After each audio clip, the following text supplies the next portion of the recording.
Oh my god. The cool schoolgirl is actually my online love partner. Baby, are you free tonight? Can you play games with me? Baby, guess what?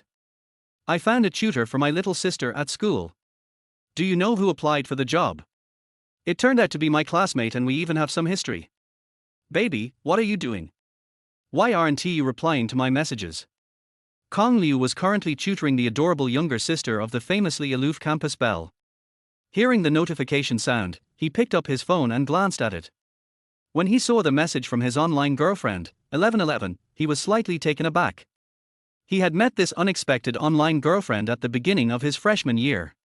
Because their welcome party was too boring, Kong Liu had started playing mobile games. A nearby girl kept inviting him to queue together. Annoyed, he gave in and played a few ranked matches with her. But because of his skill, the girl got attached right away. Worse, she turned out to be incredibly clingy, constantly messaging him and even gifting him game skins all the time. Kong Liu's dazed expression as he held his phone happened to be spotted by Xixi, the campus belle, who had just entered. She frowned slightly and said in displeasure, "This is tutoring time. Who said you could be on your phone?" Oh. Kong Liu gave an awkward yet polite smile and quickly put his phone down on the table. Xixi little sister, with her two ponytails bouncing, turned around to speak up for him. "Don't blame Brother Kong, sis. I told him to play with his phone because I wanted to solve some problems on my own." Xixi lightly tapped her sister's forehead with a delicate finger. "You're always siding with outsiders.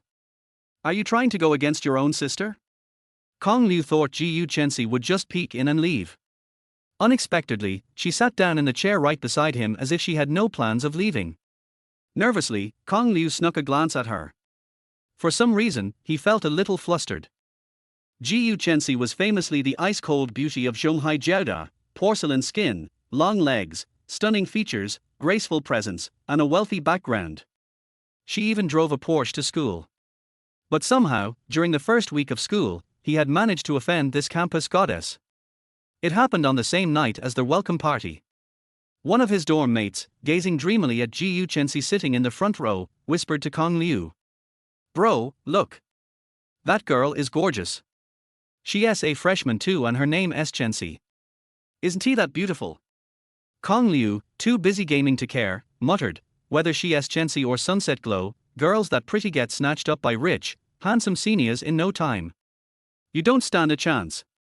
He didn't realize he had said it too loud enough for Xixi in the front row to hear. She turned around and shot him a cold, icy glare. As luck would have it, they were both in the same business administration program. Even worse, they were assigned to the same class. Ever since that incident, Xixi hadn't liked him much.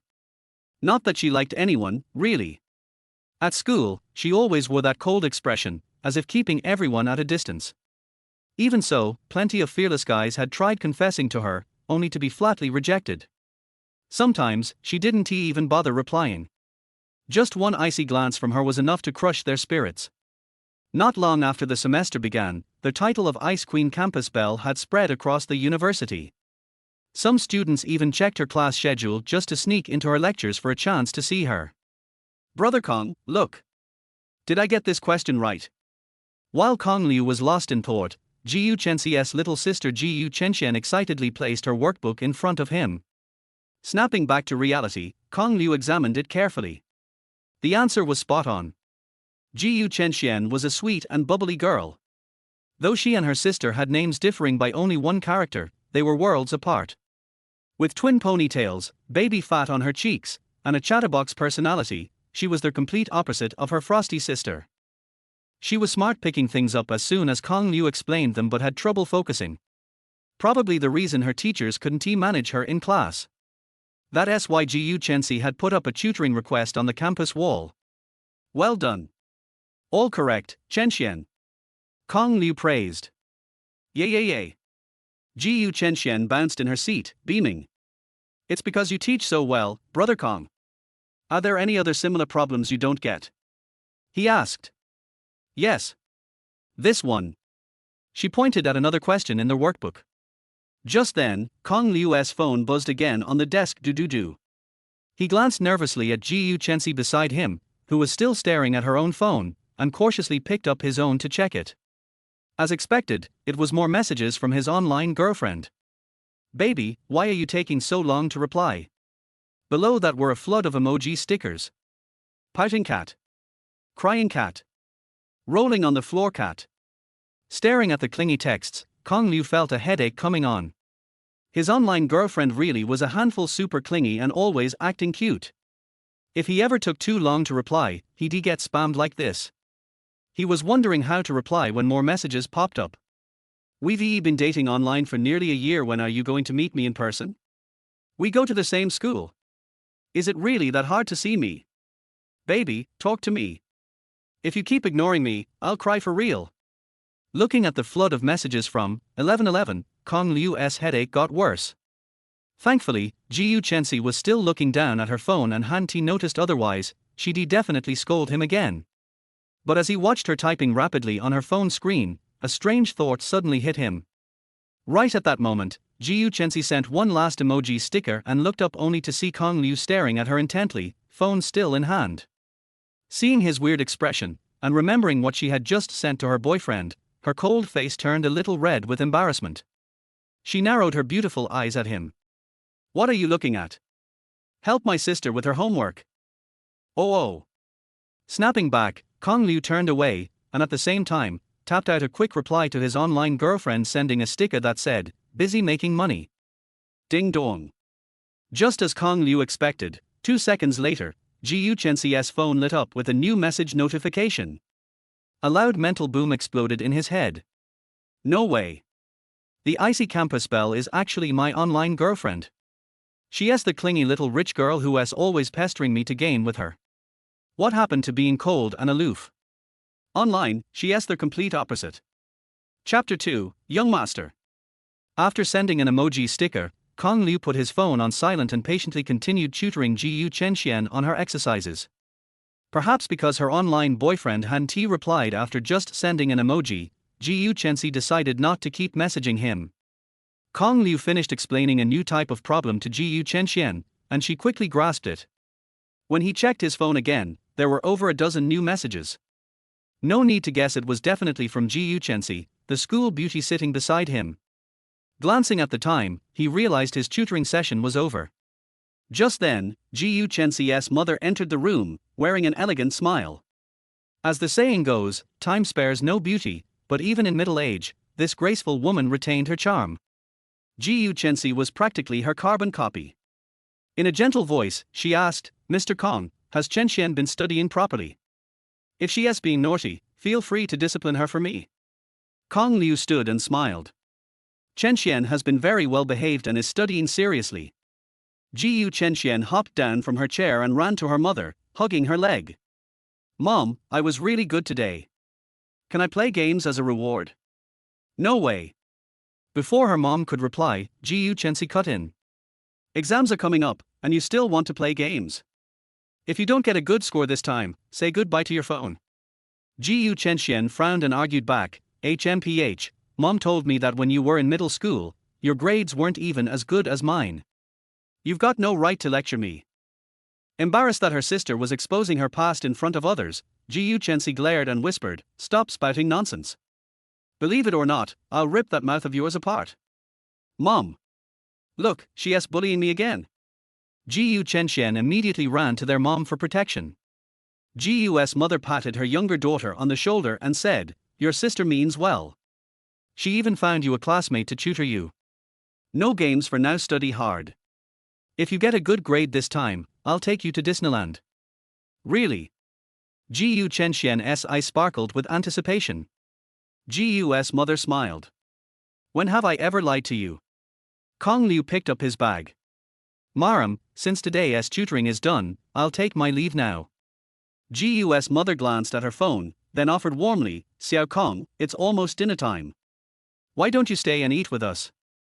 Kong Liu tilted his head slightly and noticed Xiuqian shooting him an unhappy glare. He politely declined, thank you, auntie, but I need to head home to pack some things for the dorm. You really can't stay for dinner? She looked a little disappointed. All right then. Where do you live? I'll have Xixi drive you. Xixi. Kong Liu silently repeated the nickname in his heart. Now he was even more certain that Xixi was his online girlfriend. Mom, I've got something to do later. I don't have time. Xixi immediately objected upon hearing she had to drive Kong Liu home. What do you have going on? Her mother gave her a glare and tapped her on the forehead. You've got no classes, and you're holed up playing games all day. What could you possibly be doing? Chen Xian, watching the drama unfold, couldn't he resist stirring the pot? Exactly. Shut up. Xixi shot her sister a look. Then she looked at the clearly awkward Kong Liu, then at her mother, and her mom's commanding gaze made her give in. She pouted and mumbled fine, before heading to her room to grab the car keys. The sleek Shield logo on the keys and the sporty design made them stand out. Just placing them on the table was enough to attract attention, not to mention the pastel pink Porsche 911 in the garage. Every time Xixi drove to and from school, it turned heads with envy. After all, what kind of family lets their daughter use a multi-million yuan car as a daily ride? Kong Liu looked at the bubblegum pink color scheme and couldn't help but laugh. That adorable color scheme didn't match Xixi's usual cold and aloof persona at all. But then, he thought of his online girlfriend, 1111, her personality and way of speaking, and pictured her behind the wheel. Suddenly, the color made sense. What are you smiling about? Xixi looked at the grin on Kong Liu's face and felt he was mocking her car's color. Nothing really. Kong Liu shook his head and got into the car.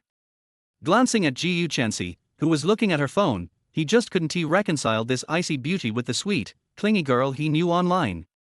Xixi started the car. While waiting for it to warm up, she pulled out her phone. Kong Liu also took out his phone, ready to reply to her message. The last message from 1111 read, "Baby, don't work anymore. I'll support you. I'm rich." Attached was a red envelope with a "get rich soon" emoji. Kong Liu looked at it and smiled bitterly. Just as he was about to reply, Xixi sent a message. "Baby, my mom's south making me drive that annoying guy home. So annoying. Crying kitty emoji." Kong Liu thought to himself, that annoying guy you're talking about is sitting in your car texting you right now. He replied, "Just finished working, hadn't he checked my phone?" "Sorry." Xixi instantly messaged back, "What work? Why can't you check your phone?" "It's just a side job, earning a bit of pocket money," Kong Liu replied. After a moment, he added, "There was a tigress next to me, she was terrifying. I didn't dare pull out my phone. Which skank dared to be mean to my baby? Tell me, I'll make her regret it." Seeing this reply, Kong Liu almost burst out laughing. Good thing he held it in. First time I've seen someone curse themselves out. Before he could respond, Xixi sent a transfer of 3,000 yuan with the message. "Baby, don't work anymore. I've got money. I'll take care of you. Just spend more time with me when you're free." Kong Liu looked at this rich girl move and chuckled bitterly. Yep, definitely a sugar mama. 2 transfers in just a few texts. He didn't accept the red envelope or the transfer, just sent a sticker that said, "I'll raise you by picking up trash." Foot tilde. Xixi actually chuckled when she saw the sticker, right in front of Kong Liu. Kong Liu tilted his head. It was the first time he'd seen such a gentle smile on Xixi's usually frosty face. That smile was like spring sunlight, melting the icy cold of winter. Realizing she had let it slip, Xixi quickly composed herself and sent another message. "Baby, talk later. I'll drop off this annoying guy at the subway station and then go home. I'll message you then. Kiss emoji." Right after sending the message, she shifted gears and sped out of the garage. She drove fast, swerving the wheel as if trying to scare Kong Liu into never riding with her again. But Kong Liu remained perfectly calm, playing on his phone, so she gave up the effort. Looking at her last message, Kong Liu thought, "Does she really hate me that much? She'd rather leave me at the subway than drive me all the way home." As they neared the subway station, Kong Liu spoke first, "Just drop me here. No need to go further. You should get home for dinner." "Oh." Xixi replied flatly, though she was secretly delighted. Since Kong Liu offered to get off himself, she wouldn't have to explain anything to her mom later. As soon as he got out, Xixi didn't even glance back. She hit the gas and left Kong Liu in a cloud of exhaust. Kong Liu smiled wryly, pulled out his phone, and made a call. An hour later, he arrived at the gate of a luxurious riverside villa. Good evening, young master. Chapter 3 Dinner. Gong Liu nodded and walked into the villa naturally. He took off his coat and threw it to the servant standing at the door. Before he took off his shoes, a pair of slippers was already placed in front of him. The beautiful maid in black stockings and high heels squatted and wanted to help him untie his shoelaces, but he refused.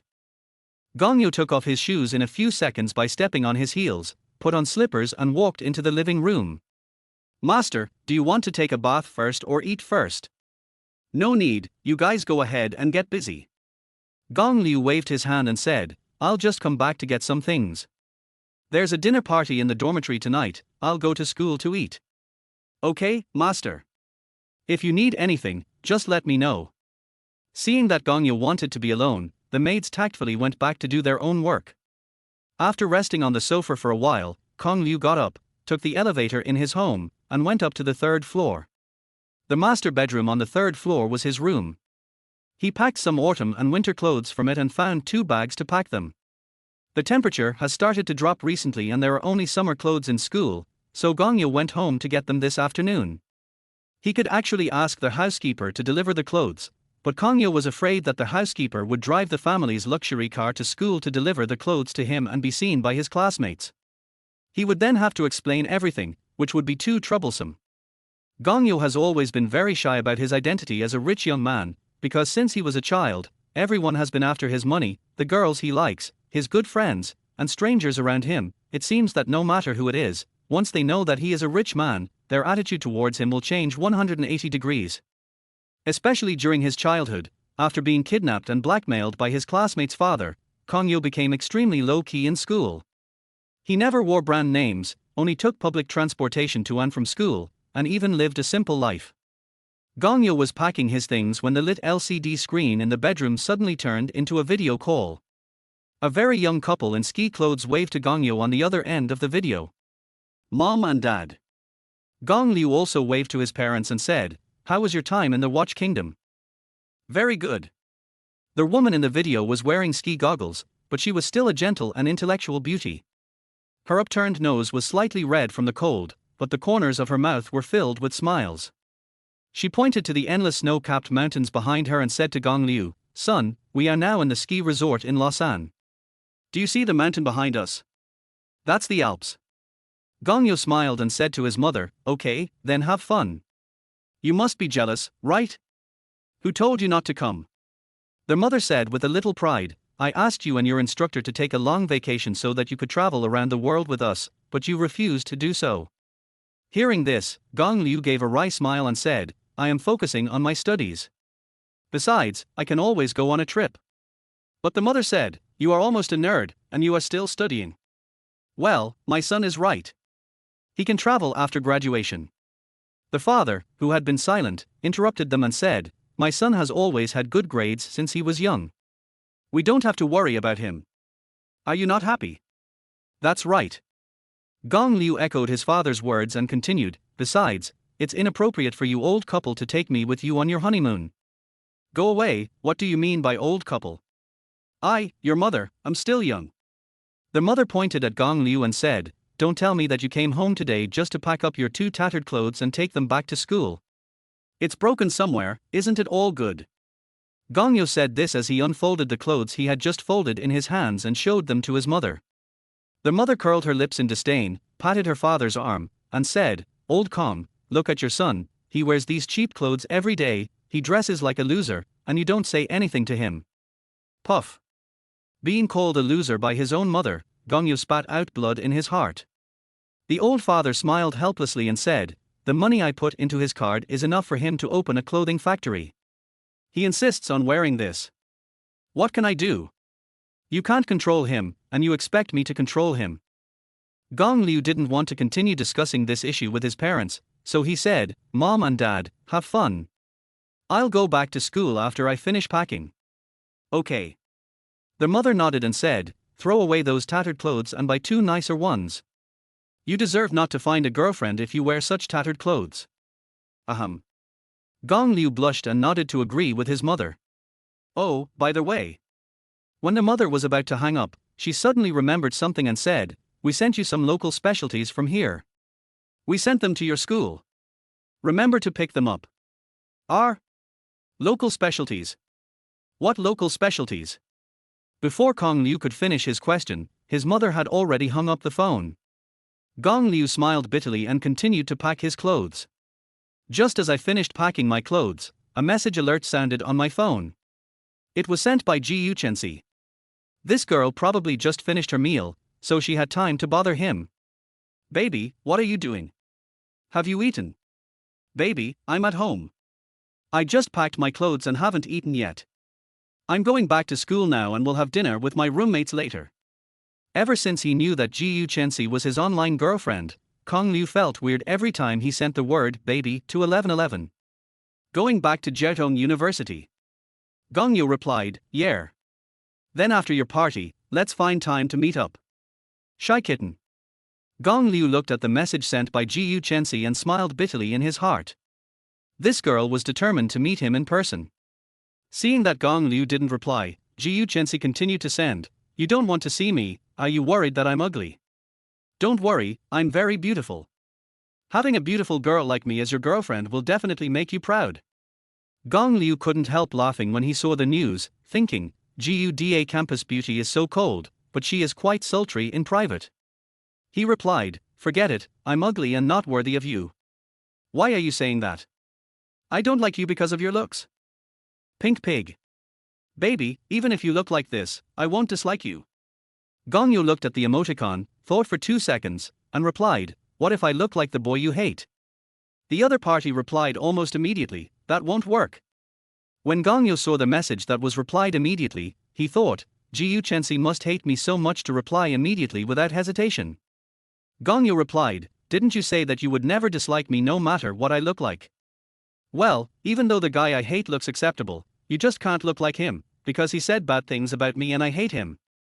I said something bad to her and she still remembers it. This little girl is quite vindictive. And what do you mean by, she looks acceptable? Gong Liu muttered to himself and turned to look at the floor-length mirror in the room. Although he was dressed a little simply, his appearance was still good. The business school is filled with handsome men and beautiful women. Although Xixi is the campus belle, he, Kong Liu, is also considered a top figure among the boys. On weekdays, Gong Liu has quite a few little fans. When school just started, Gong Liu's figure often appeared on the school's confession wall. Gong Liu thought for a while and replied, baby, let's wait and see. Angry kitten. I'm ignoring you, humph. Kong Liu looked at Xixi message with a wry smile, sat on the bed, and coaxed her for a long time. Xixi asked him to play games with her. Seeing that it was getting late, Kong Liu told her that he had to take a bus back to school and would play games with her later. She obediently replied with a cat emoticon that said, waiting for husband to come home. She really likes sending kitten emoticons. But who would have thought that the person who sent such a cute emoticon would be such a cold, noble and beautiful woman? Chapter 4. What a coincidence. The housekeeper wanted to drive Gong Liu to school, but Gong Liu refused. Gong Liu took a ride, and the housekeeper immediately helped Gong Liu carry his bag of winter clothes to the car, and opened the back door for him very respectfully. Only after watching Gong Liu leave did the butler turn around and go back into their house. In the car, Kong Liu was urged by his roommates. Tonight was the dinner time for the 4 people in the dormitory, but Kong Liu had not returned yet. His roommates were waiting for him at the school. An hour later, the 4 students from Kong Liu's dormitory finally gathered at a snack stand on the back street of the school. Old Liu, you should drink a glass of wine by yourself. Dormitory head Wang Qi poured a glass of wine for Kong Liu and said, Wang Qi is from the north, he is a generous and loyal person, and he is the big brother in the dormitory. Sorry to have kept you all waiting. Gong Liu smiled, picked up the wine glass and drank it in one gulp. The boy with the sexy 3:7 hairstyle nudged Gong Liu with his arm and said, I think you are staying at the school beauty goo's house and you don't want to come back, right? His name is Du Hongyuan, a native of Zhonghai. He was a boy named Xiaowei who grew up in the alleys. His greatest strength was that he was very good at fighting, but his weakness was even more obvious: he was lustful. According to his own words, his ancestor was Du Exsheng, so he was born to be the boss of Zhonghai. Wine, sex, money and power are the attributes that a boss must possess. Come on, she didn't look at me well. Gong Liu rolled his eyes at Du Hongyuan and said, "You are half responsible for the feud between me and her." On the day of the freshman party, it was this kid who sat next to Gong Yu and talked about Ji Yu Chen's appearance, which led to all the things that happened later. Ahem. Du Hongyuan picked up the wine glass and drank it to express his apology. After taking a sip of wine, Du Hongyuan's eyes fell on the fat boy who was sitting next to him and drinking coke silently. He said, "Xiao Chen, don't drink the beverage. Try this. It's stronger than coke." The fat boy is called Chen Jirue. He is the youngest in the dormitory. He doesn't smoke or drink. He is honest and taciturn, but kind-hearted. He is always bullied by others. Every time, Du Hongyuan and his friends come to him to fight back. Chen Jirue smiled bitterly and said, "Brother Yuan, please stop laughing at me. I really can't drink this. You only know how to bully Xiao Chen. Let me drink with you." Wang Qi raised his glass, clinked it with Du Hongyuan, and then drank it in one gulp. Du Hongyuan was not to be outdone. He raised his glass, filled it up, and also drank a glass of wine. These two drunkards always want to see who wins and who loses as soon as they drink. Although Kong Yu can drink, he doesn't like it very much. Most of the time, he eats and chats with Chen Jirue. Chen Jirue asked Kong Liu, "Brother Kong, are you short of money recently?" No. Gong Liu looked up at Chen Jirue and asked, "Who told you that I'm short of money?" "That's the feeling." Chen Jirue said while drinking coke, "You are not short of money. Why do you want to be a tutor for Ji Yu Chen's sister?" "I'm free." As for being short of money, Gong Yu is really not short of money. How could he, a rich second-generation young master who has tried so hard to hide his identity, be short of money? Being a tutor is purely a way to pass the time. It's funny to say that the rich young men of his age either go out in groups to drink, dance, race cars, bungee jump, or travel and play games, but he is not interested in any of these. Apart from reading and studying, his only fun is playing games. Gong Liu picked up the peanuts in the bowl and said, "I don't have many classes this semester, and I have completed all the certificates I need to take. I play games in the dormitory every day and have nothing to do. I happened to see a post on the campus wall looking for a tutor, so I tried it out of fun." Who would have thought that the person who posted it was Ji Yu Chensi? What Gong Liu didn't expect was that during this trip, he actually found out the identity of his online girlfriend. Isn't it good to have no classes? I wish every semester would be like this. Chen Jirue stared at Kong Liu and said, "You find things to do when you are free.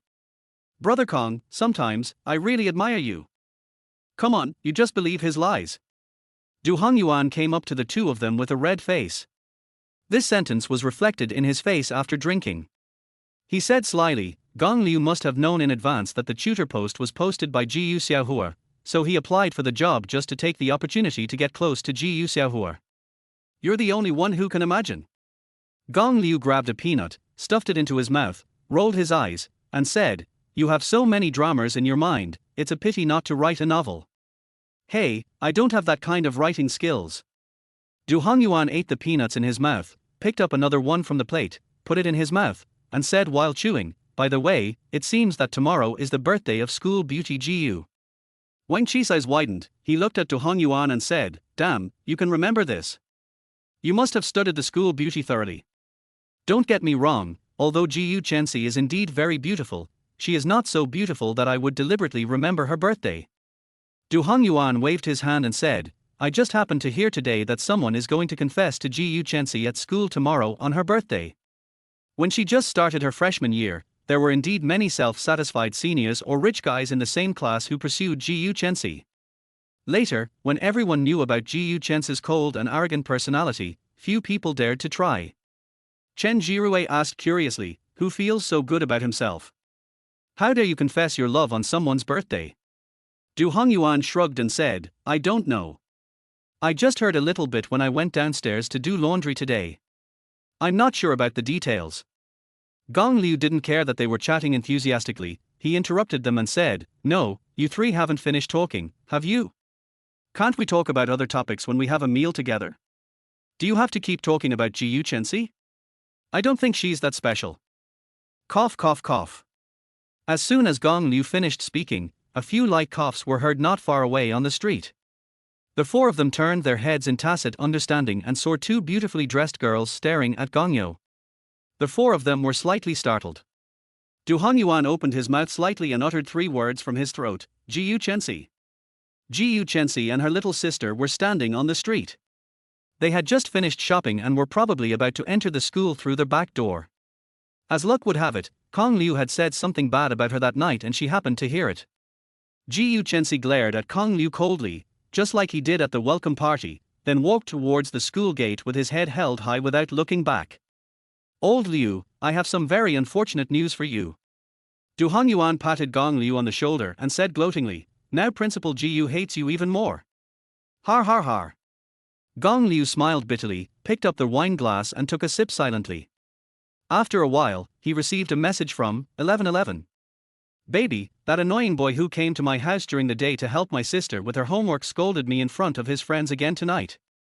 The grievance kitten. Baby, go help me beat him up. Kitten crying. Gong Liu looked at these humble words and smiled bitterly in his heart. You didn't have this attitude in front of me just now. Gong Liu tried his best to comfort 1111 in the same way he usually did, and said that he would find a chance to beat the boy up in the future. He also promised to play games with her after the party in the evening. Anyway, he coaxed her for a long time before he finally made her happy. However, some promises are destined to be impossible to fulfill. After all, Gongyo can't just beat himself up, right? Chapter 5, Being Hated Again. There was no class the next morning, and Gong Liu originally wanted to sleep in, but the phone call interrupted his sweet dream at an inopportune time. Hello. Gongyo closed his eyes, touched the phone beside his pillow, and pressed the answer button, relying on muscle memory. A humble voice came from the other end of the phone. Excuse me, is this Mr. Kong Liu? We are an international courier. You have a valuable item that needs to be inspected in person. Do you have time now? Our International Express. When Kong Liu heard what the other party said, his eyes, which were originally closed, suddenly opened. He was a little puzzled. He hadn't shopped online recently, so where did this express come from? That's right. Just as I was wondering, the other party said, the express delivery was sent from the watch country, and the sender is Kong Cheng. Kong Cheng is his father's name. When Kong Liu heard this, he suddenly reacted. They had just made a video call with Kong Liu yesterday afternoon, and he said that some local specialties were sent to him from the watch country. He didn't expect them to arrive today. The phone rang again. Is it convenient for you to pick up the package now? Have you arrived at Jietong University now? Yes, at the door of the express station. Okay, wait for me 10 minutes. Kong Liu said, rubbed his eyes and sat up from the bed. The man replied, okay Mr. Kong, please remember to bring your ID card when you pick up the item. Okay. After hanging up the phone, Gong Liu stretched, climbed out of bed, washed up briefly, put on his clothes, put on a hat to hold down his messy hair, and went downstairs in slippers. After a while, Gongyo received the package. It was a square express box, quite big, but no one knew what was inside. Originally, Gongyo wanted to just take the package and leave, but the courier suggested that he open the package and inspect the goods in person. After all, this is a cross-border logistics, and if something unexpected happens, it will be quite troublesome to handle the subsequent after-sales service. What's more, this package is insured for over 10,000 yuan. Gongyo waved his hand and said nonchalantly, it's okay, I'll take it apart when I get back. The customer didn't want to inspect the goods in person, and the courier couldn't say anything more. Holding the express package, Gongyo turned and walked towards the dormitory, where he happened to meet the fat boy Chen Jirue, who had just returned from the library. After being inspired by Gongyo last night, this boy decided to become a self-disciplined person and take the level 4 exam this semester. He went to the library to study early this morning. Brother Kong. Although Gongyo was wearing a baseball cap, Chen Jirue still saw him in the crowd at a glance and greeted him. Gong Liu also waved at him and stood there holding the express box, waiting for him to come over and go back to the dormitory together. Gongyo asked him, didn't you go to the library to study? Why are you back so early? Chen Jirue said to Gong Liu, I was called back by Brother Du Hongyuan. Gong Liu tilted his head to look at Chen Jirue and asked, why did he call you back? I don't know. Chen Jirue shrugged and said, he told me to come back, saying there was a good show downstairs in the girls' dormitory. Good show. Chen Jirui's words suddenly aroused Kong Liu's interest. Coincidentally, Wang Qi and Du Hongyuan had just come out of the boys' dormitory. Du Hongyuan came over and said to Kong Liu, "You kid, I just saw you lying on the bed, and you disappeared the next second." Gong Liu pointed to the box in his arms and said, "I'm going downstairs to pick up a package." "What do you mean by telling Xiao Chen that there's something interesting to watch?" Du Hongyuan waved his hand and said, "Don't ask so many questions, just follow me." Kong Liu glanced at the other two people, and they just smiled at him. They had no idea what this kid Du Hongyuan was trying to do. There was only a road between the boys' dormitory and the girls' dormitory of Jietong University. The three followed Du Hongyuan and walked towards the girls' dormitory. From a distance, they saw a group of people standing downstairs of the girls' dormitory watching the fun. When I got closer, I found that there was a tall and handsome man in the crowd. He was holding a guitar in his hand and a microphone in front of him. He was singing a love song passionately. Behind him were two younger brothers, one holding a speaker and the other carrying an extremely luxurious cake and a bouquet of flowers. Kong Liu knew this man. His name was Xixi, and he was in the same class as them. His family had a little money, and he was usually surprisingly high profile in school. He had liked Xixi for a long time, and almost everyone in the class knew it. Chen Jirui said speechlessly, "Brother Zhu, you pulled me over here just to watch Xixi confess his love to school beauty Gu." "Yes." Du Hongyuan said with a look of excitement on his face, "I just found out that the boy who wanted to confess his love to Xixi at school on her birthday today is Xixi, that idiot." "Well." Gong Liu glanced at Du Hongyuan and said in a daze, "Isn't it a bit rude for you to call me an idiot when I'm just confessing my love to you? You don't understand." Du Hongyuan looked at Kong Liu with an expression that said, "You are still too young," and then said, "There are so many people who have confessed to Xixi, but have you ever seen her respond in a good way? Today is an important day like Xixi's birthday, and this self-satisfied guy came over to confess to Xixi. Isn't he just asking for trouble? What kind of idiot is he?" What he said was not without reason. Wang Qi agreed with Du Hongyuan, which was rare. Xixi has such a bad reputation in school. How could school beauty Gu be interested in him? Does this kid have a bad reputation? Kong Liu usually hangs out in the library when he has free time and rarely pays attention to other people in the class. Wang Qi replied, "He got a girl from our college pregnant before. It was a big deal. The whole school knew about it. You must know about it, right?" After Wang Qi finished speaking, he looked at Kong Liu in surprise. "This." Gong Liu scratched his head, "I really don't know." Du Hongyuan continued, "We are here just to laugh at his joke." As they were talking, Kong Liu's phone received a message alert. He thought it was from Xixi again, but when he looked, it turned out to be from Xiu's mother. "Mother Gu, Xiao Kong, did Chensi come to chat with you today?" Gong Liu thought about it and replied, "No." After a while, Mother Gu asked again, "Where are you now?" Gong Liu glanced at the girls' dormitory behind him and said, "The girls are watching the fun downstairs in the dormitory."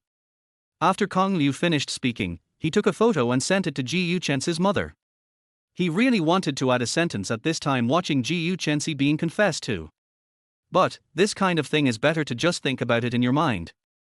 After a while, Xiu suddenly walked out of the girls' dormitory.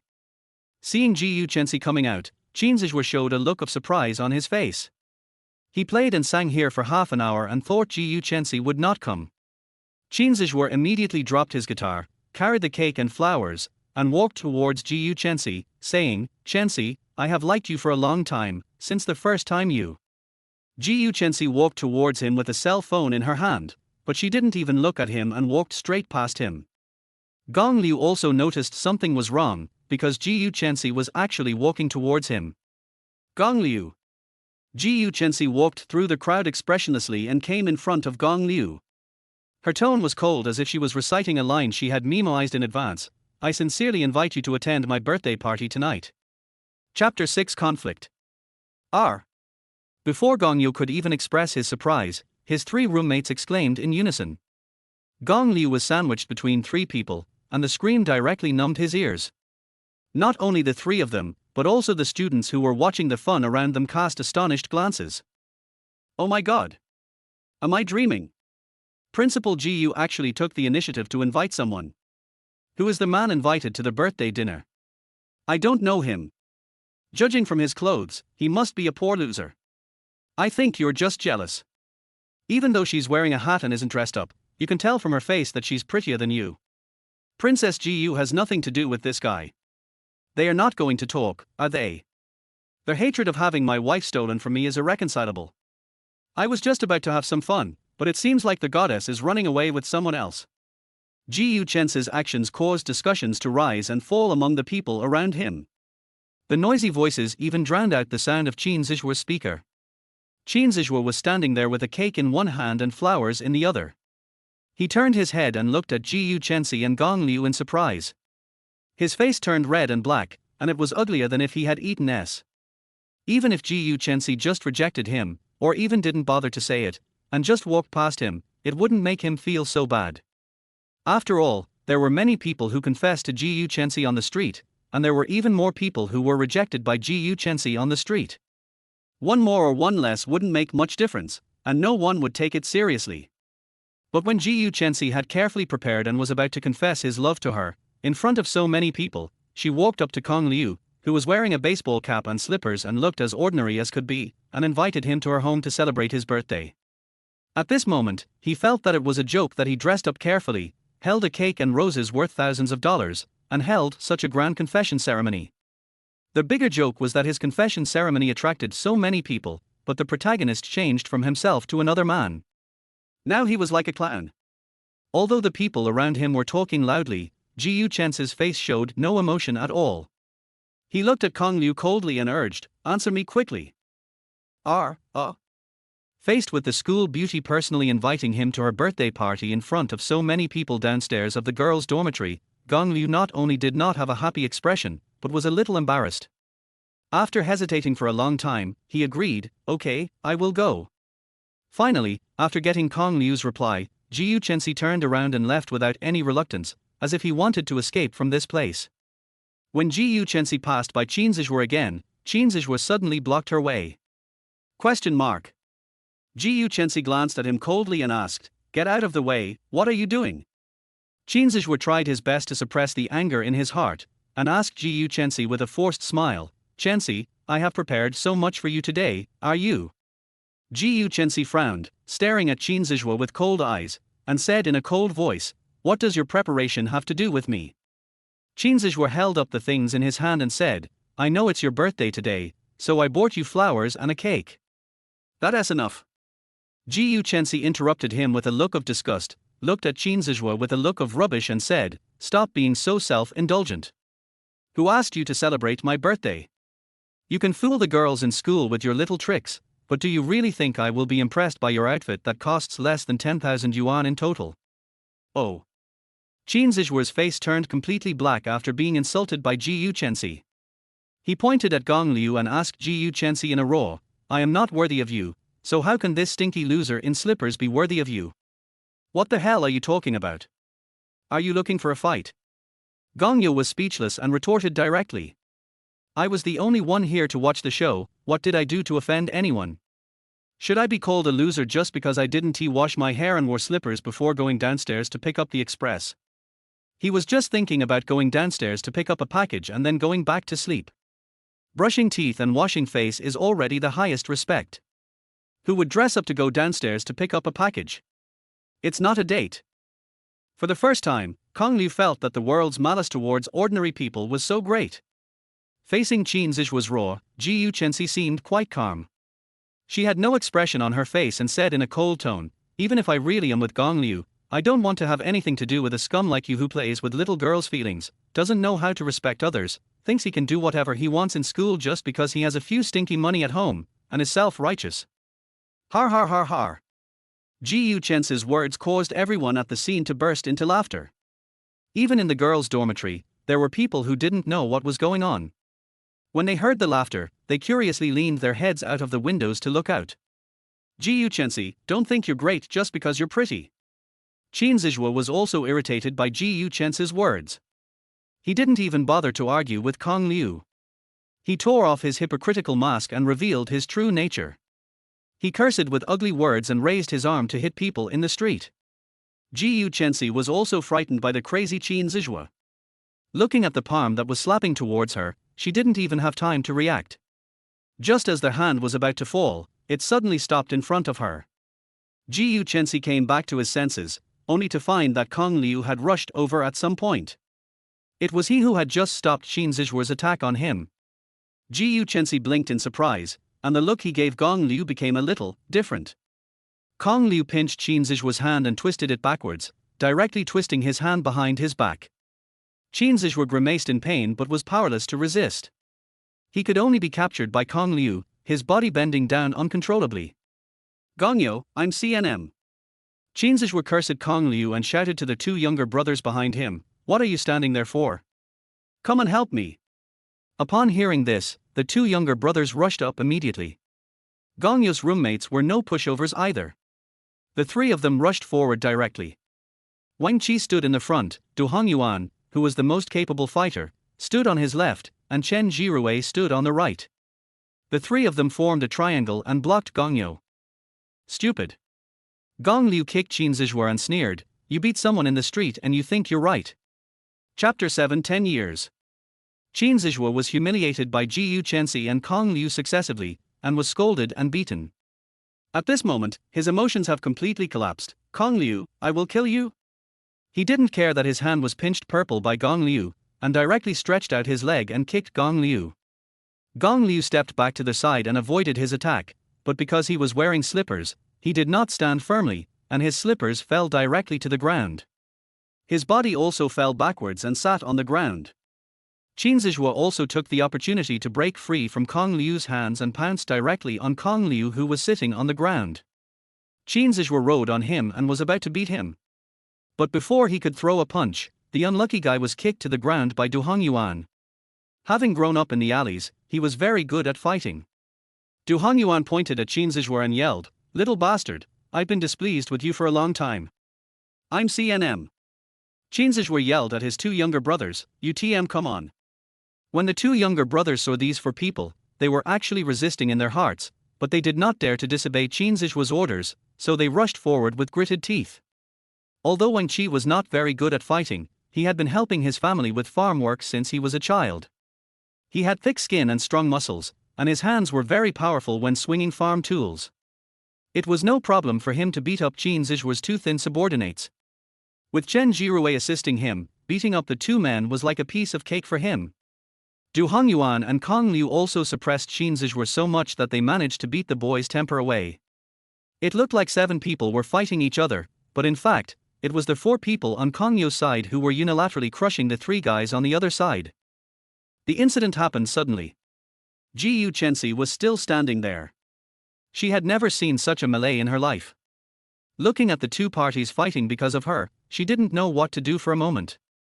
Just when she was about to reach out to pull Kong Liu to stop fighting, Kong Liu rushed to Wang Qi to help. Everyone present took out their mobile phones and started taking pictures.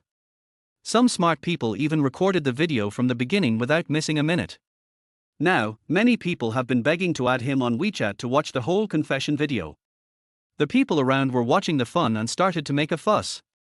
There were even people who had been offended by Xixi before. They took the opportunity to secretly mix into the crowd and throw things at Xixi. When one person did this, the people around him began to imitate and throw things. Some even came in and kicked the 3 of them together. The scene became completely chaotic. "What are you doing?"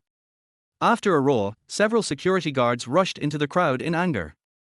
When the people watching the excitement saw the school security coming, they immediately scattered like birds and beasts.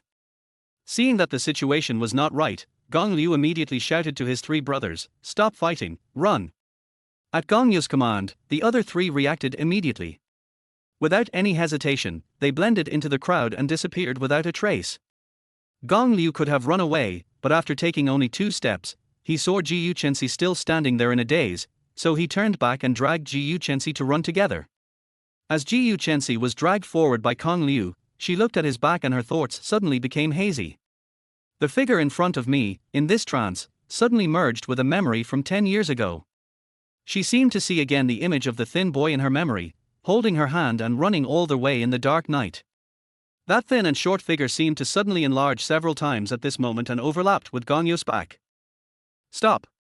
The dense crowd had dispersed, and the two people running were particularly conspicuous, so they were stopped by security after only a few steps. Just like that, Kong Liu, Xixi, and Qin Zizhuo were taken to the school's administrative office.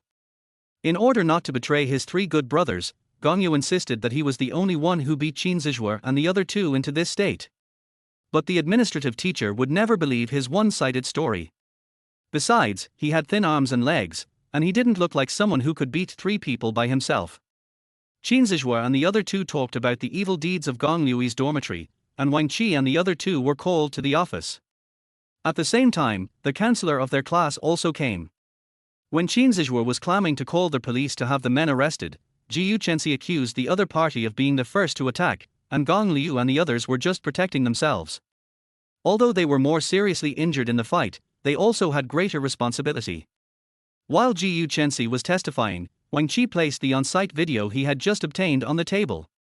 Because there were so many people filming at the time, the video has several different angles and clearly captures all of their faces. In the video, Qin Zizhuo grabbed Xixi and refused to let her leave, and harassed her. Qin Zizhuo became angry and started to hit someone first. After being stopped by Kong Liu, he attacked again. Then there was a scene where Kong Liu fell down, Du Hongyuan came to rescue him, and he ordered his younger brothers to come and help. It can be seen from the video that the biggest responsibility for today's fight lies with Qin Zizhuo. The evidence is conclusive and Qin Zizhuo has no choice but to admit that he was at fault first. This time it was the turn of Kong Liu and others to be unwilling. They shouted that they would call the police to arrest Qin Zizhuo and the other two. Everyone in the office had another heated argument. Finally, with the mediation of the administrative teacher and counselor, the few people finally decided not to make a big deal out of the matter and settle it privately. Qin Zizhuo, who was beaten and had to bow and apologize, felt so aggrieved that he felt like his internal injuries were about to burst out. When had he ever suffered such an insult in his life? Looking at the backs of Gong Liu and his group leaving, Qin Zizhuo clenched his fists, the flame of revenge burning in his eyes. Why did you help me just now? Standing on the road between the male and female dormitory buildings, Xixi asked Gong Liu. In order to give them a chance to be alone, the three good brothers had already hidden far away. Now they were standing by the flower bed downstairs of the boys' dormitory, observing their every move. Well. Gong Liu scratched his head, not knowing how to answer this question for a moment. You can't just say, "You're my online girlfriend, so you're also my girlfriend." I can't just watch my girlfriend get bullied by another man, right?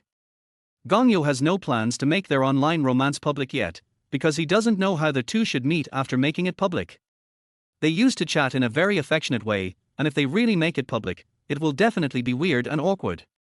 Besides, Xixi still somewhat disliked him. He didn't expect that just because he helped Xixi this time, Xixi would completely change her mind and pledge herself to him.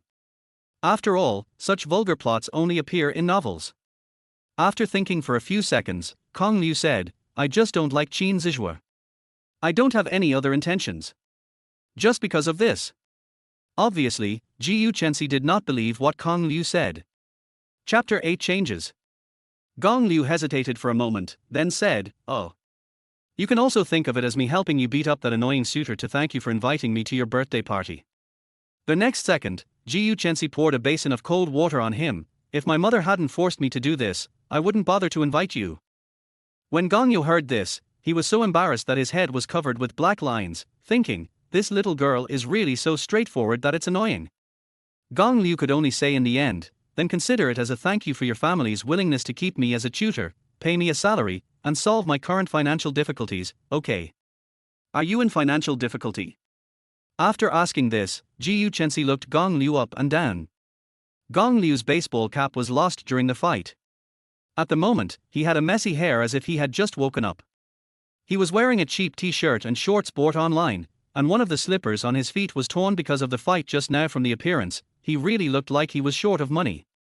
It's okay, barely enough to survive. When Gongyu lies, he will subconsciously touch his nose. In fact, the balance in the silver white diamond card in the wallet of his dormitory closet is enough for him to donate a building to the school. Oh. Xixi responded indifferently, but secretly kept this matter in mind. He said to Kong Liu, thank you for what happened today. Wait for me at the school gate in the evening.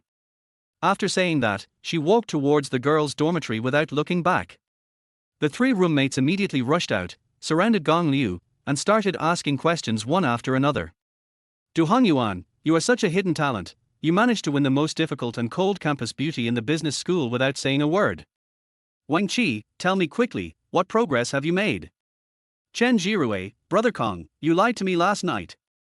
Gong Liu smiled bitterly, not knowing how to answer their questions for a moment, so he simply played dumb and walked straight towards the dormitory. Gong Liu took out his phone and took a look. Gu's mother sent a few more messages, asking if Ji Yuchensi had invited him to her house to celebrate her birthday tonight. The message was sent an hour ago. He was fighting at the time and didn't check his phone. He immediately replied, yes, she asked me to wait for her at the school gate tonight. After a while, Mother Ji Yu replied, that's fine. There is also a smiling emoticon at the end. Chen Jirue came over holding Kong Liu's delivery box and said, Brother Kong, I found your delivery for you. The situation was urgent at the time, and Gong Liu didn't have time to think. He dropped the express in his hand and rushed forward to stop Qin Zixu's violence. Fortunately, the careful Chen Jirue helped Gong Liu pick up the express, otherwise it would have been lost long ago. Gong Liu happily took the package and said with a smile, thank you, Xiao Chen. We are all brothers. It would be too distant for Brother Kong to say thank you. Chen Jirue waved his hand and turned to walk towards his seat. Then again, if it weren't for this cross-border express delivery, Gong Liu wouldn't have encountered so many troubles in the morning.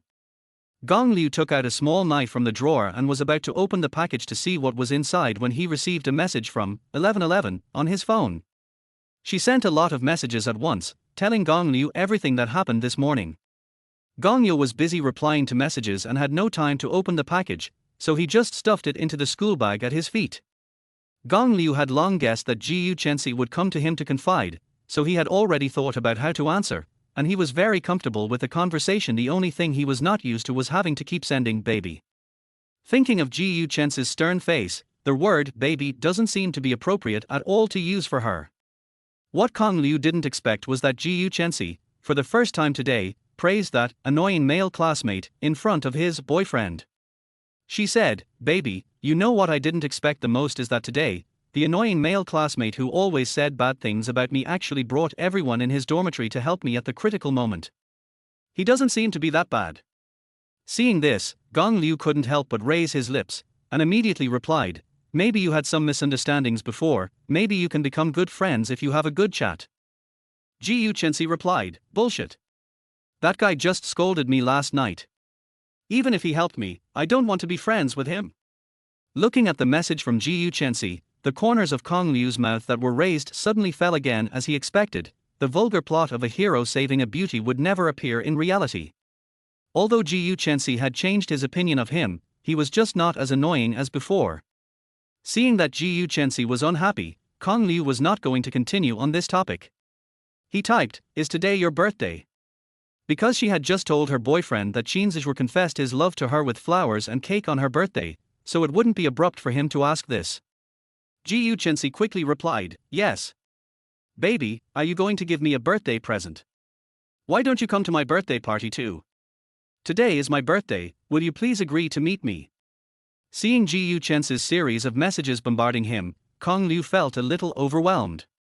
After thinking for a while, he replied, we will definitely have a chance to meet, and I will definitely give you a birthday present.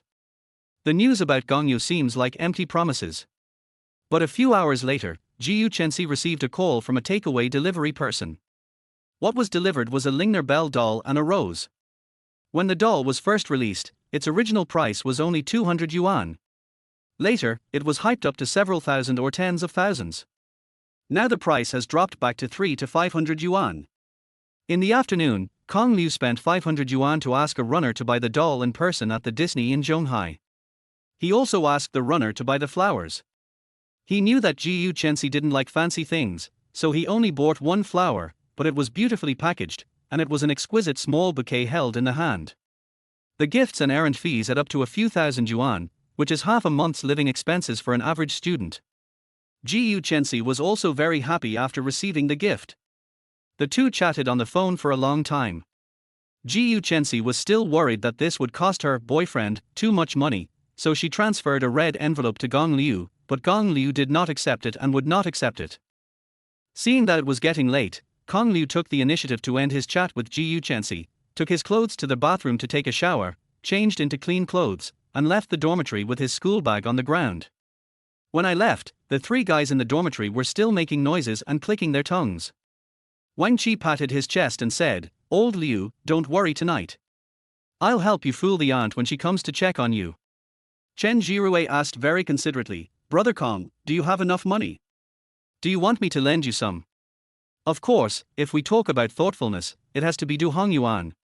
He took out a box of ultra-thin glasses from the drawer and said to Gong Liu, "You must get it." What a mess!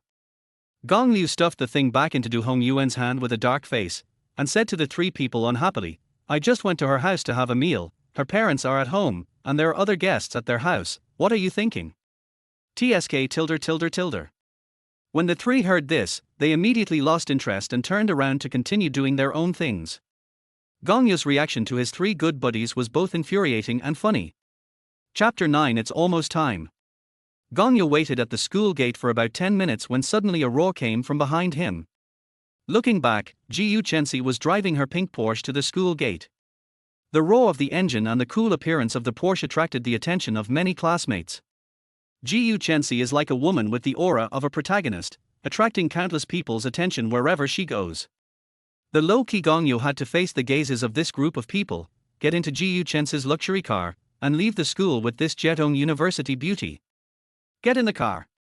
Xixi lowered the window, looked at Gong Liu who was still standing there in a daze, and said, "What are you daydreaming about?" Upon hearing this, Gong Liu opened the car door without any further ado and got in with his back bent. When the classmates around saw this scene, many of them took out their mobile phones and started taking pictures. There was a lot of discussion, and many people talked about what happened in the girls' dormitory this morning. Now the whole school is talking about Xixi and Gong Liu being in a relationship, and all kinds of rumors are flying around. Of course, Gong Liu couldn't hear their discussions because the Porsche had already sped away, leaving behind only a trail of exhaust gas. The chassis of luxury cars are very low and the seat comfort is average. Gong Liu doesn't really like this kind of riding experience. Compared to this car, he prefers the Cullinan in his garage. The seats in that car are much more comfortable than this one. After getting in the car, Gong Liu just looked out the window without saying a word. Xixi didn't know what he was thinking, nor did he want to know what he was thinking. He just concentrated on driving his car. The doll and flowers of Lingerbell that Gong Liu asked someone to deliver this afternoon were neatly placed by her in the back seat where no one could sit. She was humming a little tune and driving very fast. It was obvious that she was in a good mood tonight. Gong Liu, who was still in a daze, was forced back to reality by her wild driving speed. When he came to his senses, he heard Xixi singing. Her voice is very nice, but her usual cold tone makes it easy for people to ignore this sweet and beautiful voice. Listening to this voice, Gong Liu couldn't help but bring this voice into 1111, thinking about the scene when she called him baby. With this voice, Gong Liu suddenly became a little uneasy. Xixi looked at Gong Liu's strange expression and thought she was shocked by her speed. She stopped the song she was humming and said in a teasing tone, "Why do you look so bad? Are you car sick? Don't vomit in my car." "No." Gong Liu didn't look at her, but just shook his head. Seeing that Gong Liu didn't dare to look at her, Xixi was even more certain that he was frightened. She thought to herself, "Your face turned pale with fear, but you still pretended to be calm. You are just afraid that I will laugh at you." For some reason, perhaps because of what happened in the morning, Xixi did not take this opportunity to continue to mock Gong Liu, or continue to speed up to scare Gong Liu, but instead slowed down the car. Gong Liu was also a little surprised by this. The car quickly drove to the Gu family's single-family villa. The villa's underground garage seemed to be full of cars, and many cars were parked in the yard in front of the villa. Xixi also parked his car in the yard and took Gong Liu into their house. Gong Liu followed Xixi and looked at the luxury cars parked on both sides of the road. He couldn't help but say, "There are quite a few guests coming to your birthday party." "So what? There aren't many people I know." Xixi cold face suddenly showed a trace of loneliness, and he said, "In the eyes of the elders, all banquets are just their business receptions.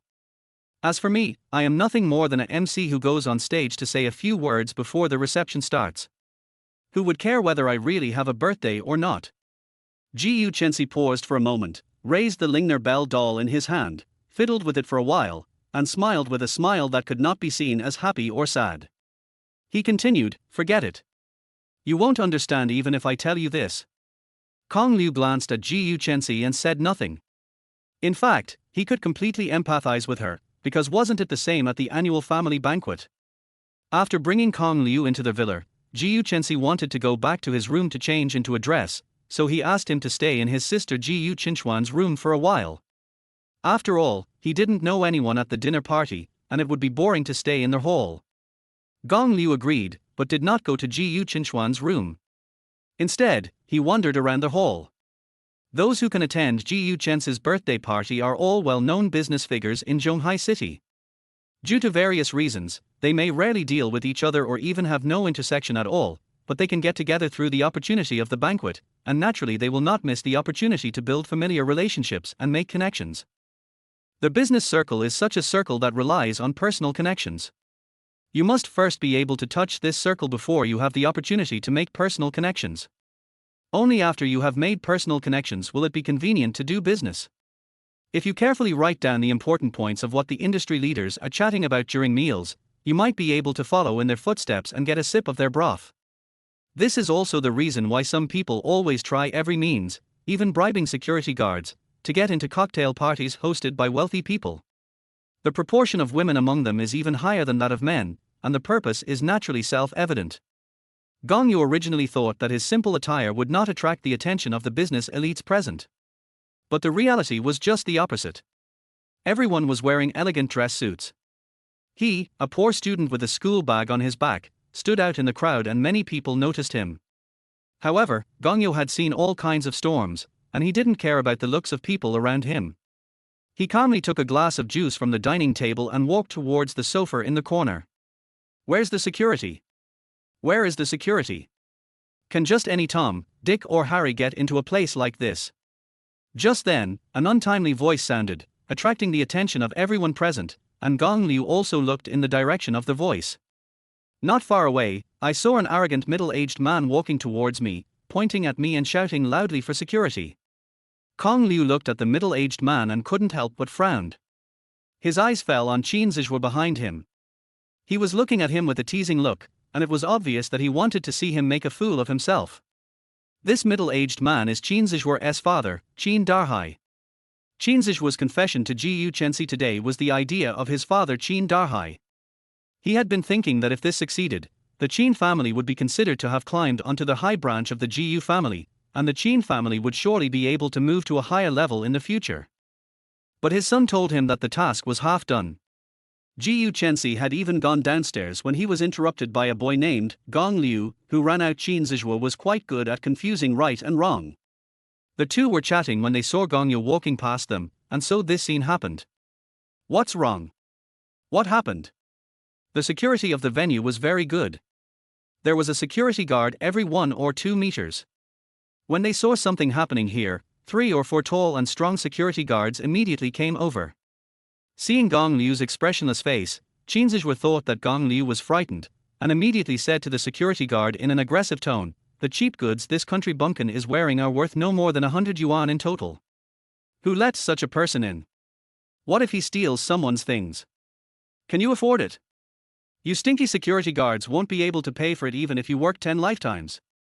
When the security guards heard Qin Zixi's words, they felt a little angry, but due to their work, no one dared to show any displeasure and could only nod and smile apologetically.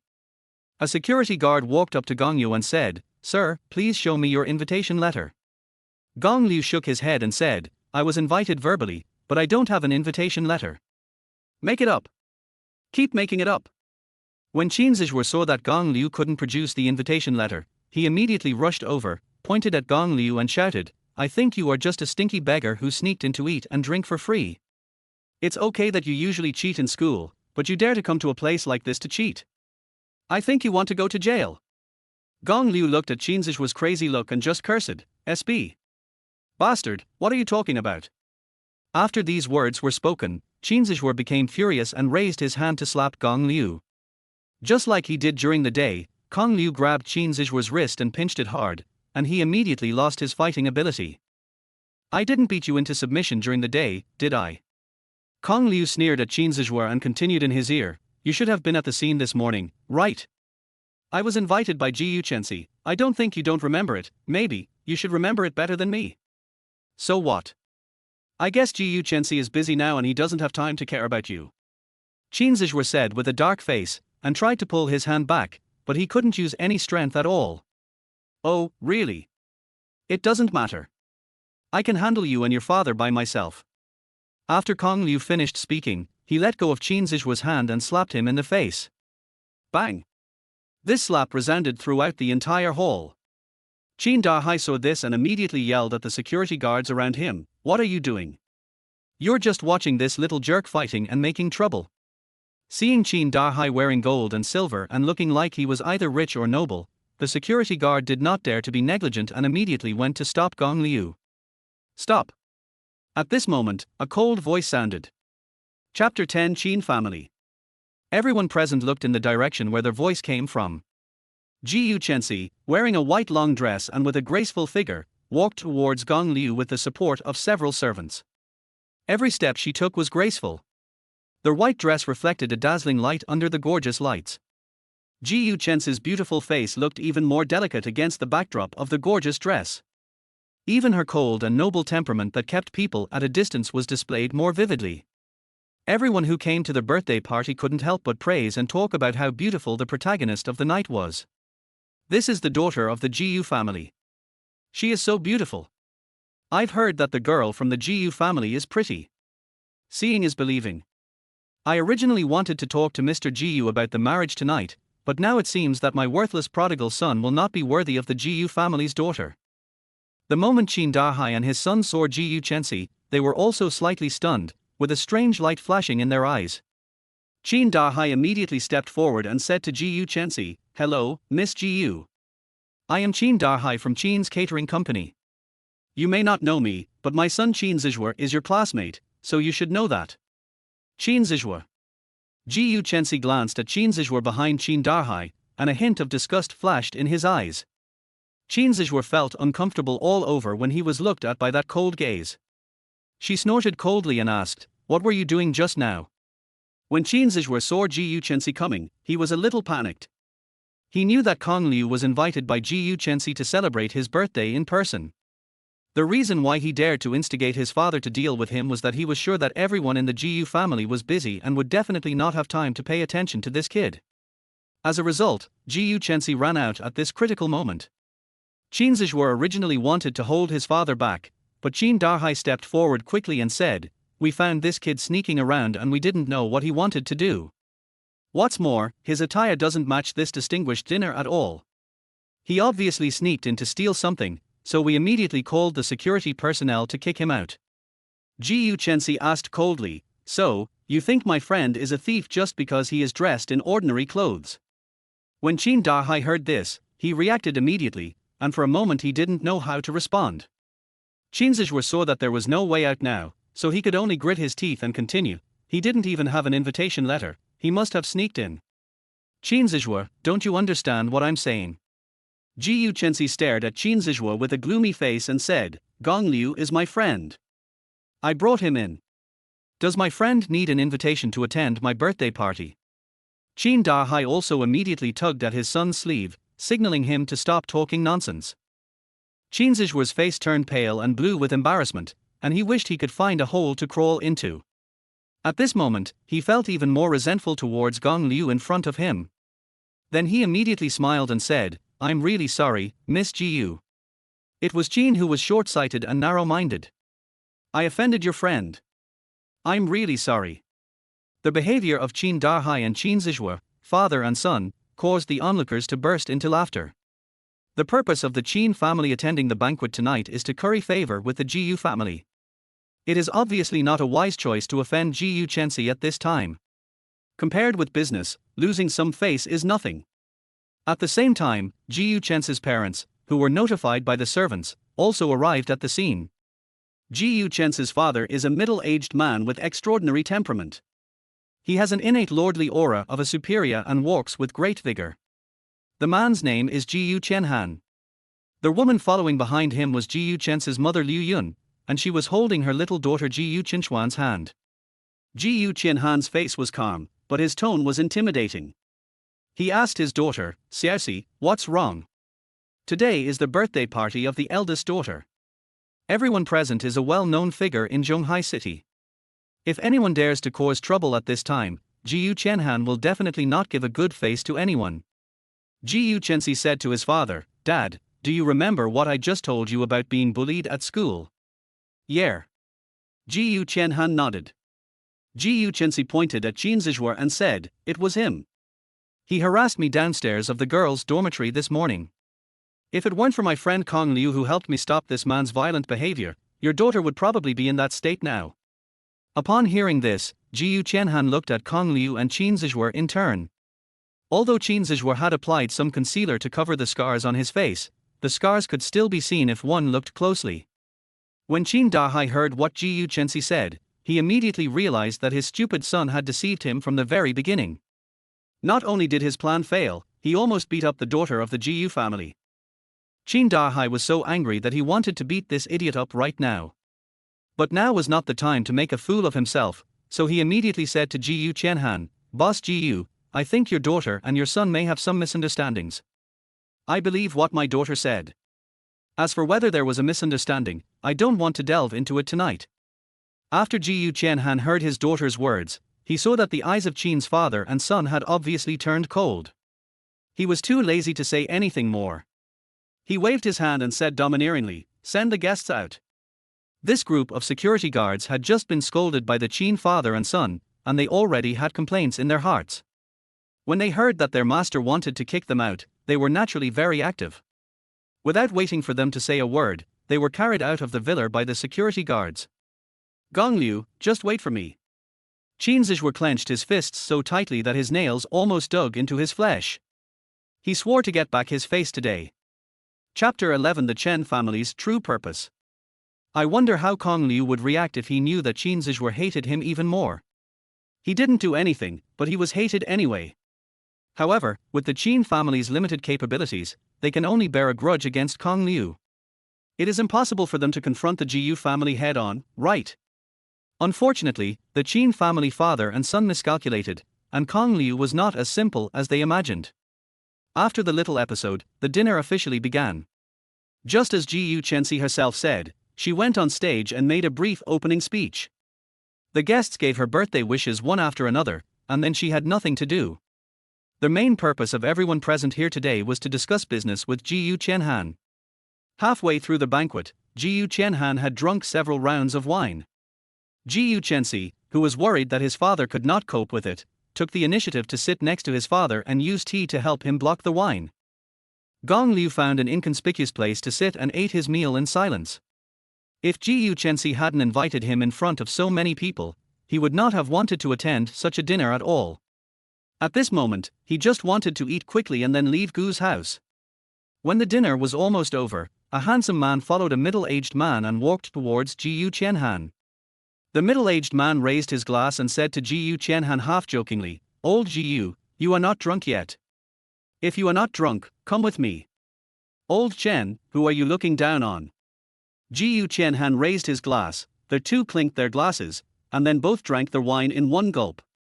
After the middle-aged man finished drinking, the man behind him immediately stepped forward to toast, Uncle Jiyu, I'll toast you too. Jiyu Chensi immediately came forward with a teacup and said, My father is a little drunk. I will drink this cup of tea instead of wine for him. Please forgive me. This child. Jiyu Qianhan smiled bitterly, seeming a little helpless, but he was actually very relieved in his heart. If his daughter hadn't helped to block the wine tonight, he probably wouldn't have been able to recover. When the man clinked glasses with Jiyu Chensi, his eyes were fixed on Jiyu Chensi's face.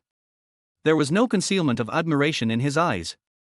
However, Jiyu Chensi didn't want to look at him anymore and just drank the water in the glass.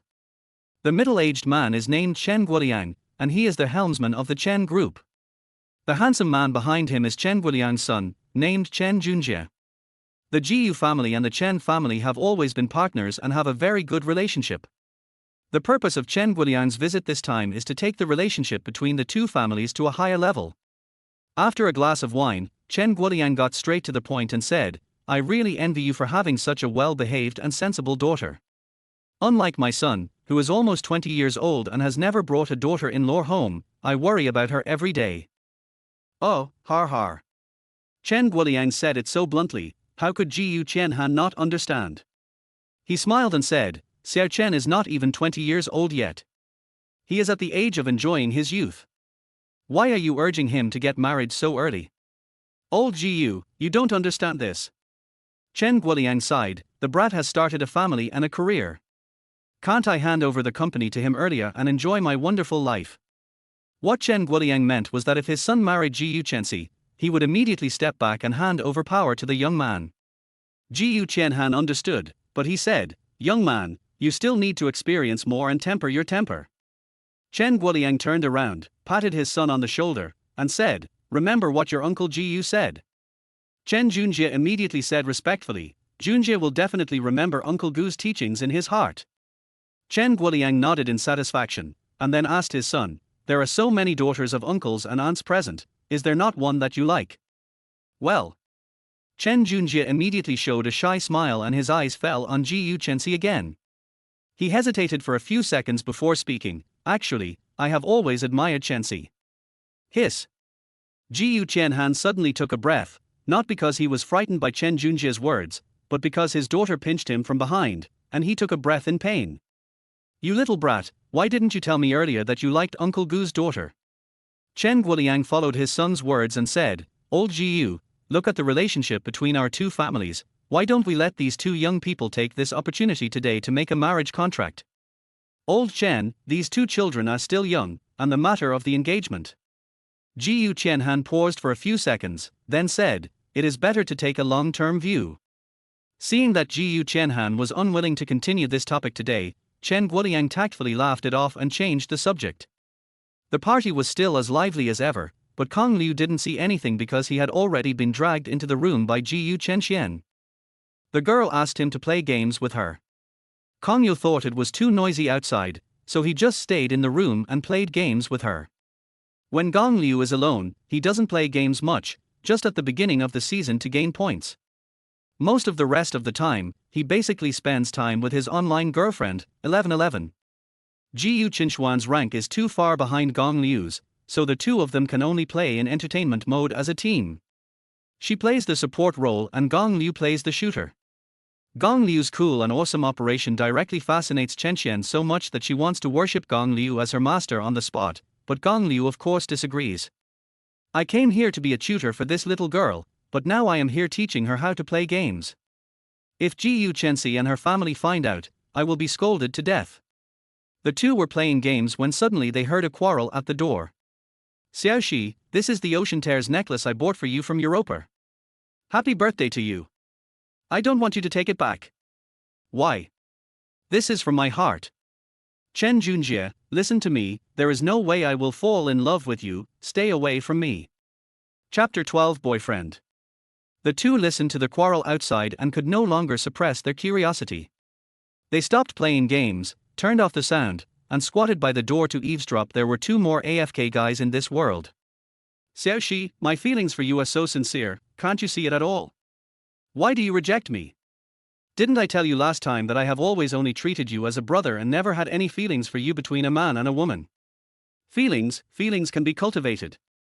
Give up. I already have someone I like. The doll and flowers were given to me by the person I like." "You're lying to me, aren't you? Those two things combined are not even half as expensive as the box of this necklace I gave you. How could you fall in love with such an ordinary man?" Hearing that the gift he gave was belittled by this guy named Chen Junjie, Kong Liu suddenly felt unhappy. He asked Jiyu Chenxian in a low voice, "Is this guy named Chen Junjie's family rich?" "Yeah." Jiyu Chenxian nodded and leaned close to Gong Liu's ear and said, "Brother Junjie's family is as powerful as ours. My father and his father have been very good friends since they were young. He and my sister have also known each other since they were young. We can be considered childhood sweethearts, right?" Childhood sweethearts. After listening to Jiyu Qinxuan's words, Kong Liu found it interesting. Yeah. Ji Chenxian continued, it's a pity that the man has feelings for me but I don't. Although he likes my sister only sees him as a brother. Gong Yu asked tentatively, isn't he handsome? And they are a good match. Why doesn't your sister like him? Ji Chenxian shrugged and said, how would I know? Go ask my sister. Gong Liu immediately waved his hand and said, your sister is as cold as an ice sculpture. I dare not provoke her. Maybe my sister has someone she likes. Ji Chenxian seemed to have thought of something. She leaned close to Kong Liu's ear again and said, Brother Kong, I'm going to tell you a secret, but you must promise me not to tell anyone else, especially my sister. Okay, go ahead. Gong Liu nodded and leaned his head towards her. I accidentally saw the chat interface on my sister's phone before, and it seems like she's in an online relationship, ha ha ha ha. When Ji Chenxian said this, she couldn't help but laugh out loud. But Kong Liu, her sister's online love interest, felt a little embarrassed. In order to prevent Ji Chenxian from finding out the flaw, he had to cover his mouth and gave a fake smile. I once secretly saw the chat content between her and her online lover. It was so corny, with cute emoticons and the name, baby, all over the screen. TSK TSK TSK TSK, I couldn't bear to watch it, har har har har. Oh, har, har har. When Kong Liu listened to Ji Chenxian's words, he felt sweaty all over and was so embarrassed that he almost dug out a 3-bedroom apartment with his toes. The embarrassment is no less than if someone suddenly called out your non-mainstream QQ nickname from many years ago on the street, and even pronounced it with special symbols, circles, dots, and so on. And more, let me tell you. Ji Chenxian wanted to say something, but the door of the room was suddenly opened by Ji Chenxi outside. The two people squatting at the door and whispering were seen clearly by the two people outside. Ji Chenxi frowned, first looked at her sister, then looked at Kong Liu who looked unhappy, and couldn't help asking, what are you two doing squatting at the door? Well. Ji Chenxian's little head turned, and she immediately thought of an excuse. She held up her phone and said, we suddenly found that the internet speed at the door is quite good. Yes. Gong Liu also nodded with a wry smile. Ji Chenxi said with a dark face, everyone stand up. Swish. The two men stood up quickly and stood very straight, even straighter than during the military training in school. Let me introduce you to. Ji Chenxi took a step forward and stood beside Gong Liu. The next second, in front of the three people's shocked gazes, she grabbed Gong Liu's wrist and said, this is the man I like. His name is Gong Liu. The doll and flowers are given to me by him. Gong Liu widened his eyes and looked at Ji Chenxi in horror. He felt a little complicated at the moment, so Ji Chenxi already knew that I was her online boyfriend. When did she find out? Could it be the takeaway order from this afternoon? That's not right, I clearly used Chen Jirui's account to order. When Gong Liu was puzzled, Ji Chenxi covered her mouth with her hand and whispered in Gong Liu's ear, pretend to get rid of him for me. I'll give you 1,000 when you're done. After hearing this, Gong Liu finally understood. It turned out that Ji Chenxi was just a blind cat that caught a dead mouse, and actually let him, her real boyfriend, pretend to be her boyfriend to get rid of her suitors. Thinking of this, Kong Liu's heart finally settled down. Of course, Chen Junjie didn't believe that the guy in front of him, who was wearing cheap clothes and had a loser temperament, could be Ji Chenxi's boyfriend. But when he saw the intimate scene of Ji Chenxi and Kong Liu whispering in each other's ears, Chen Junjie suddenly felt a little upset. Chenxi, is this interesting? In order to reject me, you actually used such a childish method. Even if you want to find a fake boyfriend to fool me, at least find a decent one, right? What's wrong with him? Ji Chenxi took Gong Liu's hand and said loudly, he just dressed a little plainly. I like him as a person, his inner qualities, which have nothing to do with his appearance. He could accept that the man Ji Chenxi liked was richer and more handsome than him, but he could not accept that Ji Chenxi would rather be in love with such a loser than agree to be his girlfriend. More importantly, she actually quarreled with me for such a man. He simply couldn't accept it, and anger immediately took over his mind. He said with a sullen look on his face, he is just a stinking loser. Uncle Ji will not allow you to date such a person. You stinky loser, show some respect to my boyfriend. Ji Chenxi said coldly, don't judge people by appearance, my boyfriend's family background is not worse than yours. Oh. Chen Junjie sneered and said, Is he worthy of competing with me when I give you a broken doll worth several hundred yuan as a birthday present? Chen Junjie said, holding up the necklace in his hand and said, this necklace I gave you is worth 800,000. Ji Chenxi was a little speechless. At this time, my younger sister Ji Chenxian suddenly said, who said that Brother Kong only gave my sister a doll? He also secretly prepared a surprise for my sister. As she said this, she winked at Gong Liu, who was still in a daze. It's in my room, right, Brother Kong? Oh, yes. Although Kong Liu didn't prepare anything, when he saw Ji Chenxian blinking, he guessed that she must have a way, so he had no choice but to agree. Chen Junjie sneered, looked at Kong Liu with gloomy eyes, and said, I don't know what treasure it is, let me see it. Chapter 13 Fake Watch. Wait a minute. Chen Junjie was about to walk into the room, but was stopped by Ji Chenxi. Brother Junjie, it's not convenient for you to enter my room now. You wait at the door. Chen Junjie was stunned for a moment, then said to Ji Chenxian, Xiaoxian, you never restricted your brother from entering your room before. Well, Ji Chenxian explained reluctantly, children are growing up, they need some private space. After Ji Chenxian finished speaking, she pulled Kong Liu and her sister into their house, then closed the door behind her, leaving Chen Junjie standing alone in the corridor, blowing the cold wind. Looking at the tightly closed door, Chen Junjie felt extremely depressed. At the moment it seemed that he was the only outsider. After entering the room, Gong Liu was the first to speak. Let me make it clear first, I don't have any gift more expensive than his 800,000 necklace. Although any chandelier in Gong Liu's home is worth more than 800,000 yuan, he really doesn't have a decent gift at the moment. He can't just give Ji Chenxi a few exercise books in his worn-out backpack and tell her that knowledge is priceless, right? Of course I know you didn't. Ji Chenxian said, walked to her desk, and took out a gift box. Fortunately, I prepared a gift for my sister. I wanted to give her a surprise, but now it seems that there is no chance. Wow, Xiaoxian, thank you.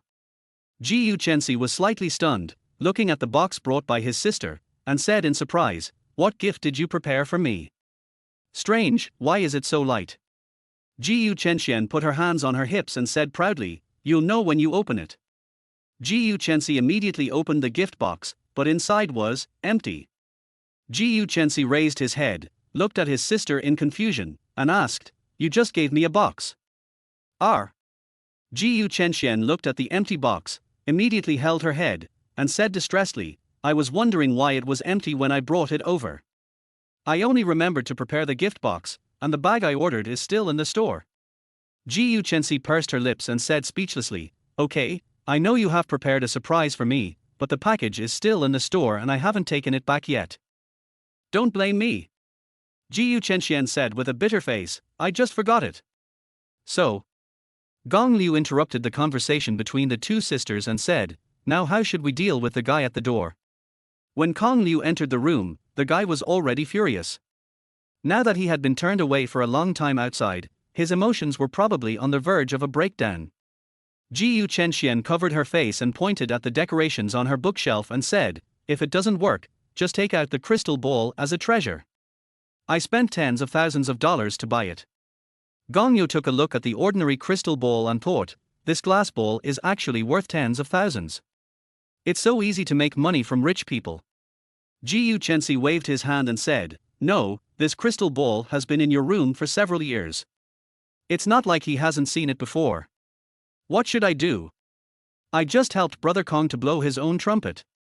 Ji Chenxian said, giving Kong Liu an awkward smile.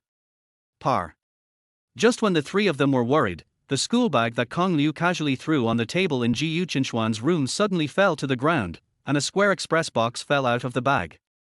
Gong Liu looked at the express box and suddenly his eyes widened. This express was sent by his parents from the watch country. Gong Liu did not have time to open it in the afternoon, so he threw it into his school bag and brought it here in a daze. I think I have a solution. As Gong Liu spoke, he picked up the express box on the ground and opened it in no time. Gong Liu remembered that the courier boy said that the insured value of this package was over 10,000 yuan, so the things inside must be of high quality. After opening the paper box, I saw several layers of stuffing wrapped 3 circles inside and 3 circles outside. I tore off all the stuffing and found a dark gold gift box inside. Gong Liu continued to open the outer packaging of the box, revealing a box wrapped in a brown velvet leather bag. The box was made of mahogany, and under the strong light, the painted surface showed a noble dark red light. The wood grain on it was like flowing golden water waves, very smooth and beautiful.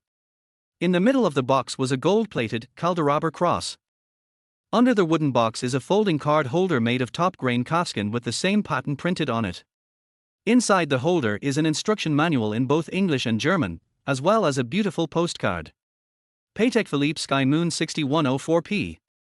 Patek Philippe. Kong Liu recognized this pattern and this string of English because there were two Patek Philippe watches in his father's watch cabinet. These watches are one of the world's three top famous watches along with Vacheron Constantin and Audemars Piguet, and Patek Philippe is even known as the king of watches.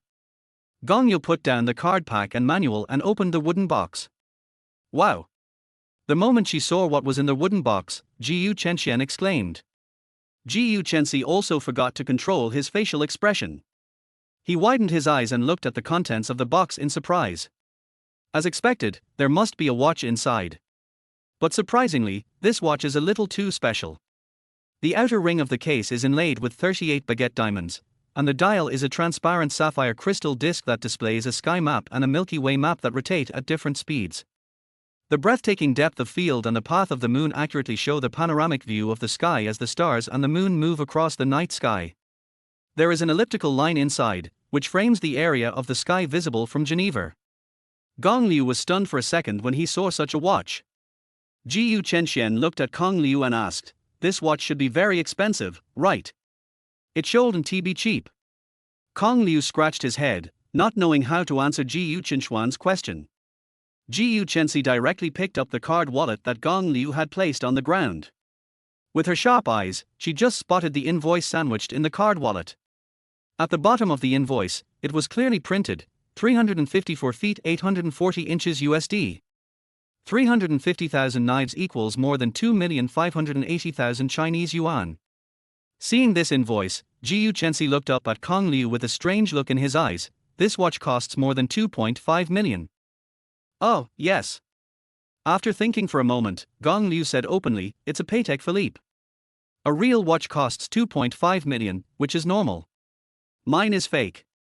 "Is this a fake watch?" Jiyu Chenxi stared at the beautiful watch, obviously not believing that it was a fake. She looked at the invoice in her hand again. For someone like her who often shops overseas, she has seen this invoice many times, and it must be issued by the watch country. Chapter 14. Really? Yes, my father is in the business of replica watches. Even the invoices are so authentic that they look indistinguishable from the real thing. As Kong Liu spoke, he took the invoice back from Jiyu Chenxi and continued to explain, "This watch is almost indistinguishable from the real one. Even if you take it to an official store, they may not be able to detect that it is a parallel import.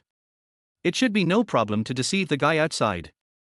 Jiyu Chenxian asked, "If the authorities can't verify the authenticity, then doesn't that mean it must be true?" "Yes." Jiyu Chenxi nodded in agreement. "Oh." Gong Liu couldn't explain any further, so he could only change the subject and said, "Can we stop worrying about whether it's true or not?" He. Chen Junjie, who was standing outside, was getting a little impatient waiting. He knocked on the door and said loudly, "You've been in there for a long time. If you can't come up with anything, don't force it. It's not difficult to admit that this guy is a loser." Shua. Jiyu Chenxian's door was opened again, and 3 people walked out of the room. Jiyu Chenxi said, "I'll say it again, please respect my boyfriend." Seeing Jiyu Chenxi defending him like this, Kong Liu felt warm in his heart and became a little dazed for a moment. For a moment, he really felt that Jiyu Chenxi was his girlfriend, and it seemed like they had known each other for a very long time. Hiss. His fantasy disappeared immediately the moment Jiyu Chenxi pinched his arm. Gong Liu did what he had just rehearsed in the room. He raised Jiyu Chenxi's hand, pointed at the dreamy watch on her wrist and said, "Look carefully, this is the watch I gave to my girlfriend. This watch is worth more than 2.5 million, enough to buy 3 of your necklaces." After Kong Liu finished speaking, he glanced at Jiyu Chenxi, and Jiyu Chenxi gave him a satisfied look in return. "Har har har, kid, do you think I'm easy to fool?" Chen Junjie looked at the watch and laughed. He pointed at Gong Liu and said, "Don't think I don't know. This is a Patek Philippe Starry Sky watch. You can't buy it in China. Even if you can really pay 2.5 million, you can't buy it in China. If this watch is real, I will kneel down and kowtow to you right now. Gong Liu didn't show any panic on his face. He calmly waved his hand and said, "You don't have to kowtow, but you have to promise me that you won't bother 1111 again." Hearing the word 1111, Xixi turned her head for no reason and looked at Gong Liu. There was a strange light flashing in her eyes, and no one knew what she was thinking. "Okay, kid, I don't think you'll cry until you see the coffin." Chen Junjie took out his cell phone and said, "I happen to know the store manager of Zhonghai Patek Philippe. You can check whether your watch is real or fake." Seeing that Chen Junjie was determined to prove it was true, Xixi pinched Gong Liu's arm guiltily, and Jiyu Chenxian also pulled the corner of Gong Liu's clothes from behind. Seeing the two sisters nervous because of guilty conscience, Gong Liu just smiled and said, "You'd better have the contact information of the manager of the watch store in China, because I bought this watch from overseas." Har. Chen Junjie snorted coldly, "What a joke, you dare to ask someone to buy a 2 million watch for you." Gong Liu shrugged and said nonchalantly, "We are rich and powerful, there is nothing we can do." "You?" The veins on Chen Junjie's forehead bulged slightly, and he gritted his teeth and said, "Boy, if this watch is not real, don't blame me for being rude to you." Gong Liu continued to provoke Chen Junjie with words, "If you can find out that he is fake, I will let you deal with him." Not long after Chen Junjie sent the message, he received a call. After hearing what the person on the phone said, Chen Junjie showed a rare smile on his gloomy face. He pointed at Gong Liu and said, "Boy, I just asked, there is no record of this watch being purchased in China in the past 6 months. As he spoke, he turned on the speakerphone. A middle-aged male voice came from the phone, "Yes, if anyone dares to use our Patek Philippe name to cheat people with fake watches, we will file a lawsuit in court."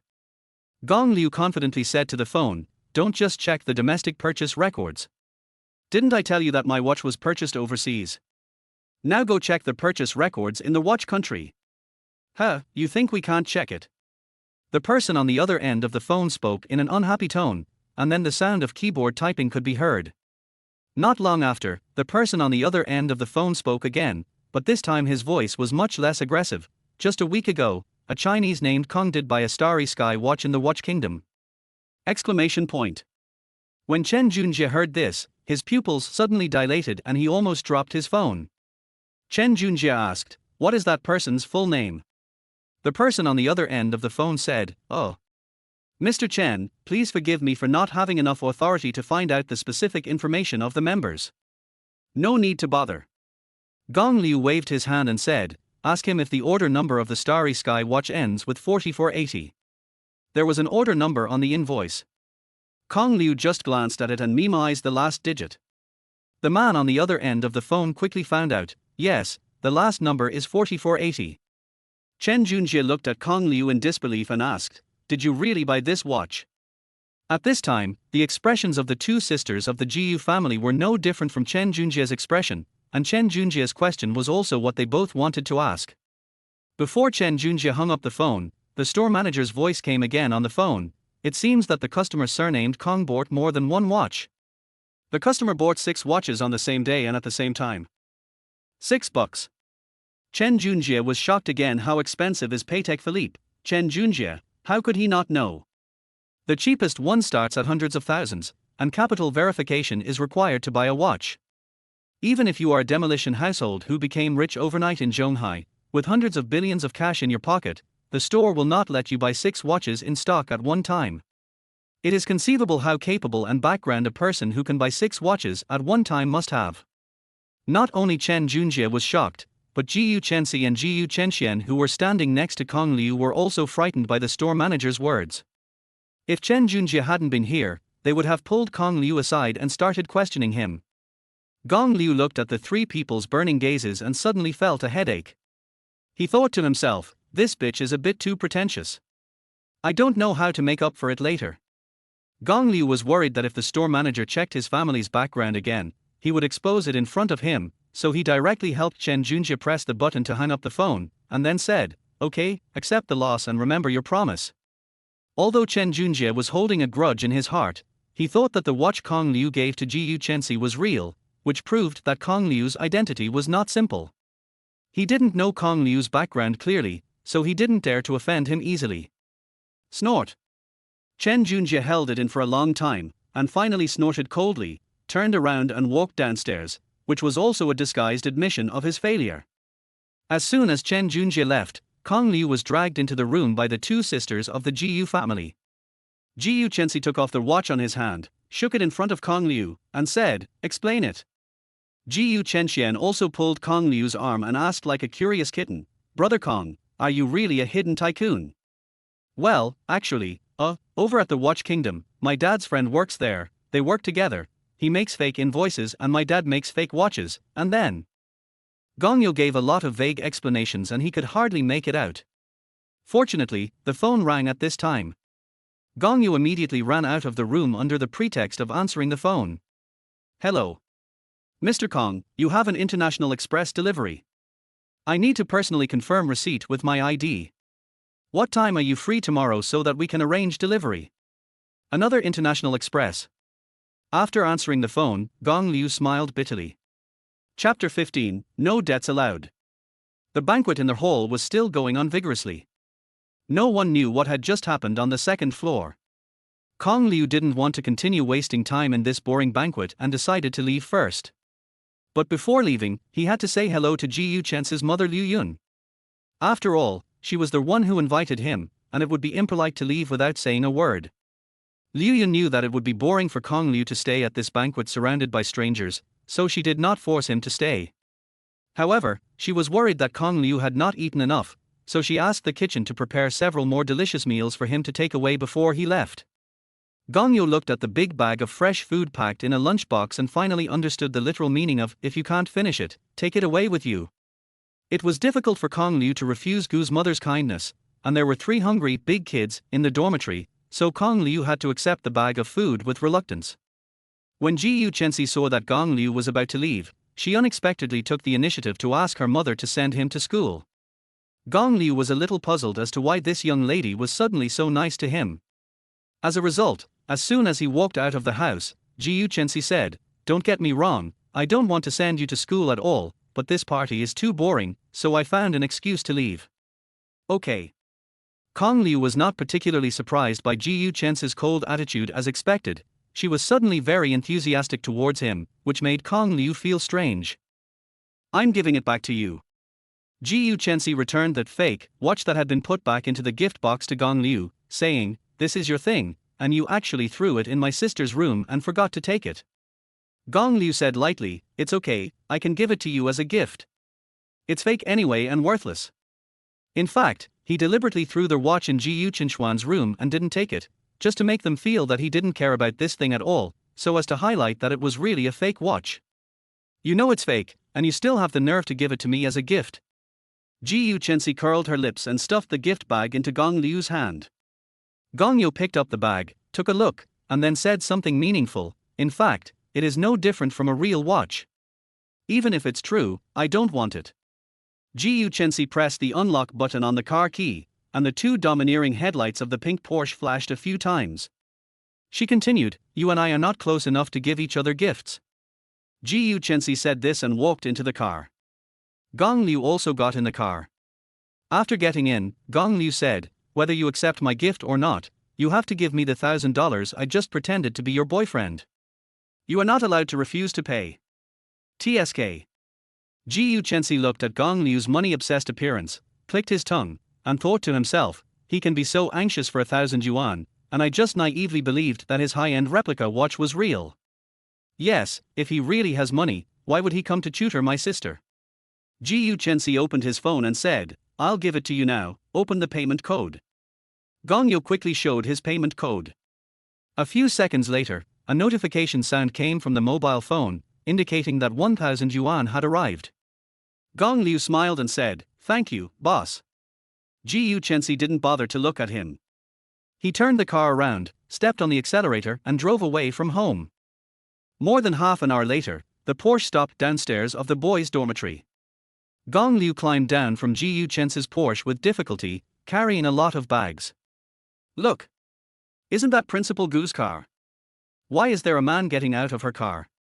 Damn, it's true. You don't know yet." "Know what?" Xixi rejected Xixi in public and confessed her love to a loser in slippers. This was pinned on the school wall. What? My goddess has a boyfriend. Could that boy be Xixi's boyfriend? Oh, she is the white moonlight in my heart. The cool school beauty is actually in a relationship. I can't accept it. Are you crazy? A cool school girl likes a loser.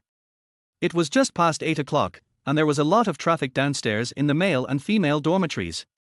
Many people saw Gong Liu getting out of Xixi's car, and there was a lot of discussion around.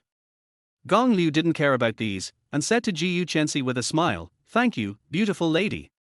Xixi didn't even want to say a word to Gong Liu. He stepped on the accelerator and drove straight to the parking lot near the girls' dormitory. Looking at Xixi's unrestrained appearance, Gong Liu even wanted to get a driver's license. If he got a driver's license, he could drive out the cows and horses in his garage for a ride. However, Gong Liu immediately forgot about this thought. Godfather. You'd better go out and date Xixi every day. Father. Can I eat that abalone? I've never eaten such a big abalone. Good dad. Can you let me try that big lobster claw? This is the first time I've seen such a big lobster claw. The moment Gong Liu walked into the dormitory carrying a big bag of delicious food, he undoubtedly became the big daddy in the dormitory. Everyone listened to his voice and no one could shake his position in the dormitory tonight. Ding dong. Gong Liu was enjoying the joy of being a father when his cell phone message alert suddenly rang. He opened it and saw that it was a message from Xixi. She used the account 1111 to ask him to play games. Gong Liu had nothing to do now, so he agreed to play with her for a while. After going online, Gong Liu discovered that there was a new skin online today, and it was for Xix's favorite support character, so he gave her one without saying a word. Then again, if he used the money she gave him tonight to buy a skin for her in the game, would this be considered as borrowing flowers to offer to Buddha? Xixi was already in a good mood tonight as she had chased away an annoying suitor. When she saw the gift from her boyfriend, she felt even better. She was so happy that she gave her boyfriend several skins worth over 100 yuan. Wow! Gong Liu looked at the pile of skins in the mailbox and said to himself, "It seems that the little rich woman is in a good mood today."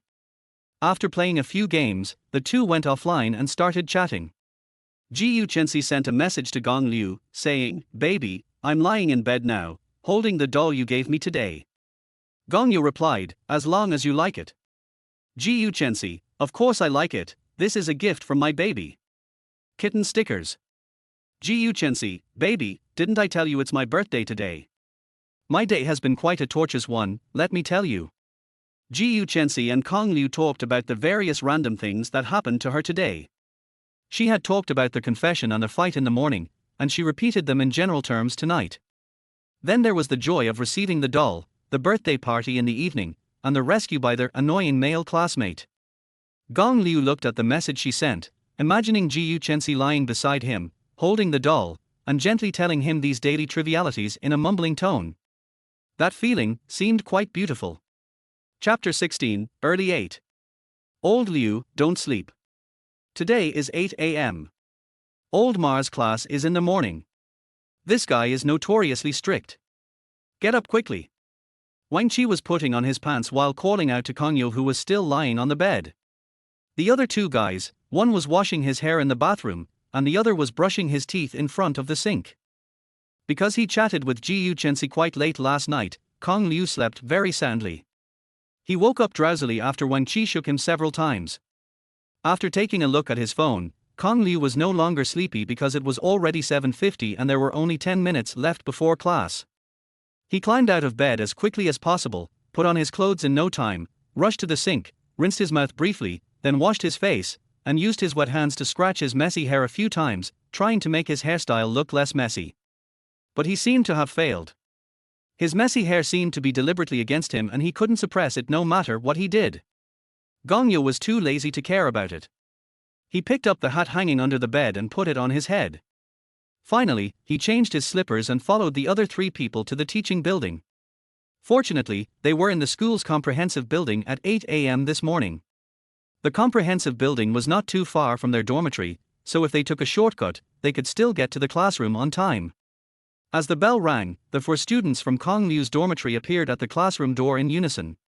The old professor who was about to call the roll on the podium looked at the four people who came in at the right time and said, "This will not happen again." This old professor is the old man mentioned by Wang Qi. He is a professor of management and is very strict in class.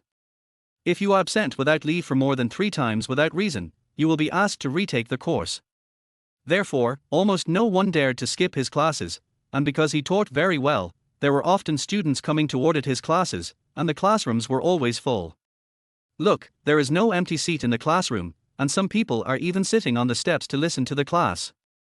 Gong Yo and the other 3 arrived the latest, so naturally they could not escape the fate of sitting on the steps and listening to 2 classes. Gong Yo. The 4 of them were walking towards the empty stairs when suddenly someone called out to Gong Yo.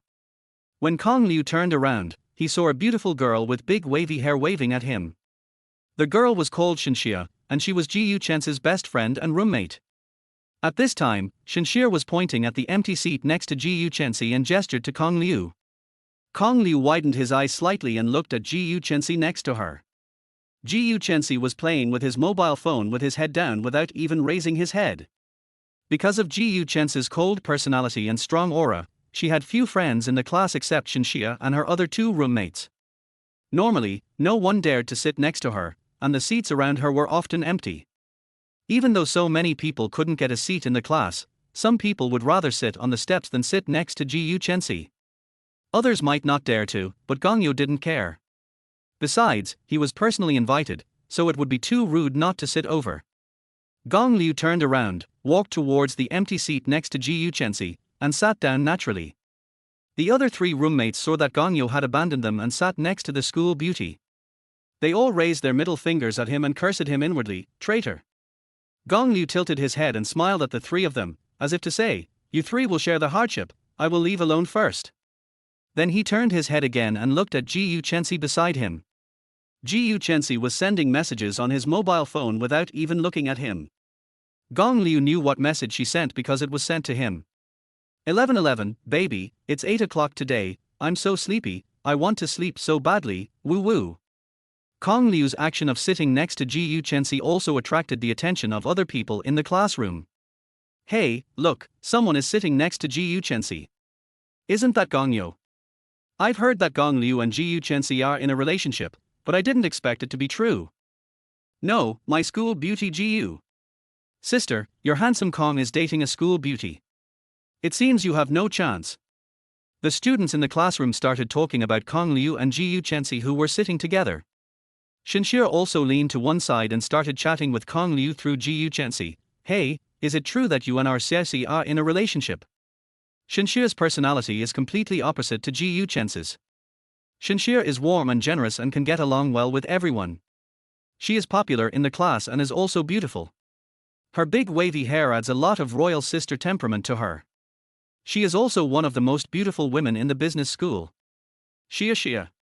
Before Kong Liu could speak, Ji Yu Chen turned around and glared at her bestie, saying, "Don't talk nonsense, those are all rumors." Xixi obviously didn't believe it. She clicked her tongue and said, "Rumors? Then why did you ask me to ask Gong Liu to sit over here? You just couldn't bear to see him sitting on the ground." Ji Yu Chen pinched Xixi's waist and said, "If you keep talking nonsense, I'll tear your mouth apart." The 2 spoke quietly, but Kong Liu heard most of what they said and realized that it was Ji Yu Chen who asked Xixi to ask him to sit over.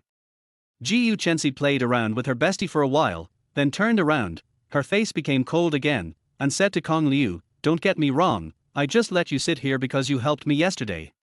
I'm not interested in you, and I already have a boyfriend." Okay. Gong Liu nodded and said with a smile, "Actually, I'm not interested in you either, because I have a girlfriend too." That's the best. Ji Yu Chen turned his head away. Seeing Kong Liu calmly saying that he had a girlfriend, Xixi of course didn't believe it.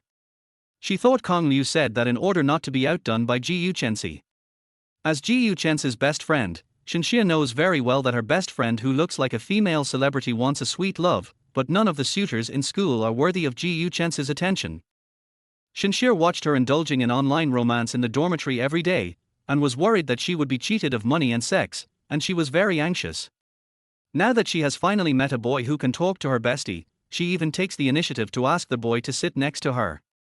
It is obvious that there is a chance between the 2 of them. What's more, the boy looked good and was considered a handsome guy in the school. Most importantly, he had helped Xixi pass the character test yesterday. Xinxia would certainly not let their marriage end there. So, Xinxia passed by Xixi, who was sitting in the middle, and continued to say to Kong Liu, "Don't be discouraged, you still have a chance. She doesn't have a boyfriend at all. She just met a gaming partner online. At best, it can be considered an online romance. Xixi, you want to die?" Hearing her best friend exposing her past in front of others again, Xixi could no longer sit still and started playing with her again. Kong Liu looked at Xinxia, shook his head and smiled bitterly. He actually didn't quite understand why Xinxia wanted to help him, as he and she seemed to have no connection at all. Quiet. Class starts now. After taking the roll, Professor Ma gave a stern rebuke, and the originally noisy classroom immediately became silent. Everyone, open it. Professor Ma's classes are different from other teachers. He never turns on the multimedia and reads boring content from the PPT on the computer. He remembers everything he wants to say in his mind. His lively and interesting courses are deeply loved by students. The students around him all followed the professor's instructions and turned to the designated chapters, but Gongyo's desk was the only one left, empty. Because he left in such a hurry, Gongyo didn't even have time to get his textbook. Shua. As if seeing Gong Liu's embarrassment, Xixi actually took the initiative to put his textbook in front of Gong Liu. She didn't say anything. After giving her book to Gong Liu, she and Xinxia shared a book. Thank you. In a voice that only the two of them could hear, Gong Liu whispered thank you to Xixi. Xixi heard Gong Liu's thanks, but she said nothing and her face remained expressionless. But Gongyo smiled and thought, he's not that cold after all. Xixi, who was sitting in the last row, looked at the two people who were so close, and his face was very ugly. He pointed at Gong Liu's back and said secretly, "I wonder how long you can still jump around." Chapter 17 Scar. Perhaps because he arrived on time in the morning, Professor Ma had a deep memory of the four people in Gongyo's dormitory. During 2 classes, he called on all 3 people except Gongyo to answer questions.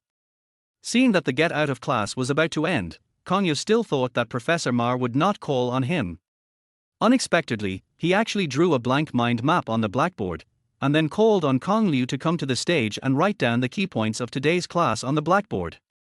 Although I was prepared to be called on by the professor to answer questions, I didn't expect that the questions he gave to his 3 roommates were so simple, while I had to go on stage and write something. However, as a top student, Gong Liu remembered the key points of the professor's lecture during class, so it was not difficult for him to write a mind map. He walked up to the podium calmly, filled in all the blank parts in the mind map, and turned to look at Professor Ma. Not bad, I listened carefully to the class. Professor Ma looked at the mind map on the blackboard, nodded with satisfaction, and asked, "What's the name?" Gongyo. Professor Ma rolled his glasses, carefully searched for Gongyo's name on the roll call list, and wrote, +2, behind him. The credits you get in Professor Ma's class are real credits that are directly added to the overall course evaluation. Just now his other 3 roommates were called up to answer questions, but they answered stutteringly. Only he got these 2 precious credits. Wang Qi, Du Hongyuan, and Chen Jirue all looked at him with envy, raised their middle fingers again, and cursed, "Traitor." Professor Ma waved his hand and said, "Okay, go down, and come earlier next time." "Okay." Gong Liu rolled up his sleeves, patted the chalk dust off his hands, and sat back in his seat. Hearing Professor Ma praising Gong Liu, Xixi looked up at him for a rare moment, and found that Gong Liu had already taken his seat. Xixi gaze fell on Gong Liu's left wrist. There was a thumb-sized sunken scar on his wrist. The scar was repaired very well and was basically invisible, but because there was a piece of flesh missing in the sunken place, it could still be seen if you looked closely. The moment he saw the scar, Xixi shuddered. Xixi asked coldly, "What's the matter with this scar?" "Oh." Gong Liu generously showed the scar to Xixi, and said, "I played with it when I was a kid." After saying that, he put down his rolled-up sleeves again, and the scar was covered again. "Oh." Xixi responded absent-mindedly, as if thinking about something. Not long after, the bell rang for the end of Get Out of Class. Gong Liu's class only had these 2 classes taught by Professor Ma their whole day today. After the classes, Xixi, the director of the Cultural and Entertainment Department of the Business School Student Union, had to accompany Xixi, the vice president of the Business School Student Union, to rehearse the welcome party on Friday night. In fact, Xixi originally didn't want to join the student union, but she couldn't stand her best friend Xixi's nagging in her ear, and she agreed because she was annoyed. Kong Liu had nothing to do in the afternoon, so he decided to go to the library to read a book, and then go to tutor Xixi in the evening. When going downstairs, Xixi called out to Kong Liu in the crowd, asking him not to forget about the tutoring in the evening. When Xixi shouted, all the students in the corridor looked at her and Gong Liu. The rumor that they were in a relationship was already spreading around the school, and Xixi was always interacting with him in public. It was hard not to be misunderstood. Gong Liu smiled helplessly and made an okay gesture. The three roommates grabbed Gong Liu and started questioning him. Do Hong Yuan know, are you two really dating? Wang Qi, you better tell the truth, kid. Chen Jirue, that's right, we all sat together in class today. Gong Liu looked at his three roommates, all of whom looked like they could eat him alive. He shrugged his shoulders and said, there's really nothing wrong between us. The three of them were in tacit understanding for a while, and said in unison, I don't believe it. Believe it or not. Gong Liu was too lazy to explain to the three of them and walked towards the cafeteria. After 2 classes in the morning, he was very hungry, so he had to go to the cafeteria to have a good breakfast. Just when Gong Liu bought 2 steamed buns and was about to eat them in the cafeteria, he received a call from the courier. He had no choice but to carry the buns back to the dormitory to eat them, although he could also eat while walking. That was not very elegant, so he decided not to. At the entrance of the express station, there was the same courier guy from yesterday. After completing the signing procedures, he respectfully handed a square express box to Gong Liu. Seeing the express box, Gong Liu seemed to have guessed what was inside. This time, the courier did not remind Gong Liu to open the package in front of him. It was obvious that he had remembered that Gong Liu did not like to open packages in front of others. Gong Liu returned to the dormitory carrying the express box in one hand and breakfast in the other. The 3 people in the dormitory haven't returned yet, so Gong Liu took advantage of the fact that no one was around to open the express delivery. As expected, there was another Patek Philippe Starry Sky watch inside, but this Starry Sky watch was a little more low-key than yesterday's one. The outer ring of the case was not inlaid with diamonds, and the overall dial was smaller than yesterday's one. The plain case glowed with a silvery white glow, and the quality was also very high. If the fancy diamond-studded Starry Sky watch from yesterday was suitable for boys, this watch is very suitable for girls. He asked his parents to send back some local specialties, but they ended up sending back 2 watches worth millions. Gong Liu didn't know what to say. However, if you think about it carefully, is tea the local specialty of the watch country watches? Gong Liu put 2 watches together, one big and one small. The meaning of these 2 watches is very obvious. His parents are asking him to find a girlfriend as soon as possible. Gong Liu put the 2 watches into a box and hid them in the closet, planning to find time to return the watches home. If this thing is kept in the dormitory and gets stolen, it's no big deal. It's just a loss of a few 100 million yuan. But if it is discovered by roommates, it will be difficult to explain. By then, my identity will be discovered, and it will be difficult to maintain the friendship between ordinary people. Gong Liu thought this in his mind and couldn't help but wrap the 2 boxes more tightly with his clothes. Brother Kong, what are you doing? Chen Jirue walked into the dormitory carrying the wontons and chicken legs he had packed from the cafeteria, as well as a box of crab roe soup dumplings. Nothing, just sorting out clothes. When Gong Liu saw his roommate coming back, he stopped what he was doing and closed the cabinet door with a smile. Oh. Chen Jirue nodded and asked Gong Liu, have you had breakfast? Gong Liu pointed at the food on his table and said, I bought some buns and soy milk, but I haven't eaten them yet. Chen Jirue looked at Gong Liu's humble breakfast and asked, you only eat a few buns? Gong Liu nodded and asked, well, what's wrong? He was originally planning to buy something else to eat together, but the courier called and he was in a hurry to pick up the package, so he took the buns and left. How can you be full with just this little? I bought several chicken legs. I'll share one with you. Chen Jirue said as he stuffed a chicken leg into Gong Liu's bun bag. How embarrassing. Chen Jirue waved his hand and said, we are all brothers, why are you being polite? What Chen Jirue was thinking at the moment was, it seems that Brother Kong is really short of money recently. He even eats such a bad breakfast. He was not like this before. Is it because he is in love with the school beauty? Yes, it must be like this. What Gongyu was thinking was, Xiao Chen is such a nice person. Is this the friendship between ordinary people? It's really good. But the chicken drumsticks are a little dry, not as delicious as the ones made by my Shandong cuisine chef. Chapter 18 No Money. Brother Kong, do you like my sister? R. Gong Liu, who was tutoring Jiyu Chenxian, was slightly stunned when he heard her words. He asked in confusion, why do you ask this question? It's okay, I'll just ask. Jiyu Chenxian shook her head and continued to do her exercises. After a while, she raised her head again and said to Gong Liu, actually, my sister is not as difficult to get along with as she looks on the surface. Gong Liu put his hands on his hips and asked, what do you want to say? Jiyu Chenxian said in a low voice, I feel, there is a chance between you and my sister. Har. Gongyu was a little confused. It would have been fine if Shenxia had tried to match him and Jiyu Chenxi during class in the daytime, but how come even Jiyu Chenxi's sister was trying to match them up now? Seeing that Kong Liu didn't believe it, Jiyu Chenxian immediately explained, I feel that my sister treats you differently from other men. Gong Liu smiled bitterly and said, it's really different. She particularly hates me. This time it was Jiyu Chenxuan's turn to show a puzzled expression, my sister hates you. Why? This story starts from the beginning of freshman year. Gong Liu briefly told Jiyu Chenxian the reasons and consequences of the feud between the two of them. After listening, Jiyu Chenxian burst into laughter.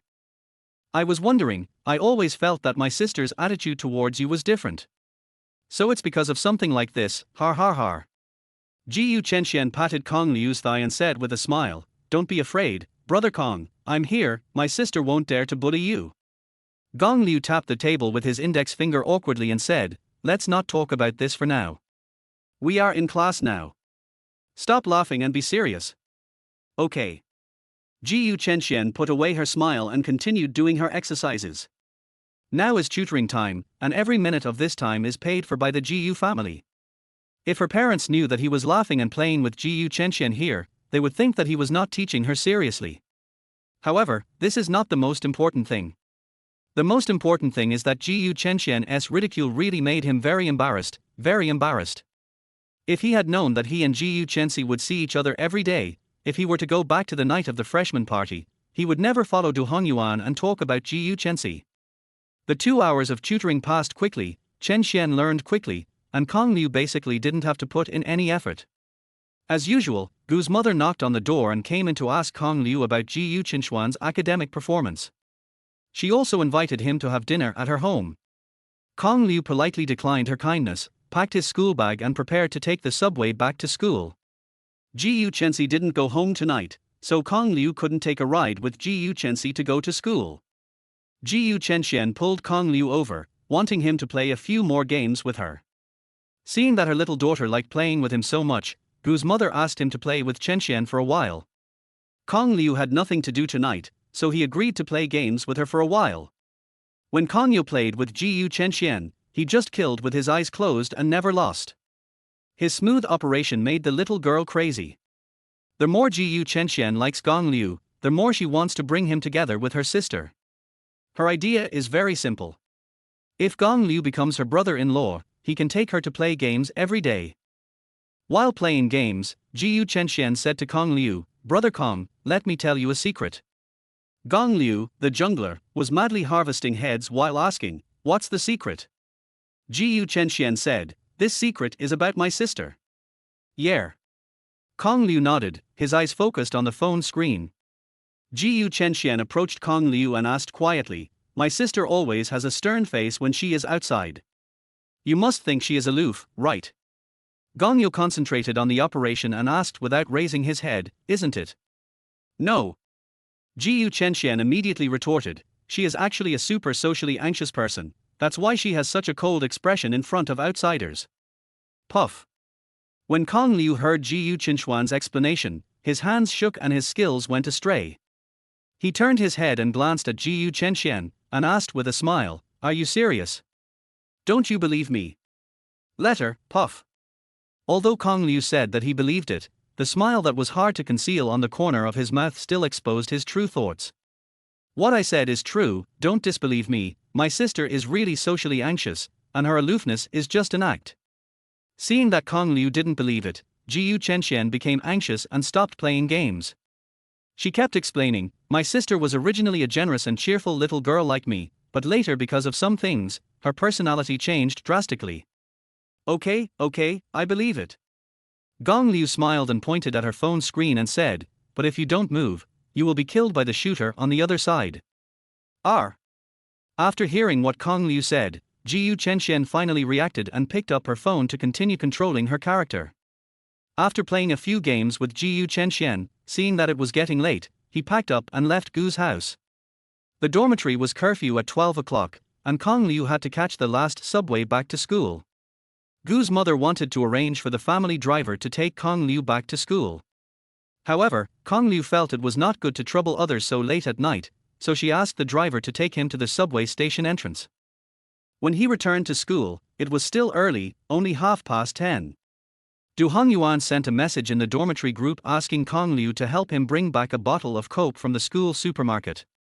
Kong Liu didn't want to agree at first, but with Du Hongyuan's repeated call of father, Kong Liu finally lost his original intention.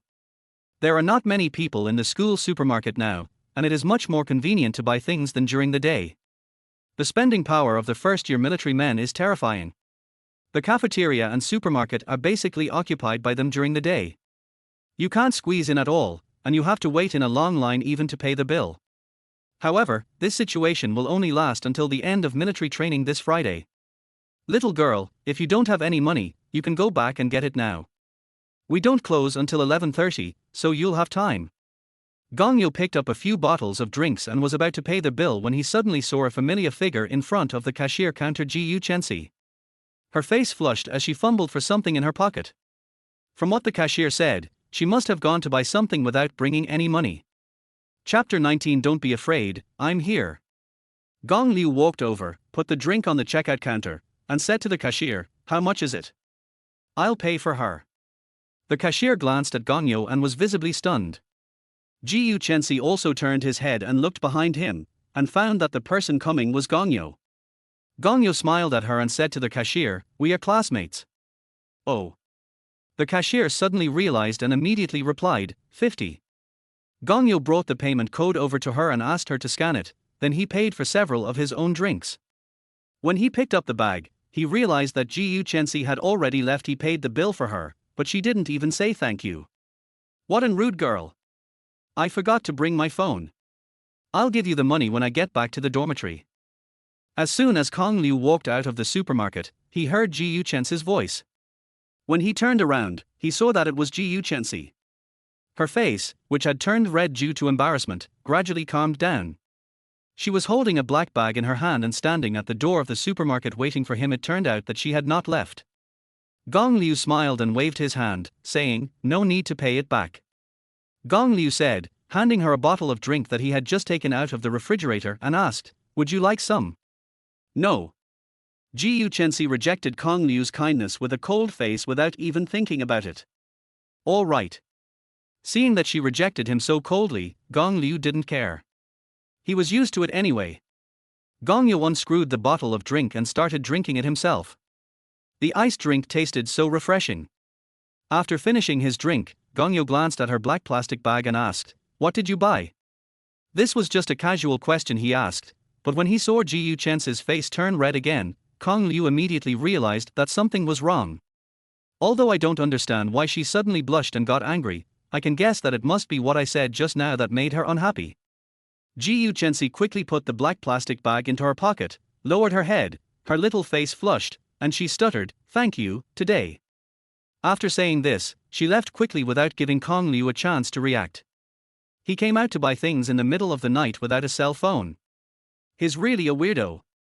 Gong Liu looked at Jiyu Chenxi's departing back, and suddenly, he seemed to understand something. The black plastic bag probably contained menstrual products.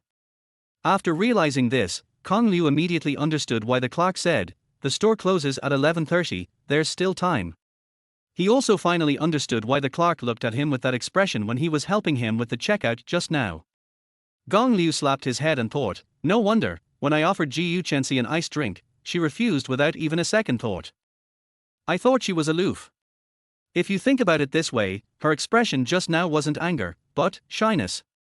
After thinking this through, Kong Liu suddenly felt that Xixi attitude tonight was not very cold, but rather a little. Contrast cuteness. Gong Liu suddenly recalled what Xixi had said to him tonight. She is actually a socially anxious person, which is why she has such a cold expression in front of outsiders.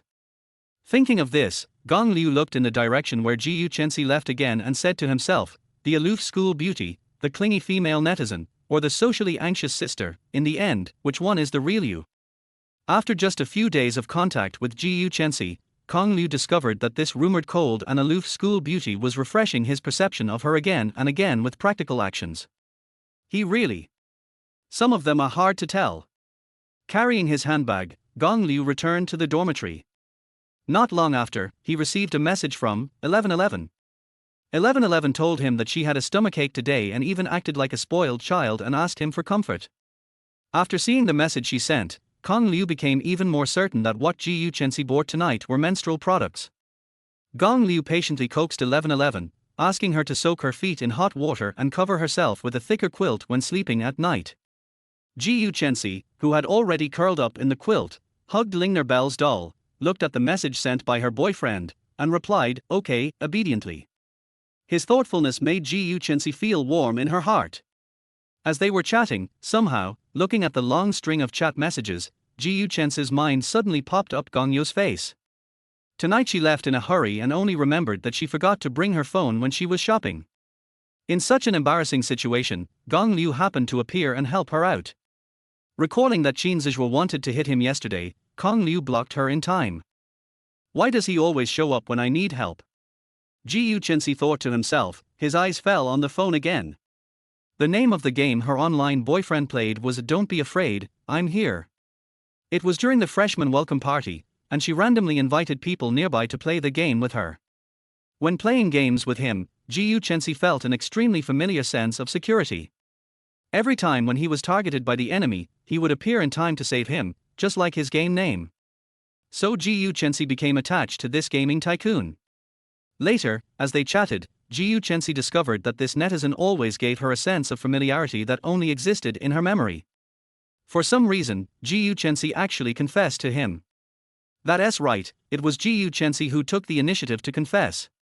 He agreed, and the two began an online romance that lasted for a year. In fact, most of the time, it was Xixi who took the initiative to chat with this online boyfriend. Just as Xixi said to Kong Liu, Xixi was indeed a lively and outgoing girl when she was young. Later, she was kidnapped, but fortunately she escaped safely. But after this incident, Xixi's personality changed. After she came back, she became much more withdrawn. She didn't like to talk or laugh when she went out, and she always had a cold face. The memories of being in the kidnapper's lair were still clearly imprinted in Xixi's mind, even though a full 10 years had passed. At that time, there was a little boy who was kidnapped together with her. The little boy managed to break free from the restraints at night and helped her untie the rope, wanting to take her away with him. However, she was too nervous at the time, and her legs became weak due to nervousness. She could not run at all and almost dragged the boy down.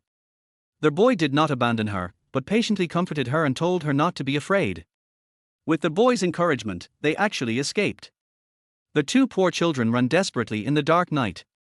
They didn't know how long they ran. Until the sky turned pale, they finally ran to a populated area and ran into the police station. Tonight, Xixi had this dream again. In the dream, she tried hard to see the boy's face clearly, but everything in front of her was blurry. Only the boy's warm words, "Don't be afraid, I'm here, we can definitely get out." These words kept echoing in her dreams, making this bitter dream a little sweeter. Chapter 20 Welcome Party. When I was in high school, my teachers always told me that everything would be easy once I went to college. But after entering college, most people will miss the days in high school when they were working hard towards their goals. College life is boring. If you don't have any goals, you will be in a daze every day. If you have few classes, this feeling of confusion without goals and direction will be even more obvious. Look, Kong Liu spent the whole day in the study room.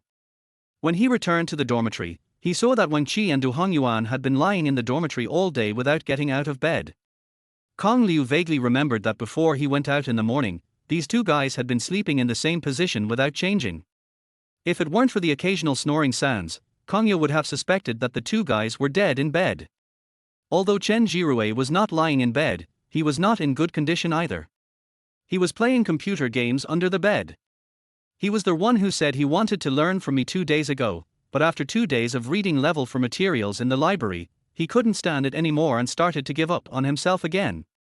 Looking at the three guys in the dormitory, Kong Liu smiled bitterly and shook his head. Ding ling ling.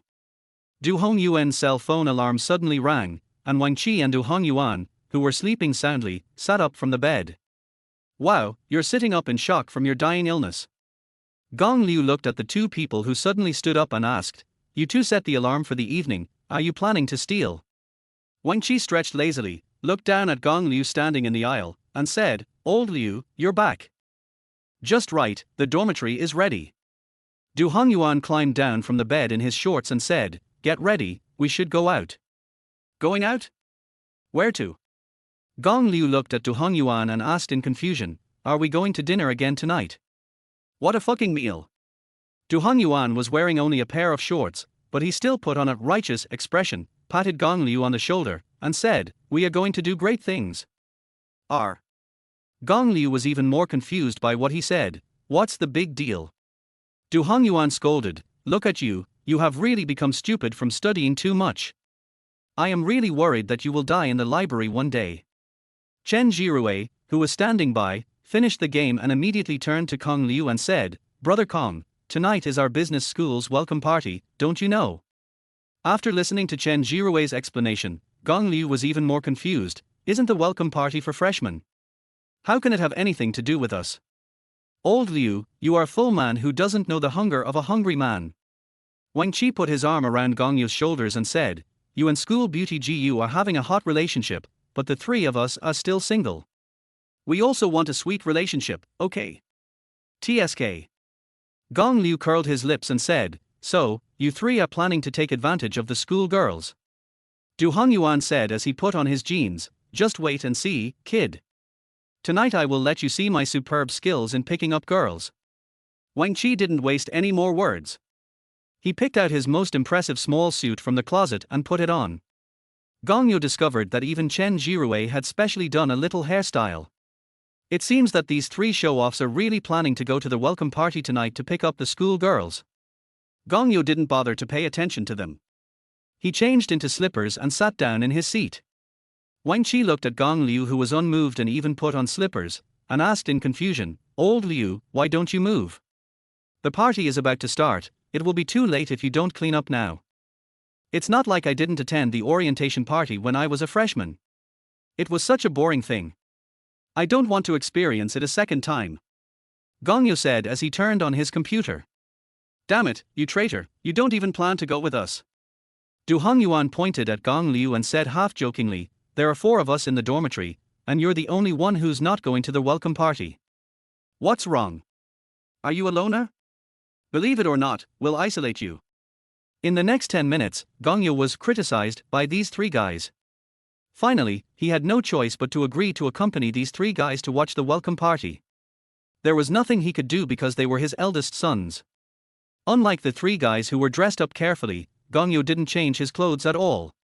He was still wearing the same clothes he wore in the study room during the day. However, this made him look more casual and unlike these 3 guys, who seemed so deliberate. This show-off Du Hongyuan even sprayed some perfume on his body. Kong Liu could smell the alcohol in his cheap perfume from a distance. The welcome party was held in the open space in front of the business school teaching building. The large lawn was already crowded with people. Those who came early grabbed seats, while those who came late had to find a way on their own. Some brought small benches from the dormitory, and some sat directly on the grass. A huge podium has been set up right in front of the lawn. The big screen on the stage is playing video footage shot during the freshmen's military training. The party has not officially started yet.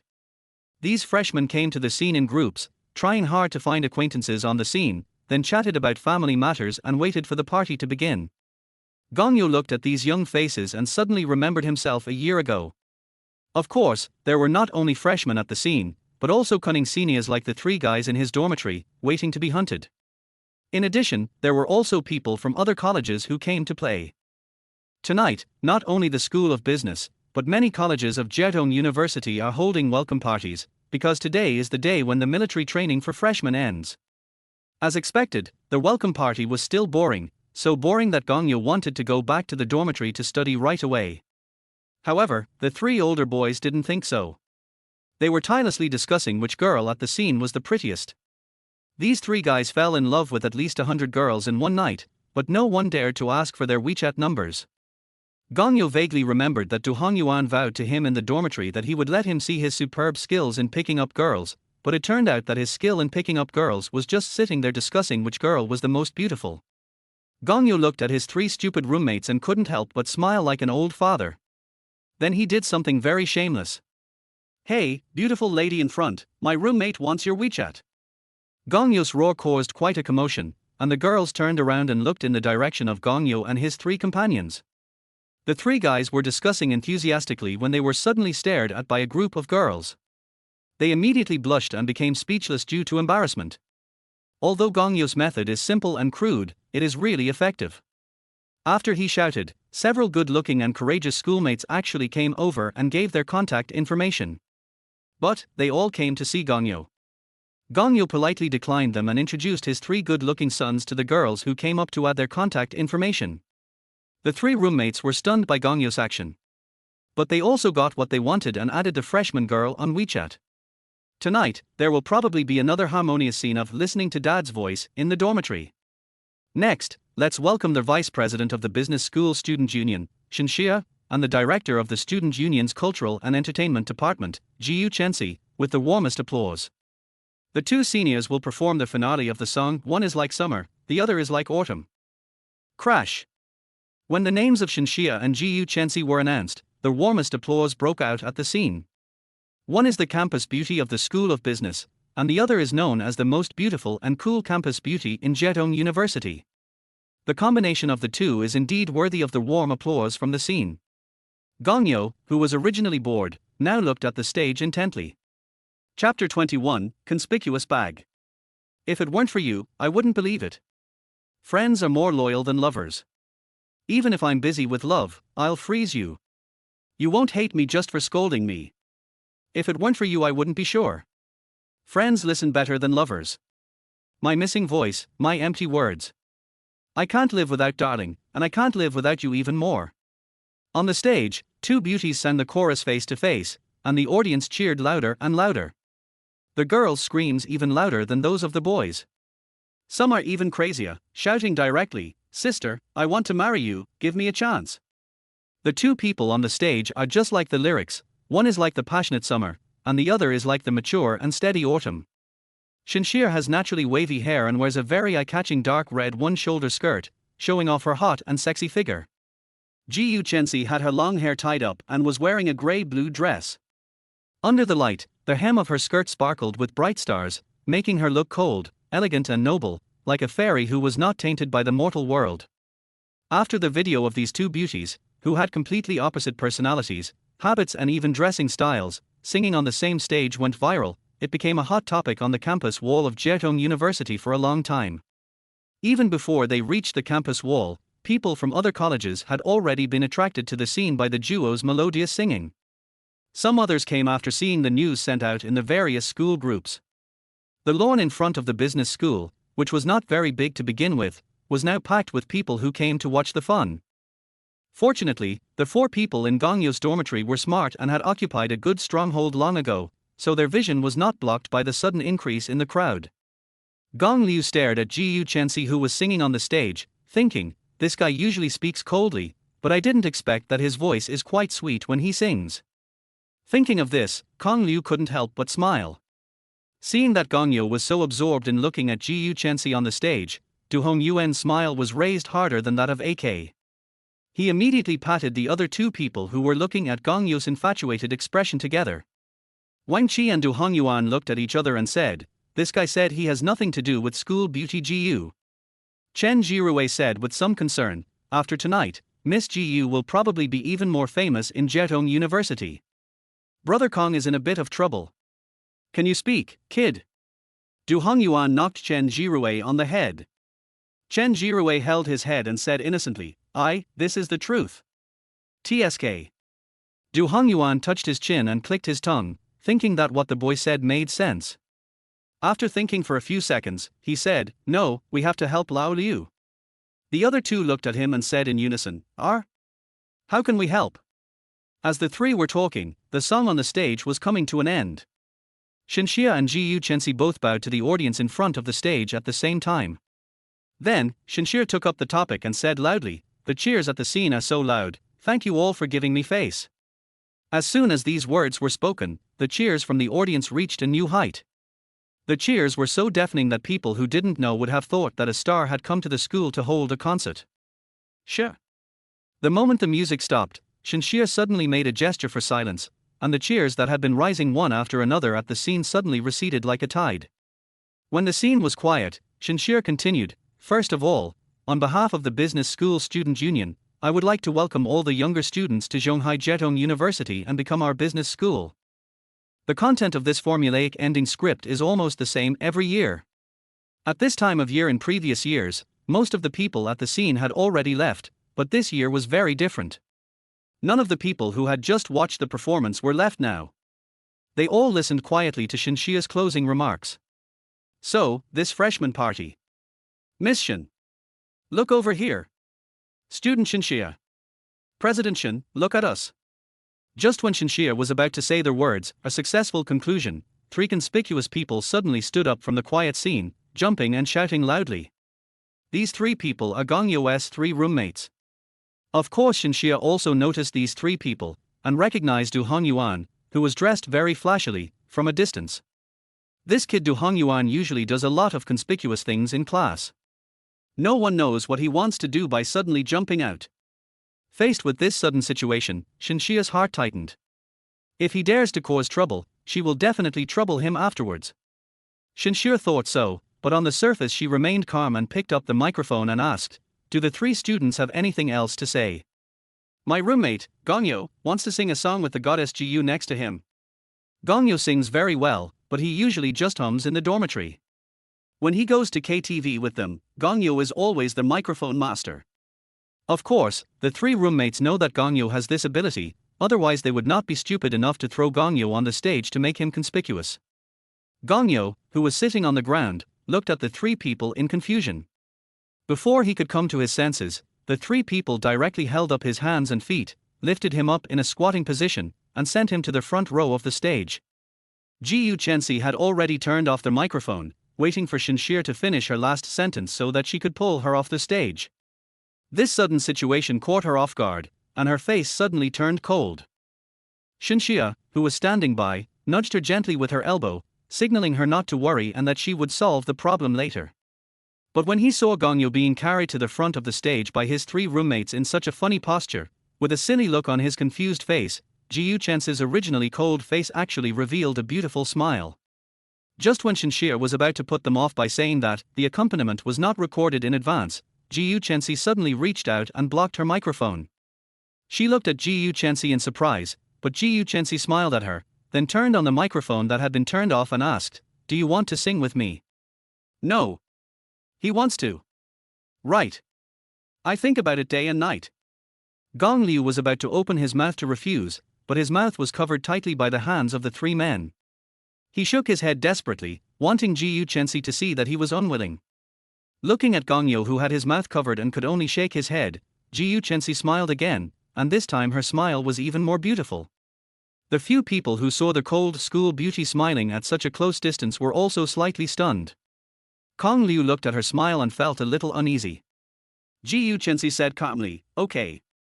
Chapter 22, owe me a song." Gongyo was shocked. The audience at the scene was also shocked. Even Ji Yuchensi's best friend Xinxia was shocked. No one expected that Ji Yuchensi actually agreed to the request for a chorus. There were only three conspicuous bags. The three of them looked at each other, showing a victorious expression, and then threw Gong Liu directly onto the stage.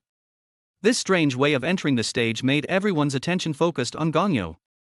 Kong Liu pursed his lips, stood up with a bitter look on his face, and nodded slightly towards Xixi and Xinxia to express his apology. Xinxia looked at the somewhat reluctant Kong Liu and asked, "Can you do it?" Just after asking, she added, "Forget it, it's already this time, we have to do it even if we can't." Xixi looked at Gong Liu calmly and asked, "What can you sing?" Gong Liu scratched his head, anything is fine. TSK. Seeing that Gong Liu was still bragging in front of him at this time, Xixi also clicked his tongue and said, "I'm asking you seriously, don't make a fool of yourself in public later." Xixi really misunderstood. Gong Liu was not just trying to be brave. Gong Liu does have a musical foundation. When he was young, his mother wanted to train him to be a child star, so she found various tutors to teach him singing, dancing, piano, guitar, chess, calligraphy and painting. She didn't care whether he wanted to learn or not, and she signed him up for all of them. His mother loved to play tricks, and he had nothing to do, so although he was not very interested, he still obediently learned all these miscellaneous things. It was also from that time that Gong Yu showed his great talent for learning, and he actually learned everything. He was almost being forced by his mother to become a star, but later he was kidnapped. His family did not agree with him showing up in public, so the plan fell through. Later, Gong Yu's mother stopped taking him to learn talents and changed him to learn martial arts. Xinxia at the side asked, "Will you play, Little Dimples?" Gong Liu nodded, yes. Xinxia's eyes fell on Xixi, then this one. Xixi also nodded, indicating that there was no problem. Xinxia picked up the microphone and said, "Dear students, please give a round of applause to this Little Dimples." After Xinxia said a few simple polite words, she handed the microphone to Gong Yu and walked off the stage. After a round of applause, the accompaniment of Dimples sounded on the stage. The first part is the male vocal part. Xixi was worried at first that Gong Yu, who was on stage for the first time, would be too nervous to sing on time. After all, performing on stage is different from humming a song in the dormitory. "I am still searching." But as soon as Gong Yu opened his mouth, Xiuqian's worries disappeared instantly. His magnetic voice was deep and slow, extremely sexy and charming, and very comfortable. Listening to this song, Xiuqian felt an unprecedented sense of security in his heart. At this moment, Xiuqian thought of the boy who saved her when she was a child, and the song he sang to her that night to encourage her, "The insects are flying." It was also at this moment that Xiuqian's eyes became a little strange when he looked at Gong Liu. Gong Liu didn't notice Xiuqian's strange look. It was the first time that Gong Yu sang in front of so many people, and he started the song. He was a little nervous at the moment. Because of this, he sang extra seriously and heartily, so he had no mood to look at Xiuqian. After Gong Yu's segment ended, Xiuqian raised the microphone. Happiness begins to show signs. Gong Liu's eyes fell on Xiuqian's face. She had put on beautiful makeup tonight, making her already naturally beautiful face even more delicate. When she was singing, her voice was no longer so cold, but melodious and beautiful voice lingered in Gong Yu's ears and in the hearts of everyone present. Then, the two sang together.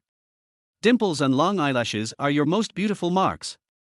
The two sang in harmony, and their beautiful voices flowed into the hearts of every listener like a clear spring water mixed with honey. In just one song, most of the single people present felt the sweetness and happiness of being in love. The occasional eye contact between the two made everyone present extremely envious.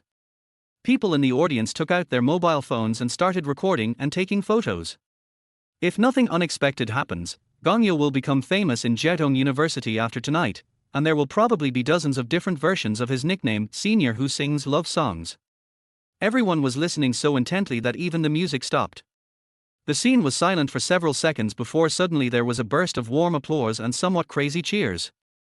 The lively scene was even as lively as the carefully prepared finale song.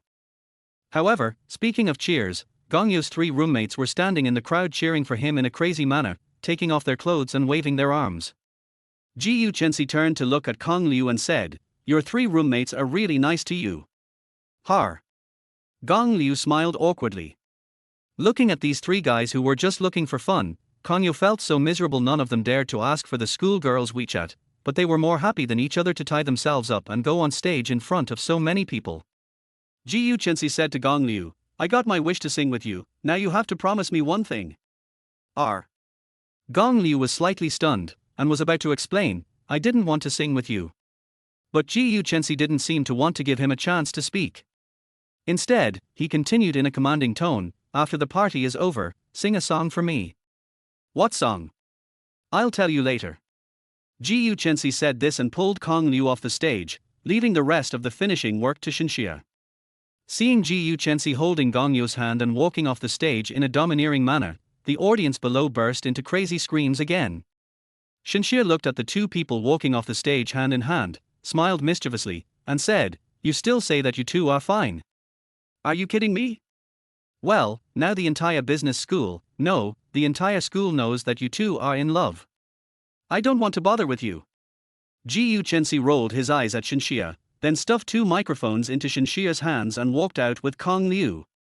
"Hey, where are you taking me?" Gong Liu, who was being led by Xixi, was also a little confused. "Find a quiet place and sing a song for me."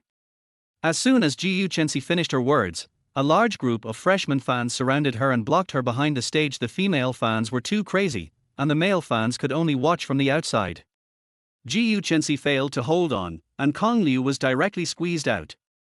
At this moment, Kong Liu was also surrounded by a group of people, all of whom were freshmen who were fans of his singing. Fortunately, Gong Yu had 3 good roommates. The 3 of them directly tore a hole in the crowd and carried Gong Yu away from the scene. They really carried him out. Before leaving, Kong Liu glanced at Xixi. Xixi opened her mouth and said a few words to him, but the scene was too noisy, and Kong Liu did not hear clearly what she said. He only guessed from her lip shape that the meaning was, "You owe me a song." Chapter 23, Flying Insects. Today is Saturday, and Gong Yu could have had a good sleep in. But he was woken up by the phone ringing early in the morning. When he picked up the phone, he saw it was an unfamiliar number. Gong Liu answered the phone and said angrily, "Who is it?" On the other end of the phone, there was a cold female voice, "Where are you now?" Hearing this voice, Kong Liu was stunned at first, then he came to his senses. This was Xixi voice. Her voice was very recognizable. In addition, the two of them sang a song together last night. How could Kong Liu not recognize her voice? Gong Liu glanced at the number on his phone, rubbed his eyes, sat up from the bed, and said, "I'm in the dormitory." "Where did you get my number?" Xixi did not answer his question, but said to him directly, "Go downstairs now and sing a song for me." If he was an ordinary boy, and he got a call from the school bell early in the morning, asking him to come downstairs for something, he would definitely run downstairs happily. After all, the other party was fair, rich and beautiful, and she would take the initiative to run to the boys' dormitory to wait for him. How lucky he was. But Kong Liu is not an ordinary person. When he heard what Xixi said, he was stunned. After being stunned for a few seconds, he asked back, "So you called me so early in the morning to harass me just to make me come downstairs and sing for you right now?" Xixi said impatiently, "Hurry up, I'll wait for you downstairs of the boys' dormitory in 10 minutes. You lunatic, wait for me, I'm going to sleep." The little bit of favorability that Xixi had worked so hard to build up in Kong Liu's heart was wiped out by a phone call this morning. Gong Liu hung up the phone speechlessly, turned off his phone, and continued to sleep. But Kong Liu seemed to have underestimated Xixi.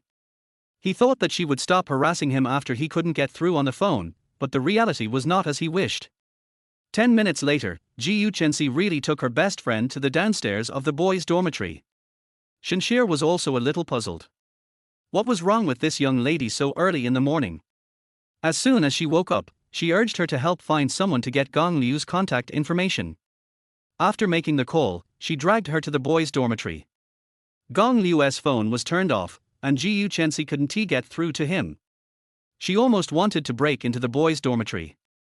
Fortunately, Xinxia stopped her, and then Xinxia, using her identity as vice president, found 2 boys from the student union to go to Kong Liu's dormitory and call him out.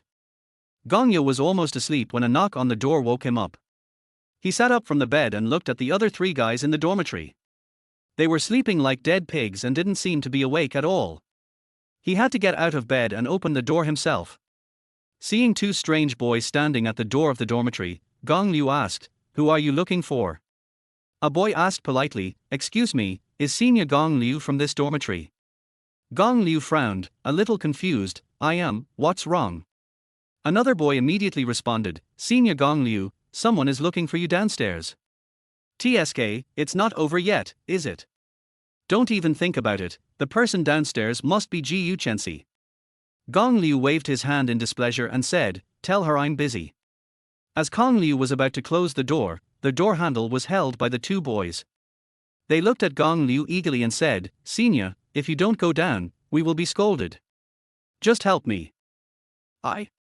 Gong Liu was about to swear, but when he looked at the two innocent younger brothers, he was too soft-hearted. Wait a moment. Although he didn't want to go downstairs, Gong Liu still agreed. After changing his clothes, Gong Liu went downstairs with two junior classmates.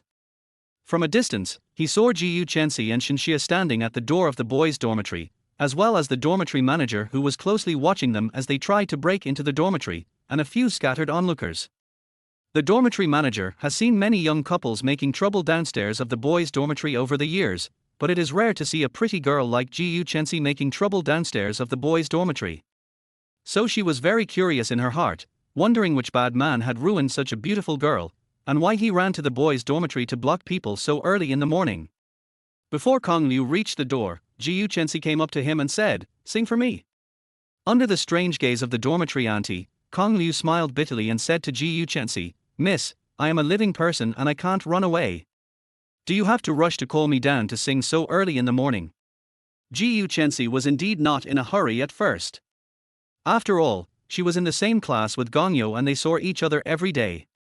He went to her house every night to tutor her younger sister. If she wanted to listen to him sing, she could do so at any time. But she had that dream again last night. In the dream, the little boy kept singing "A bug is flying" to her. So when she woke up, while the memory of the dream was still clear, she couldn't wait to find Gong Liu to confirm whether he was the little boy who saved her when she was a child. At this moment, looking at Gong Liu standing in front of him, Xixi was stunned for a moment, and he seemed to finally realize his gaffe. She thought for a moment and said, "Sing "The bugs are flying" for me and I'll treat you to breakfast." A bug flies. Gong Liu frowned slightly and asked, "Why this song?" Xixi waved his hand domineeringly and said, "Don't worry about it, just sing." Gong Liu looked around and asked, "Here?" Xixi nodded and urged, "You were fine on the stage yesterday. There are only a few people here. Sing quickly." Okay. Gong Liu was too lazy to ask more questions. He cleared his throat and sang "The bug is flying" that Xixi had requested. The dark sky hangs low, and the bright stars follow. Xixi closed his eyes and listened to the song carefully. Although Xixi didn't understand what idle drama the young couple was performing here so early in the morning, she didn't dare to interrupt. She just stood aside quietly as a spectator, and praised Gong Liu for his good singing in her heart. At this moment, many people have taken out their mobile phones and started recording videos. The video of Gong Liu singing "The bug is flying" to campus bell GU in the boys' dormitory early in the morning was immediately posted on the campus wall. I believe that it won't be long before this video will become the headline news of Zhejiang University, just like the chorus video that went viral last night. In just a few days, Gong Liu and Xixi have almost become celebrities, and 8 out of 10 headlines on campus are about them. When Gong Liu was singing, Xixi listened very carefully. She tried hard to compare Gong Liu's voice with the voice of the little boy in her dream. At first she felt that their voices were very similar, but the more she listened the less they were similar.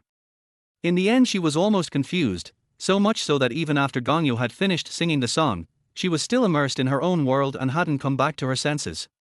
End of this chapter. Chapter 24. The moon in the water is the moon in the sky. When Gong Liu sang "Dimples" last night, it really gave Xixi a familiar sense of security. But today when Gong Liu sang "Bugs Flying," Xixi felt that the voice was very unfamiliar. She didn't understand what went wrong. When she opened her eyes again and looked at Gong Liu standing in front of her, she suddenly felt that her behavior today was a bit absurd.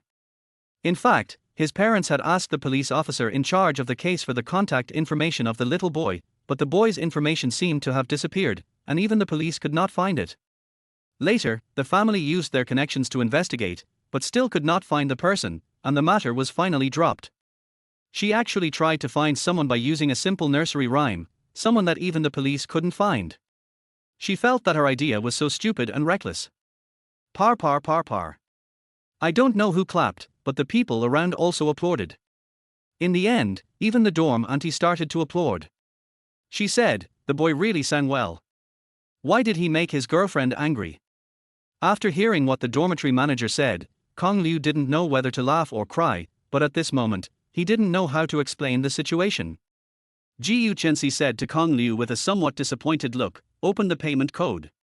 Kong Liu was a little confused, but he still followed her instructions, turned on his phone, and opened the payment code. Xixi directly transferred 500 yuan to her. Thank you for the song. I'll treat you to breakfast. Sorry to bother you. After Xixi finished speaking, he took Xinxia's hand and left the scene, leaving Kong Liu holding his phone, looking at their departing backs in confusion. This is incomprehensible. Gong Liu put the phone in his pocket. Having been woken up twice, he was sure he couldn't fall asleep, so he decided to go to the cafeteria to have breakfast. Xinxia looked at Xixi, who suddenly became a little disappointed, and asked puzzledly, Xixi, what's wrong with you? Fine. Xixi pursed her lips, shook her head, and seemed to be thinking about something. In fact, she was a little confused at the moment. Whether it was her online boyfriend or asking Gongyo to sing, the bottom line was that they made her feel at ease at certain specific moments. Now, there are several very important questions before her. What I have been looking for is a person who saved me, or a kind of psychological peace of mind. If Gongyo is really the boy who saved me when I was a child, would I like him? Definitely. So do I like him from the bottom of my heart, or do I like him simply because he saved me when I was a child and I have a filter of a savior in my eyes? Besides, if I really like Gongyo, then what does my online boyfriend matter? Xixi was trapped in a vortex from which it was difficult to escape. Xixi went back to the dormitory to pack her things, picked up the new shoulder bag her sister gave her, and took the car keys. She was in a bad mood and decided to go home for 2 days to relax. As soon as he got home, Xixi saw his sister sitting on the sofa playing games. She was in a bad mood and decided to take it out on her younger sister, so she scolded her, "You're playing games here again. Have you finished your homework?" "I finished it a long time ago. Brother Kong helped me finish it last night." Xixi straightened her back and looked at her sister confidently, as if saying, "I am right, I am not afraid of you. You are not allowed to play even after you finish writing." Xixi knocked on his sister's head and said, "Playing games hurts your eyes." Then he snatched her phone and continued playing the game himself. What surprised Xixi was that, as a high-level player, he actually had a hard time playing against his sister's account and actually lost in the end. She asked, "You haven't even started the ranking game yet, so why are the opponents you're matched with so strong?" Xixi nodded proudly, "Of course, it's Brother Kong who has been taking me out to play recently. Gongyo takes you to play games." When Xixi heard this, he immediately frowned. No. Xixi immediately covered her mouth. Kong Liu had clearly reminded her not to tell her in front of her sister about him taking him to play games, but she just let it slip. Xixi looked at his sister suspiciously, then exited the game settlement interface and directly opened her homepage to check her historical record. Xixi wanted to snatch the phone back, but it was too late. Xixi saw that her sister's recent historical record was all in double rows. Just when she was about to get angry, she suddenly noticed something very important. The account ID that he used to play games with his sister was actually called, "Don't be afraid, I'm here." Xixi looked at the familiar ID name, his eyes suddenly widened, and he clicked on the homepage of that ID. The next second, Xixi trembled all over. Is this Gong Liu's account? Seeing her sister's reaction, Xixi thought that her sister was really angry, so she immediately lowered her head and said honestly, "Yes. Sister, don't chase Brother Kong away. He always plays games with me after class." Even at this time, Xixi still wants to plead for Kong Liu. It can be seen that she really likes this brother. But at this moment, Xixi couldn't hear anything. In her mind, the memories of her online boyfriend, annoying male classmate, and their little boy in her childhood, at this moment, seemed like 3 dreamlike bubbles, all gathered together. The dream bubble shattered the moment it came together, and the confusion in her heart also dissipated from her mind along with the bubble at this moment. There was already a person standing in the shattered bubble. This time, she finally saw the man's face clearly. Xixi body trembled uncontrollably with excitement. She understood completely. Maybe this is the case of being too clever. It was not until now that she realized that the question she had been thinking about in the morning was actually contradictory and non-existent. Because she has liked the same person from beginning to end. She returned the phone to Xixi and said, "Don't worry, I won't chase him away. I finally found him, how could I chase him away?" Bo tilde. Xixi kissed her sister hard on the forehead and said, "Thank you, my dear sister. I love you so much." After saying that, Xixi ran out of the door with her phone in her hand, and drove her Porsche straight to the school. R. R. R. Xixi was still in shock after being kissed by her sister. She didn't react. She touched the place where she was kissed, looked at the exhaust gas of the car, and said to herself, "Didn't she just come back? Is my sister crazy? Or am I crazy?" Chapter 25. The person in front of you is the one you love. She was worried that her sister would go to school to cause trouble for Gong Liu, so she immediately sent a message to Gong Liu, "Brother Kong, my sister is crazy, you'd better stay away from her today." Kong Liu, who was reading a book in the library, was a little confused when he saw the message sent by Xixi. He slowly typed a question mark, but Xixi did not reply to him. Xixi felt a little guilty. She didn't dare tell Kong Liu that her sister had discovered them playing games, because she was worried that he would stop playing games with her after he knew about it, so she stopped sending messages.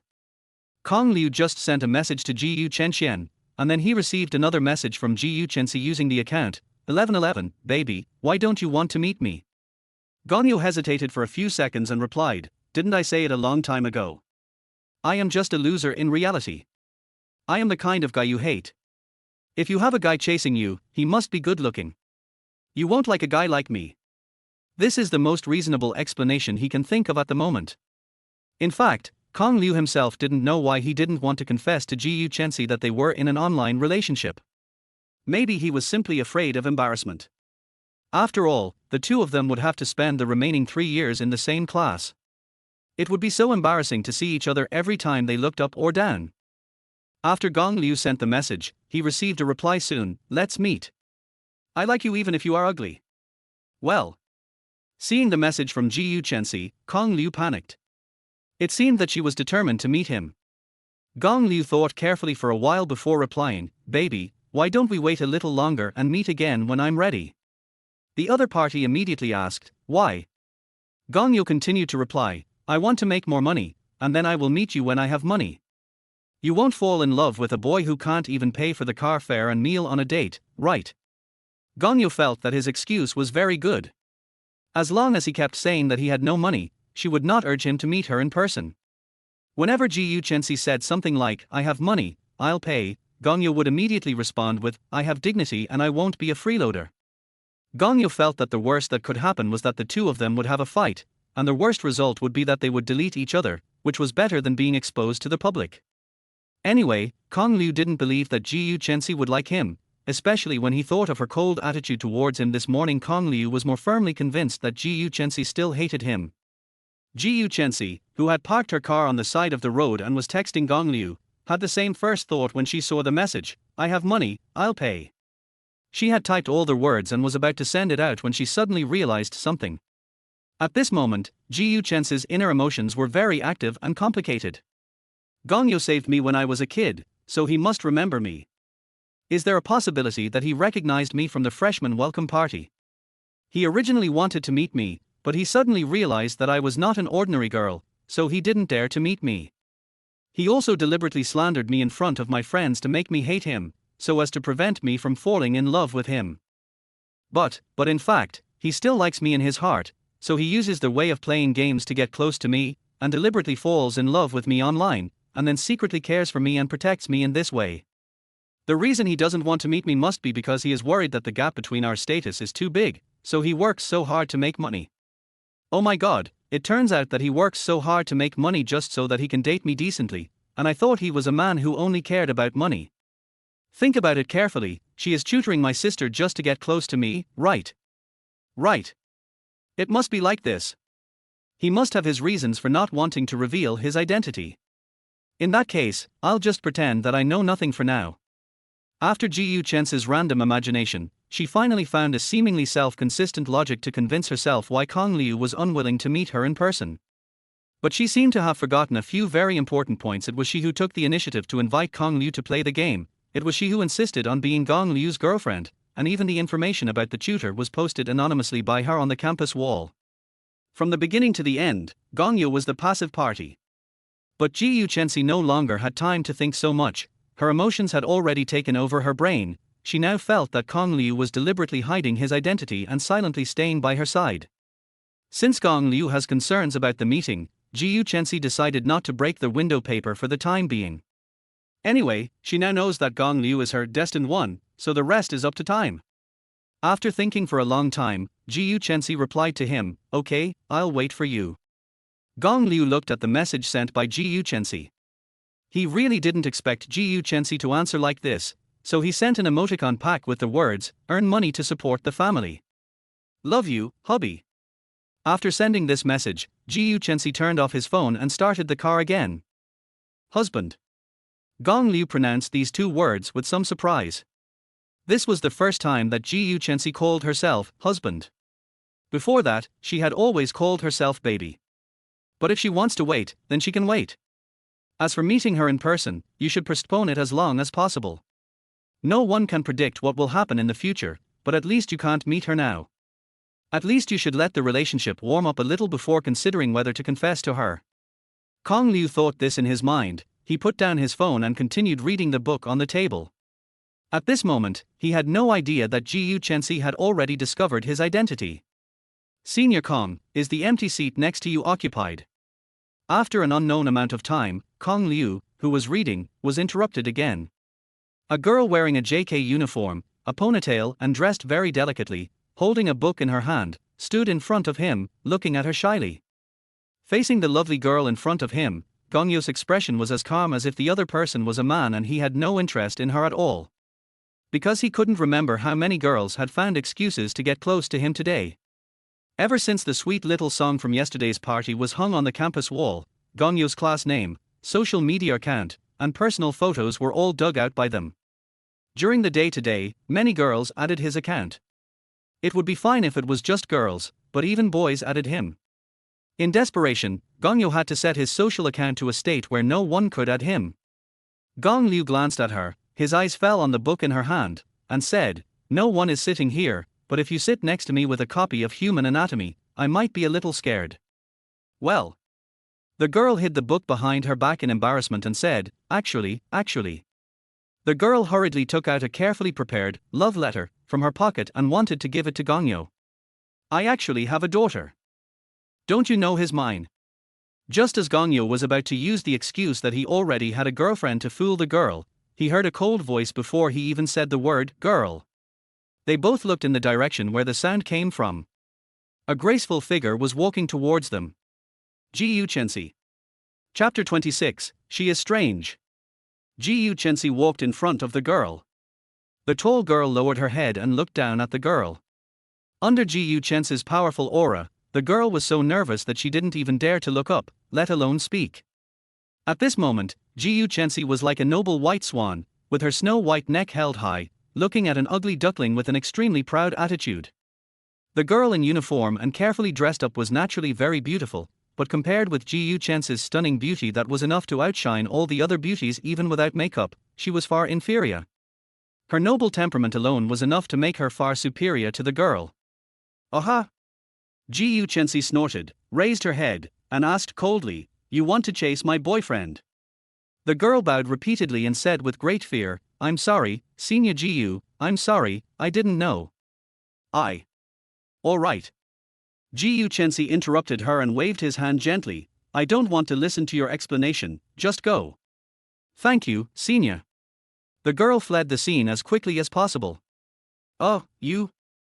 Gong Liu, who had been sitting and watching the whole thing, opened his mouth, looking a little surprised.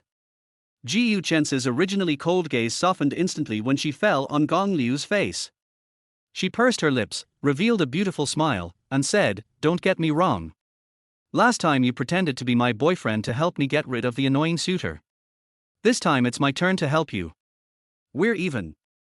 Xixi said as he sat down next to Gong Liu. After hearing her explanation, Gong Liu smiled bitterly and said, "Then thank you very much." "You're welcome."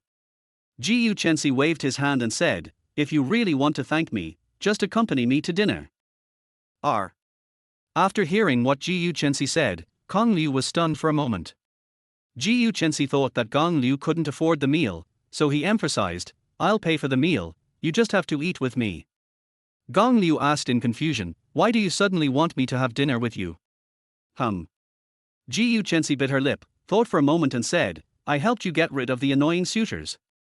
Is this reason enough?" Gong Liu then asked, "Then why did you pay for my meal?" "Because?" Ji Yuchensi thought for a moment and said, "Because I said I would treat you to breakfast this morning, but I didn't go with you." Gong Liu pointed at his phone and said, "But, didn't you send me money for breakfast?" "Oops." Ji Yuchensi frowned slightly and said angrily, "Why so many whys? I asked you to have dinner with me, just agree to it." "Oh, okay. Looking at Ji Yuchensi, who spoke to him in such a strange tone for the first time, Gong Liu felt a little uncomfortable. For the first time, Gong Liu felt that Ji Yuchensi was so strange. Ji Yuchensi, who was like an iceberg in the last second and whose aura alone could freeze people to death, now suddenly started to act like a coquettish person. No matter who replaced her, it would be difficult to adapt, right? Gong Liu looked at the time on his phone and asked, "It's only 2 o'clock now. Why don't you go out for a walk first and come find me when you have dinner, or should I come find you?" After Gong Liu told Ji Yuchensi to come find him, he was afraid that she would be angry, so he immediately added that he would go find her himself. Ji Yuchensi shook his head and said, "I have nothing to do this afternoon, so I'll just read with you in the library." Ji Yuchensi placed her expensive luxury handbag next to Gong Liu as if to claim sovereignty, then stood up and said, "Wait for me." After saying that, she ran to the bookshelf and started looking for a book. After searching for a while, Ji Yuchensi came back holding 2 novels and sat next to Gong Liu again. "You watch yours, and I watch mine." Ji Yuchensi said this and put the book on the table. Gong Liu took a glance and saw that the book on the top was called, "I Won't Fall in Love with You." From the title, one could tell that it was a Mary Sue romance novel, the kind that he would definitely not even touch if it was placed on the bookshelf. Gong Liu didn't expect that a young lady like Ji Yuchensi would also read romantic Mary Sue novels.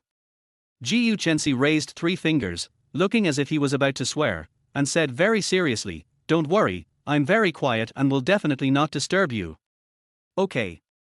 Gong Liu looked at Ji Yuchensi, whose attitude towards him had changed 180 degrees. He couldn't adapt to it for a moment. He simply didn't bother to think about anything, picked up the book and continued reading. Ji Yuchensi, who was sitting next to him, had no intention of reading. She supported her head with her eyes fixed on Gong Liu.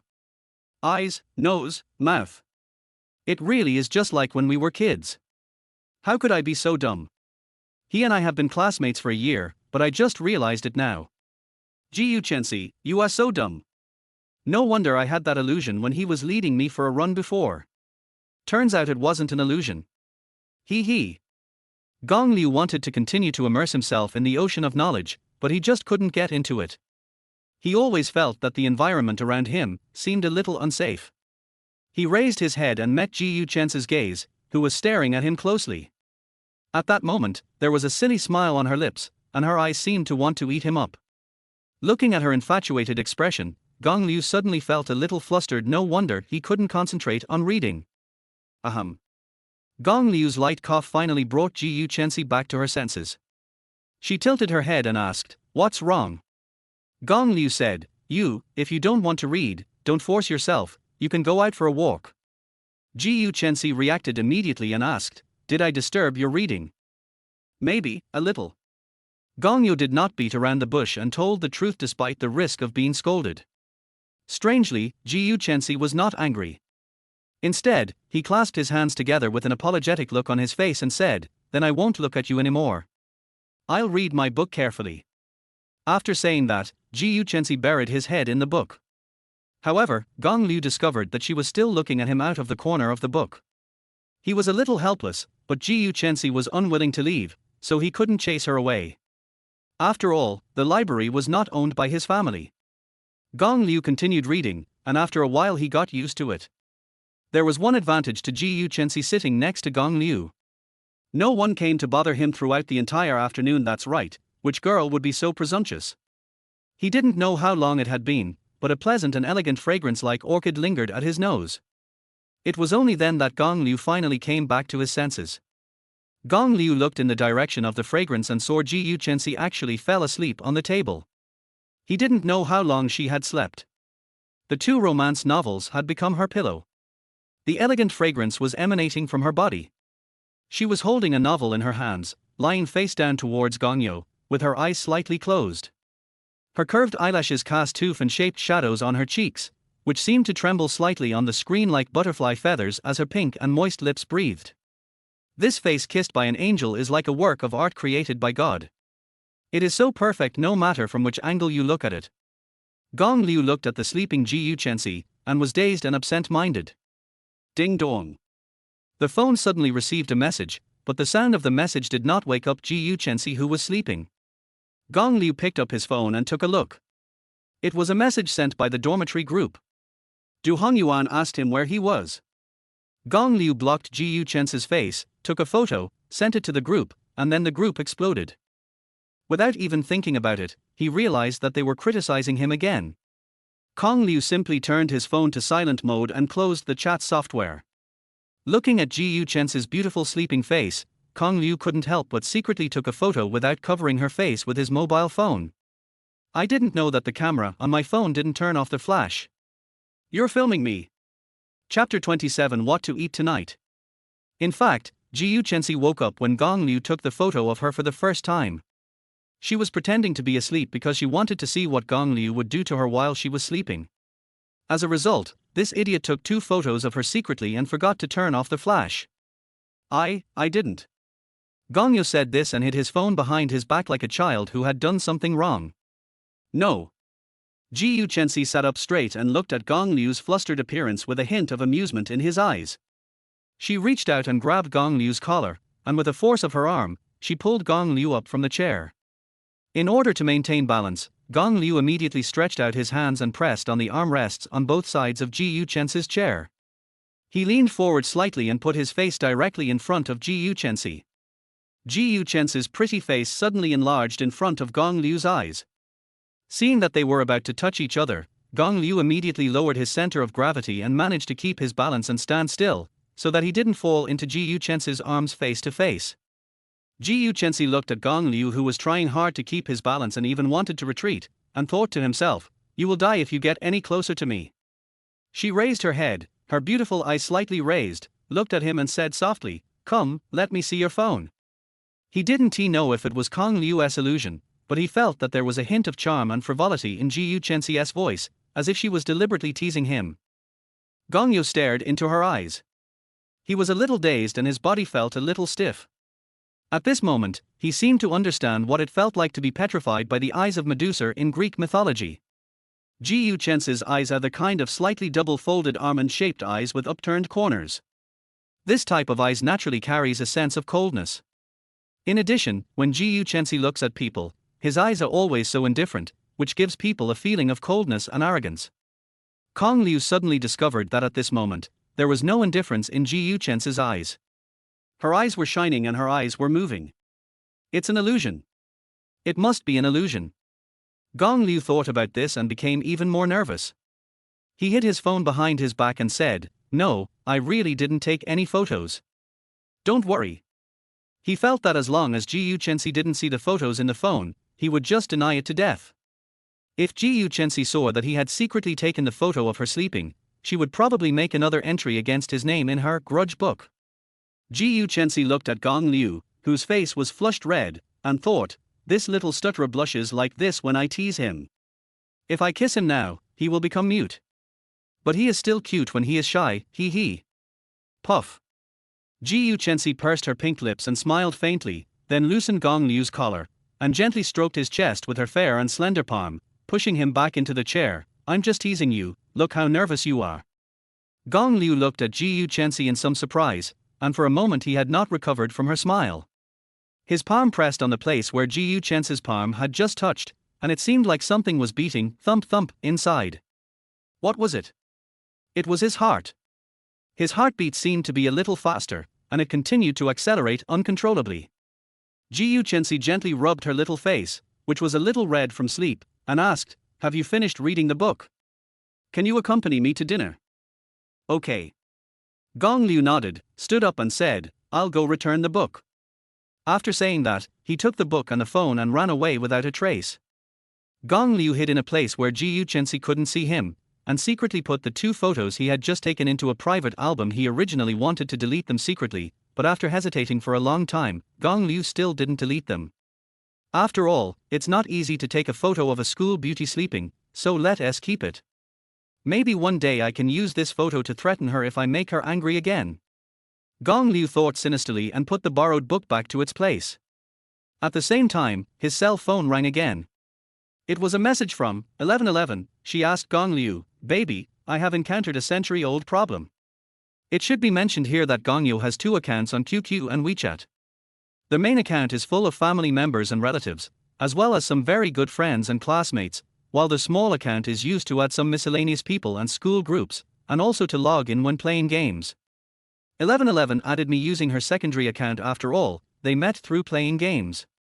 Thinking about it now, Gong Liu is somewhat fortunate that he did not use his big account to add Xixi, otherwise he would have been exposed to the public. In fact, 1111 is also Xixi's alias. At the beginning, 1111 only had a QQ account, which she created specifically for playing games. Later, after she fell in love with Gong Liu online, she created another WeChat account, which no one knew about, and there was only Gong Liu in it. This is also the reason why the 2 of them have been in an online relationship for a year but did not realize that the other person was their classmate. Gong Liu typed back, "What's the century-old question?" Xixi replied, "I don't know what to eat tonight." There is also an emoticon pack below, kitten crying. Gong Liu looked at the message she sent and thought, "You don't even know what you want to eat, and you're still urging me to eat with you." In fact, Xixi wanted to use the identity of his online girlfriend to trick Gong Liu into talking, ask him what he wanted to eat tonight, and then take him out to eat. Just now, Xixi sent another message, "Baby, what do you usually eat for dinner?" Expectation dotting. Gong Liu directly replied, "I ate 2 bites in the school cafeteria and then went back to the dormitory."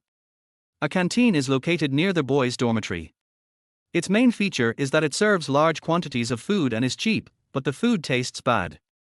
Most of the diners in the canteen are boys, and there are few girls. Therefore, the canteen is nicknamed Shaolin Temple by the students of Jietong University. Corresponding to it is the 3rd canteen near the girls' dormitory. The food in the 3rd canteen is delicious, but the prices are also relatively high. Moreover, the 3rd canteen is full of beautiful women. Looking at the beautiful women while eating will improve your appetite. It can be called a man's paradise. There is also a 2nd canteen, which is close to the teachers' apartments. The price and taste are both acceptable, and it is the most cost-effective of the 3 canteens, but it is also the farthest one. Generally, teachers of the school eat there, or students who take classes in the nearby teaching buildings eat there. Xixi looked at the message he sent, her eyebrows slightly frowned, feeling a little sorry for Gong Liu. In order to save money, he usually eats at school, in the cafeteria. Although I haven't eaten there, I heard that the food there is terrible. Xixi thought to herself and immediately replied, "Baby, you should be nicer to yourself, and you don't have to work so hard to save money to see me. I'll wait slowly, it's okay, don't worry. Love you, duck." Saving money? But I only go to the cafeteria to eat because I'm too lazy to go the long way. She didn't really believe my excuse of saving money to date her. Gong Liu thought to himself, he suddenly felt that Xixi was not as smart as she looked. She believed his poor excuse, how naive she was. His conscience suddenly pricked, just for a moment. Gong Liu replied, "Okay." Xixi asked again, "Don't you have any favorite food? Hot pot, barbecue, Western food, Chinese food or buffet?" Gong Liu replied, "It seems, no. This." Looking at the message sent by Gong Liu, Xixi was speechless. Gong Liu looked at the chat history, thought for a moment and replied, "If I have to choose from these, I'd go for Chinese food. When I go out to eat with my classmates, we usually eat at the food stalls in the school snack street, or at local restaurants and have some stir-fried dishes." Xixi immediately replied, "Now that you said that, I suddenly figured out what to eat tonight. Thank you, baby." More. Gong Liu, you're welcome. I have to go eat with others. Baby, you should go eat too. Xixi, who? Male or female? Suspicion.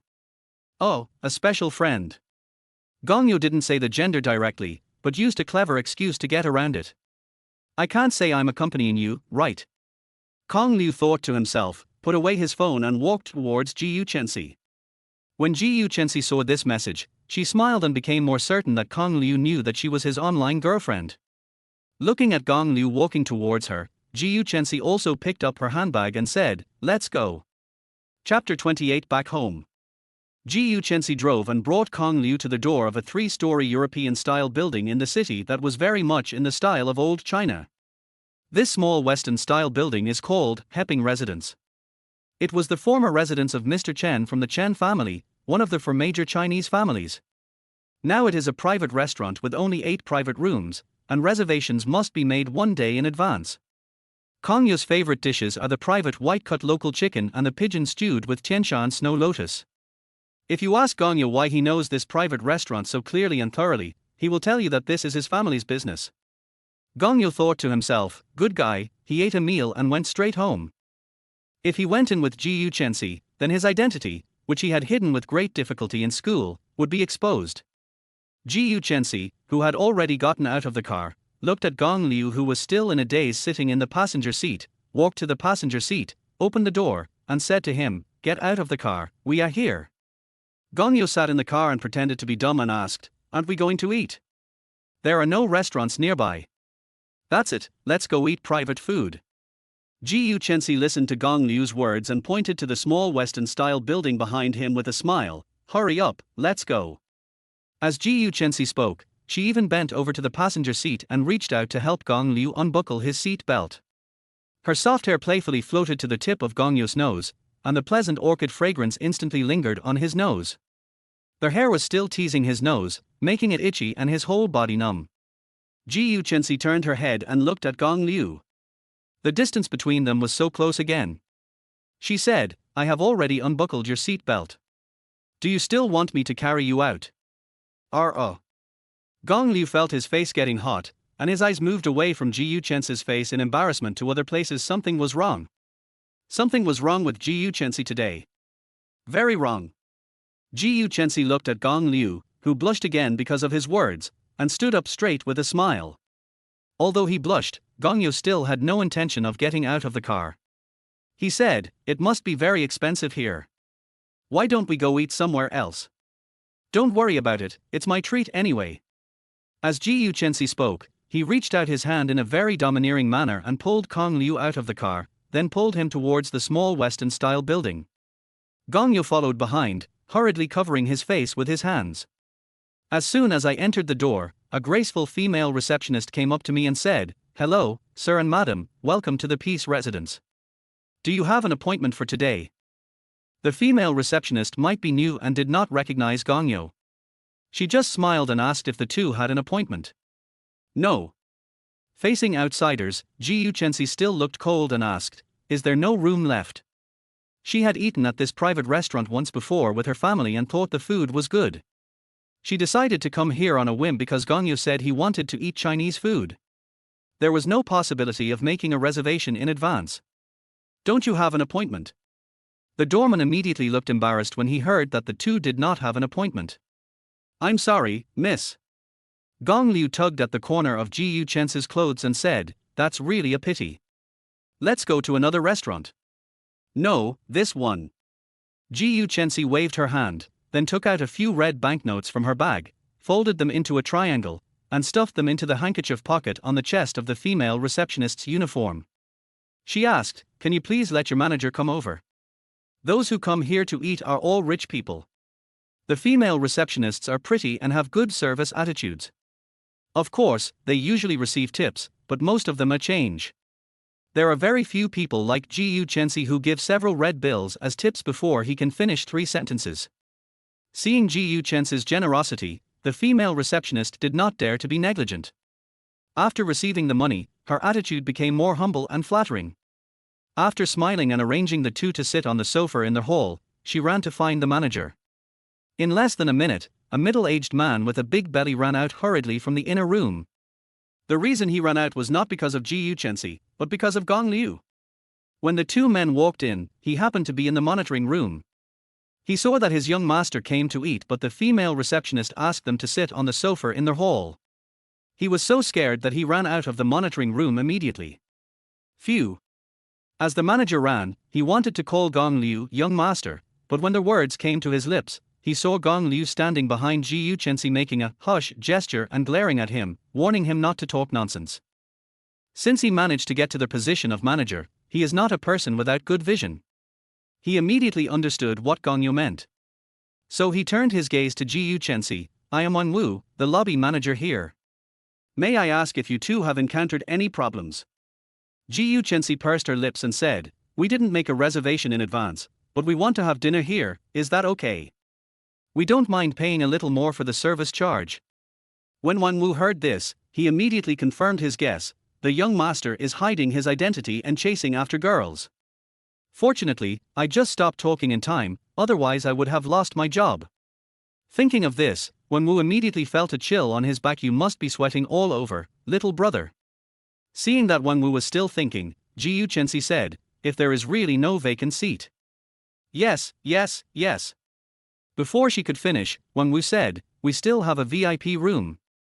The guest who made the reservation couldn't come and just called to cancel. I'll take you two there now. Okay.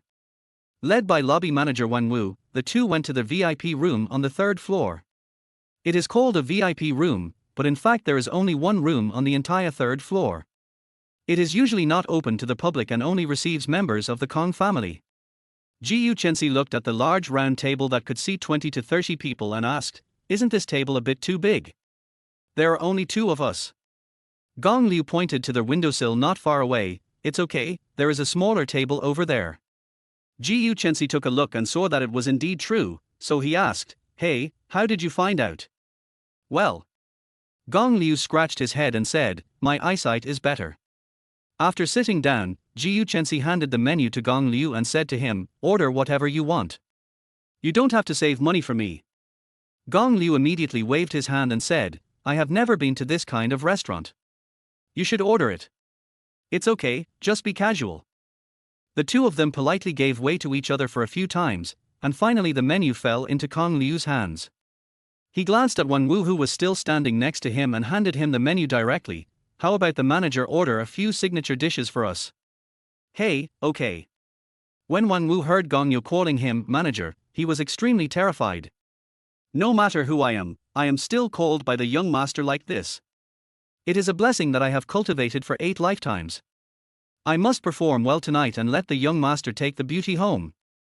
Wang Wu thought to himself, bent down 90 degrees to take the menu, nodded repeatedly and said, then let me recommend our. Gong Liu waved his hand and said, no need to recommend. Just go for it. I believe in you. Okay. When Wang Wu heard this, he thought, the young master is choosing me. He trusts me so much, so I must arrange a luxurious candlelight dinner with him. Thinking this in his mind, he immediately turned around and ran out. Xixi looked at Wang Wu's leaving back and said, this lobby manager has a good attitude. As soon as he finished speaking, the tall and pretty store manager came in carrying a fruit plate and appetizers. I'm so sorry, the receptionist is new here and doesn't know much. I hope you can forgive me for not serving you well. This is the appetizer for you too. Please enjoy it. The store manager seemed to be talking to Xixi, but actually she was talking to Gong Liu. Because Gong Liu knew her identity as the store manager, she did not introduce herself to Xixi. Xixi nodded and said, thank you. The store manager put down the fruits and desserts in his hands, then looked at Gong Liu with a smile, and without staying any longer, turned around and left the private room. Xixi also noticed the scene just now. She immediately became jealous and thought to herself, how dare you look at my man? I should have not eaten here earlier, humph. Chapter 29 I am a student, send me off quickly. The two of them barely had to wait before the dishes were served one after another. Gong Liu couldn't help but feel puzzled. He knew that the dishes in the restaurant were all fresh ingredients ordered the day before and delivered to the store, and all the dishes were freshly made in the kitchen. The preparation process of each dish was not simple, so it was impossible for them to be served so quickly. In fact, all of these were arranged by Wang Wu. He was afraid that Kong Liu would be unhappy if he got impatient, so he sent all the dishes that were supposed to be reserved for other tables to Kong Liu. Anyway, Kong Liu didn't order any dishes, so whatever dishes were ready in the kitchen would be served directly to them. Wang Wu specially selected the most beautiful waitresses in the restaurant to serve the two. When they served each dish, Wang Wu introduced it. This is the sweet lotus root, which is as sweet as love. This is the roasted pigeon with mandarin ducks playing in the water, which is a metaphor for the long-lasting love between the two. This is the crab meat soup with a love stronger than gold. That's enough. Gong Liu listened to Wang Wu's random dishes and even linked something unfounded with love. He waved his hands with a frown on his face. What a mess. Wang Wu saw that Kong Liu looked unhappy, so he stopped telling the names of the dishes. He bent down and asked in a low voice, "I'm sorry, sir, if there is anything I did that you are not satisfied with, please point it out." Gong Liu asked back, "Why are the names of these dishes different from the ones on the menu? Are these dishes on the menu?" This. Wang Wu thought for a moment and said, "This is a special dish that our restaurant has carefully prepared for the two distinguished guests. This will further highlight their distinguished status."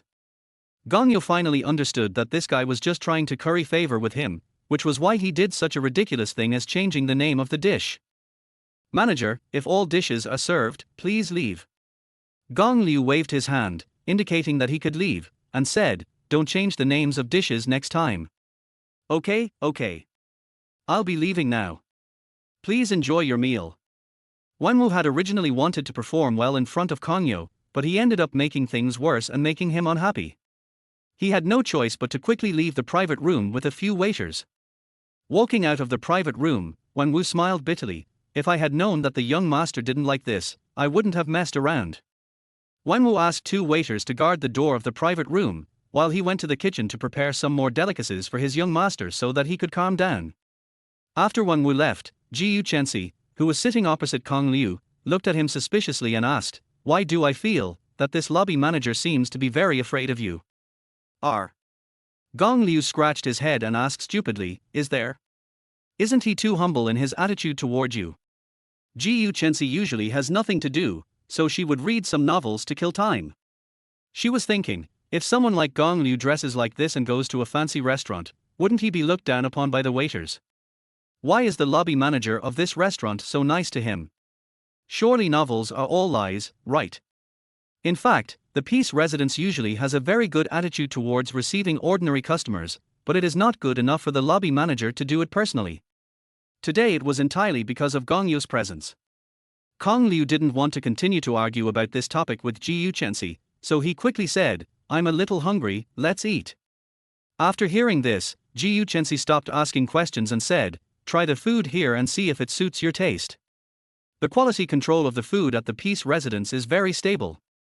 In addition, Wang Wu makes a second check before serving the dishes, so every dish is just right in color, taste and even temperature when eaten.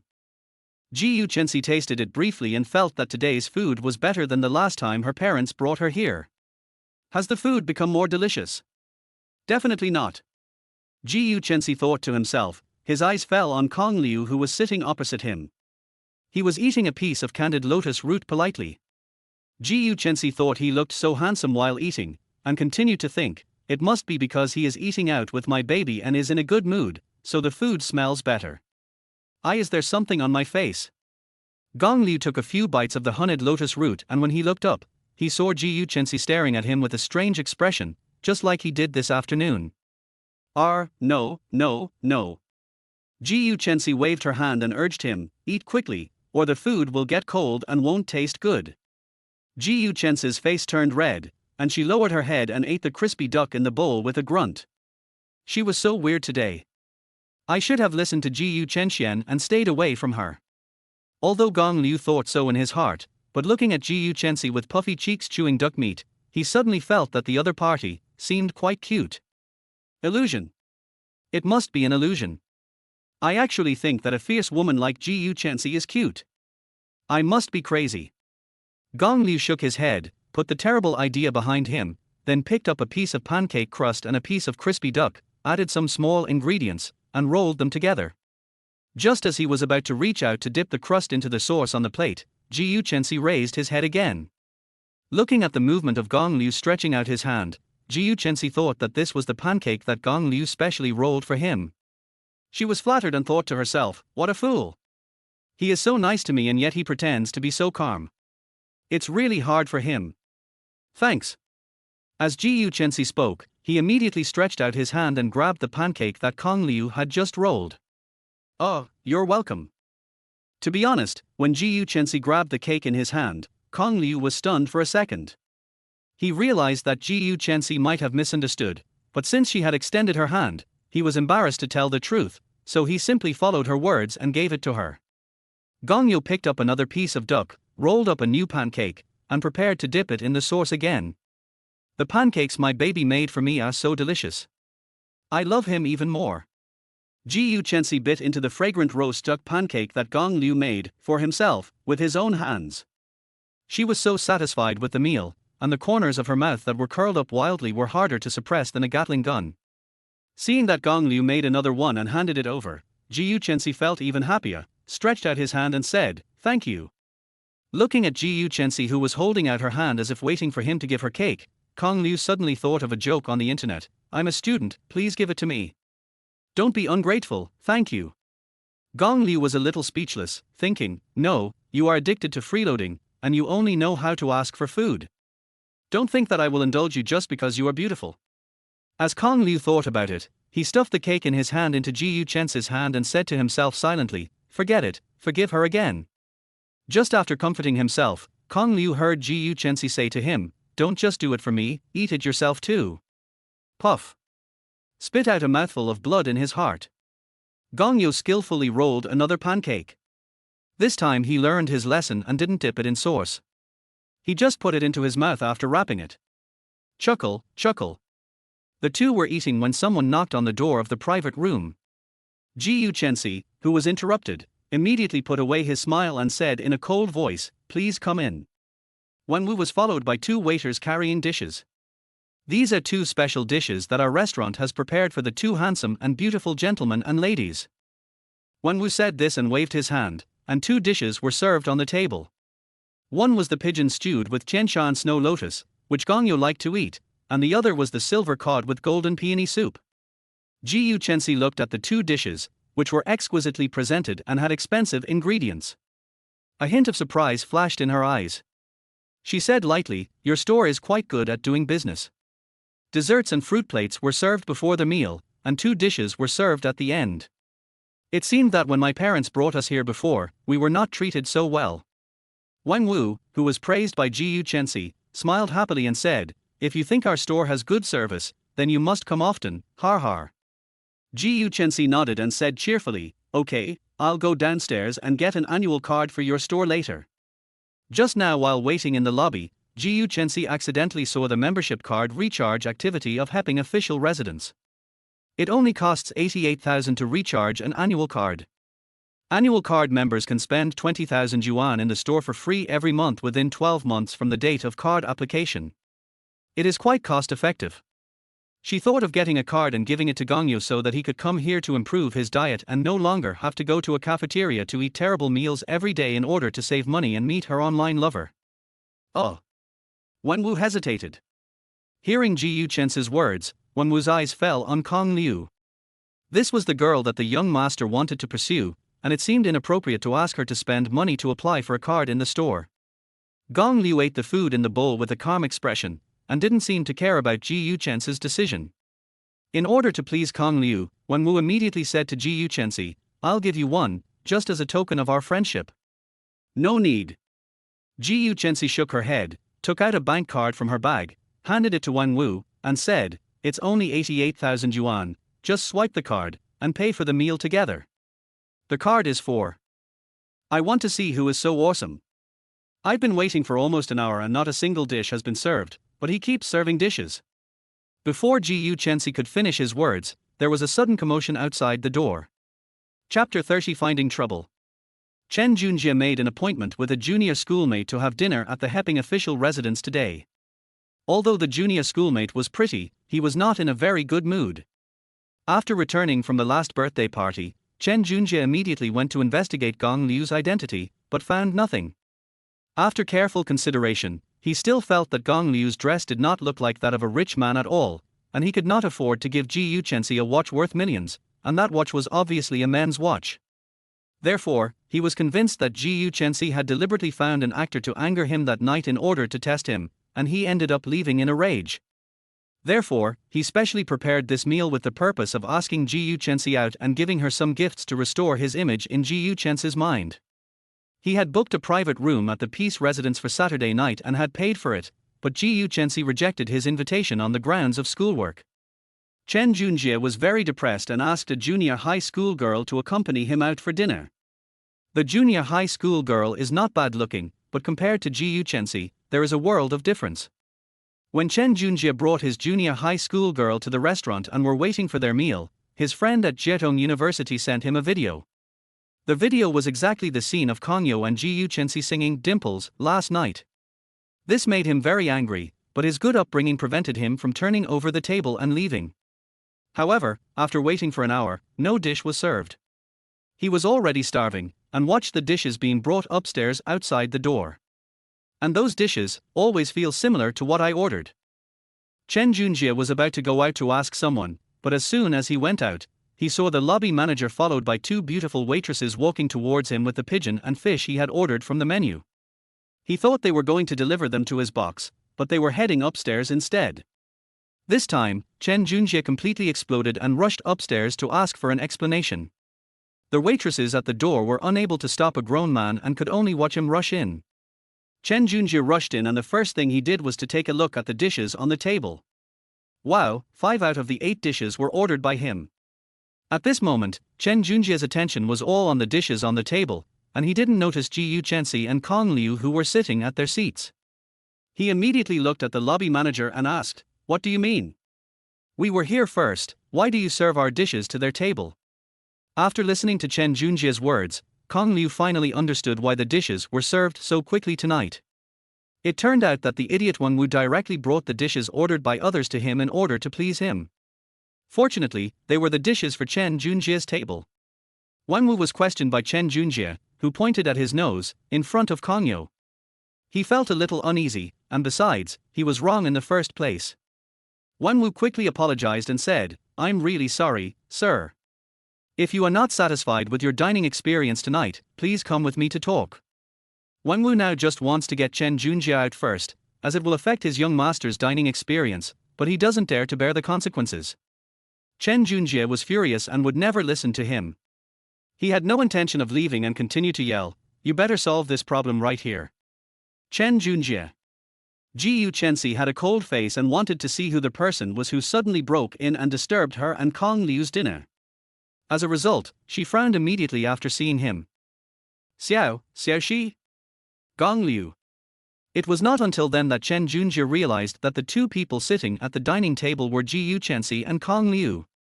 As the saying goes, when enemies meet, they become jealous of each other. The moment he saw Gongyo, the blue veins on Chen Junjie's forehead became more obvious. Chen Junjie pointed at Kong Liu and asked coldly, "You said you were not free tonight just to have dinner with this guy."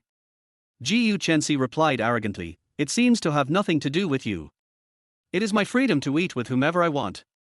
You? Chen Junjie was speechless after hearing what Ji Yuchensi said, and he didn't know what to say. When Wang Wu saw this scene, he felt even more disheartened. He seemed to have gotten himself into big trouble. He secretly glanced at Kong Liu out of the corner of his eye, and Gong Liu looked a little ugly. Wang Wu immediately said, "Sir, if you have any questions about tonight's dishes, you can check the menu with my kitchen staff, and we." "Shut up." Chen Junjie glared at Wang Wu with a dark face, then pointed at Kong Liu and said, "Since you are the one who asked Xixi to have dinner, then you must have the restaurant's reservation information. Let me see if your reservation time is before mine." Before Gong Liu could even speak, Ji Yuchensi spoke first, "I made the appointment with him. If you have any questions, just tell me, don't bother him." "Oh, okay. Chen Junjie's face seemed to be covered with frost.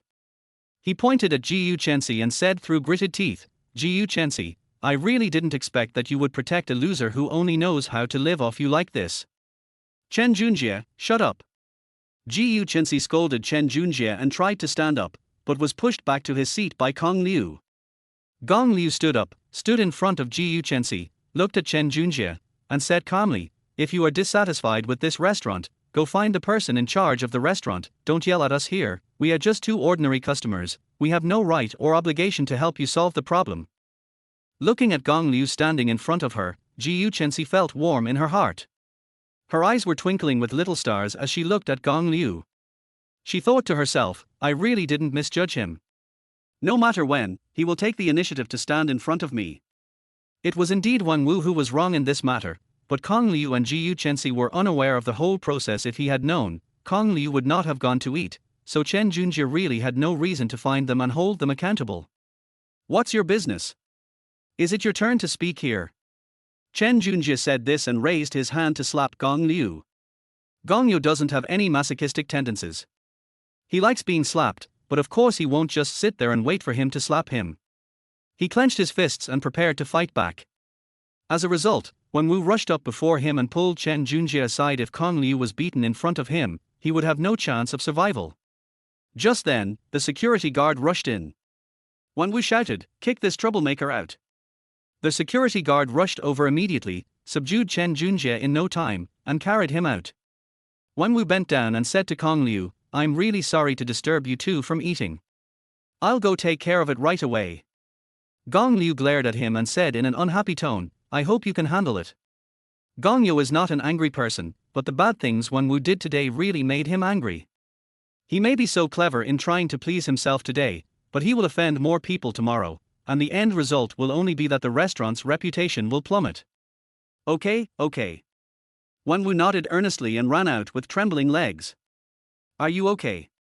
As soon as Wang Wu left, Xixi stood up, stretched out her two hands, pressed Gong Liu's cheeks, and looked at him seriously. She was afraid that Chen Junjie, who had just gone crazy, would hurt Gong Liu. Gong Liu looked at Xixi, who cared about him so much, with a confused look on his face. His cheek was squeezed by Xixi's hand, his mouth pouted like a goldfish's, and he said, I'm fine, he didn't touch me at all. Phew, that's good. Xixi heaved a long sigh of relief and felt relieved, but had no intention of letting go. Looking at Gong Liu's pouting face, she found him cuter and finally burst out laughing. At this moment, Xixi's inner thoughts, so cute, I really want to give her a big kiss. Chapter 31 I'll beat you. After Wang Wu pulled Chen Junjie out, he first apologized, waived the cost of Chen Junjie's meal today, and then gave him a coupon for a free meal in the store, so that he could get another free meal next time he came.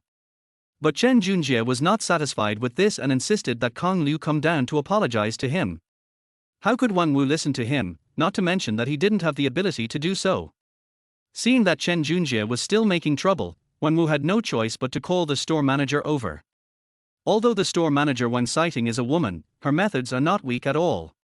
She directly brought up the family behind the Heping official residence and told Chen Junjie not to be ungrateful. Although he was angry, Chen Junjie was not a fool. He could deal with Gong Liu, a small character, at any time. However, the Peace residence was not someone to be trifled with. The power behind it was so powerful in Zhonghai that his Chen family could not easily touch it. After carefully considering the pros and cons, Chen Junjie calmed down, followed the instructions of the store manager, and agreed to their mediation. After dealing with Chen Junjie's matter, Wang Citing immediately took Wang Wu to the third floor to apologize to Gong Liu. It was dealt with so quickly. Xixi asked the two of them with some surprise. She knew Chen Junjie's temper. He was not someone who was easy to appease. Wang Citing and Wang Wu bowed and apologized, saying sincerely, "It has been resolved.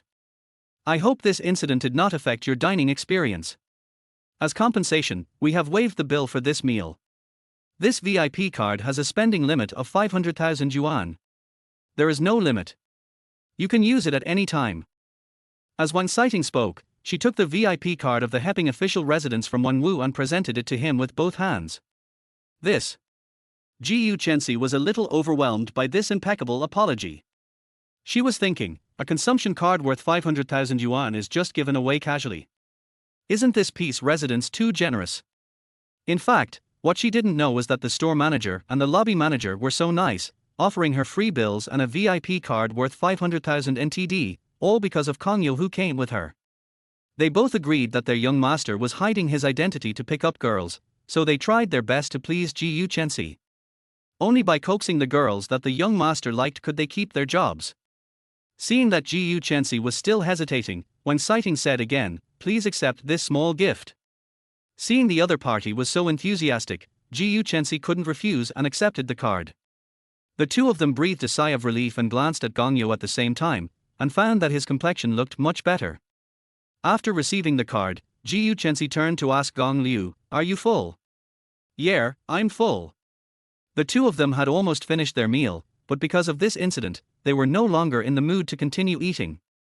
Seeing that there were still a lot of dishes left on the table, some of which had not even been eaten, Kong Liu did not want to waste them, so he said to Xixi, "Pack these up, don't waste them." "Pack it up." Xixi didn't seem to want to take the leftovers away. Kong Liu thought about it and felt that it was true. For someone like Xixi who had never had to worry about food and clothing since childhood, it was natural that he would look down on these leftovers. But her next words made Kong Liu realize that he had misunderstood her. Xixi said, "I can't finish it if I pack it all up. If I ask Xinxia and the others to eat it, it's not a good idea. You know, girls' minds are more complicated than boys. If I give them leftovers, they will probably think I look down on them." Har.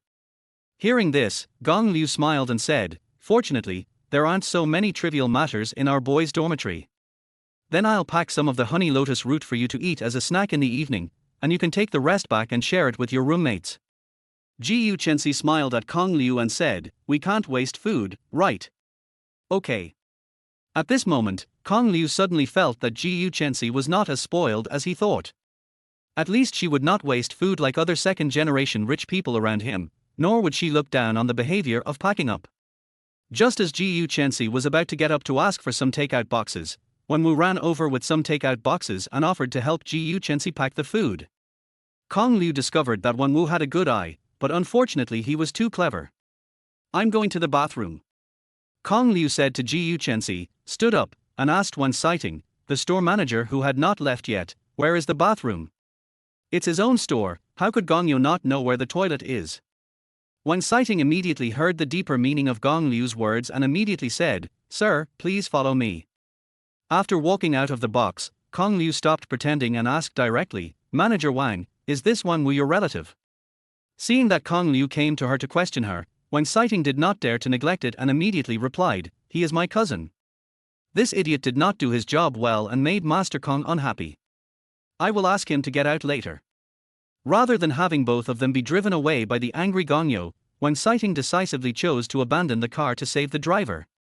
After all, as long as her job was still there, the two of them would not starve to death together. "That's not necessary." Gong Liu waved his hand and said, "Tell him not to do such ridiculous things again in the future, but if it happens again, you will go with him." When Wang Xiting heard this, her legs went weak and she almost lost her balance. She nodded in fear and agreed, okay, Master Kong. Don't call me Master.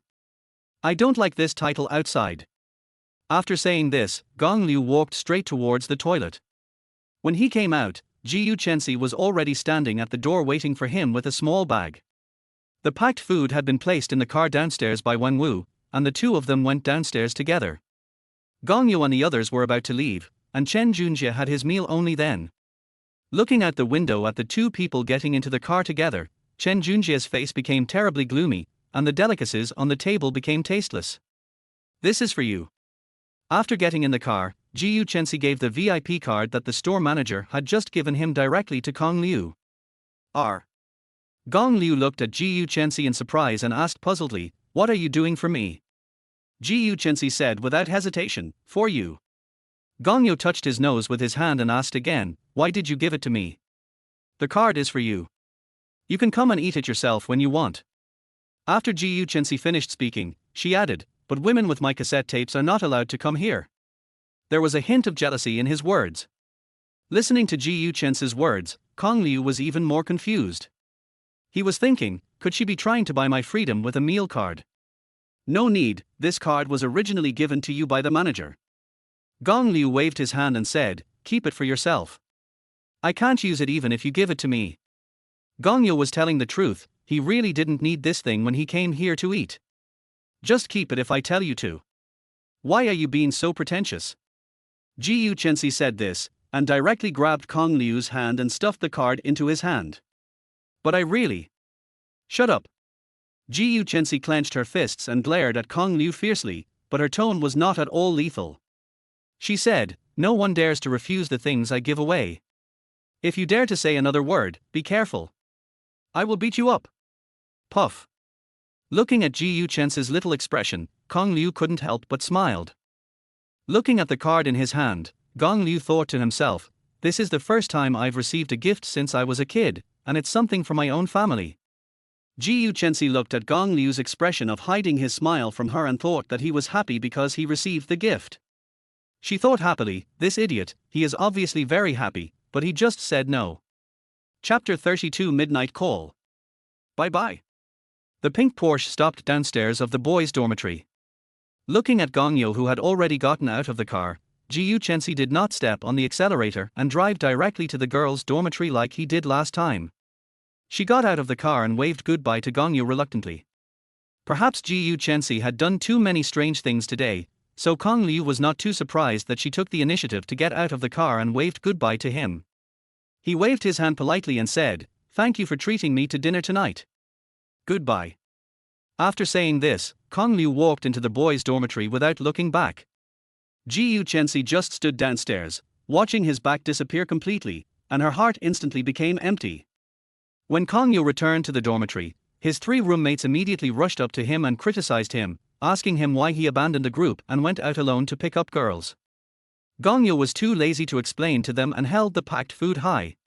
The next second, pleasant voices rang out in the dormitory. "Father, I just spoke too loudly.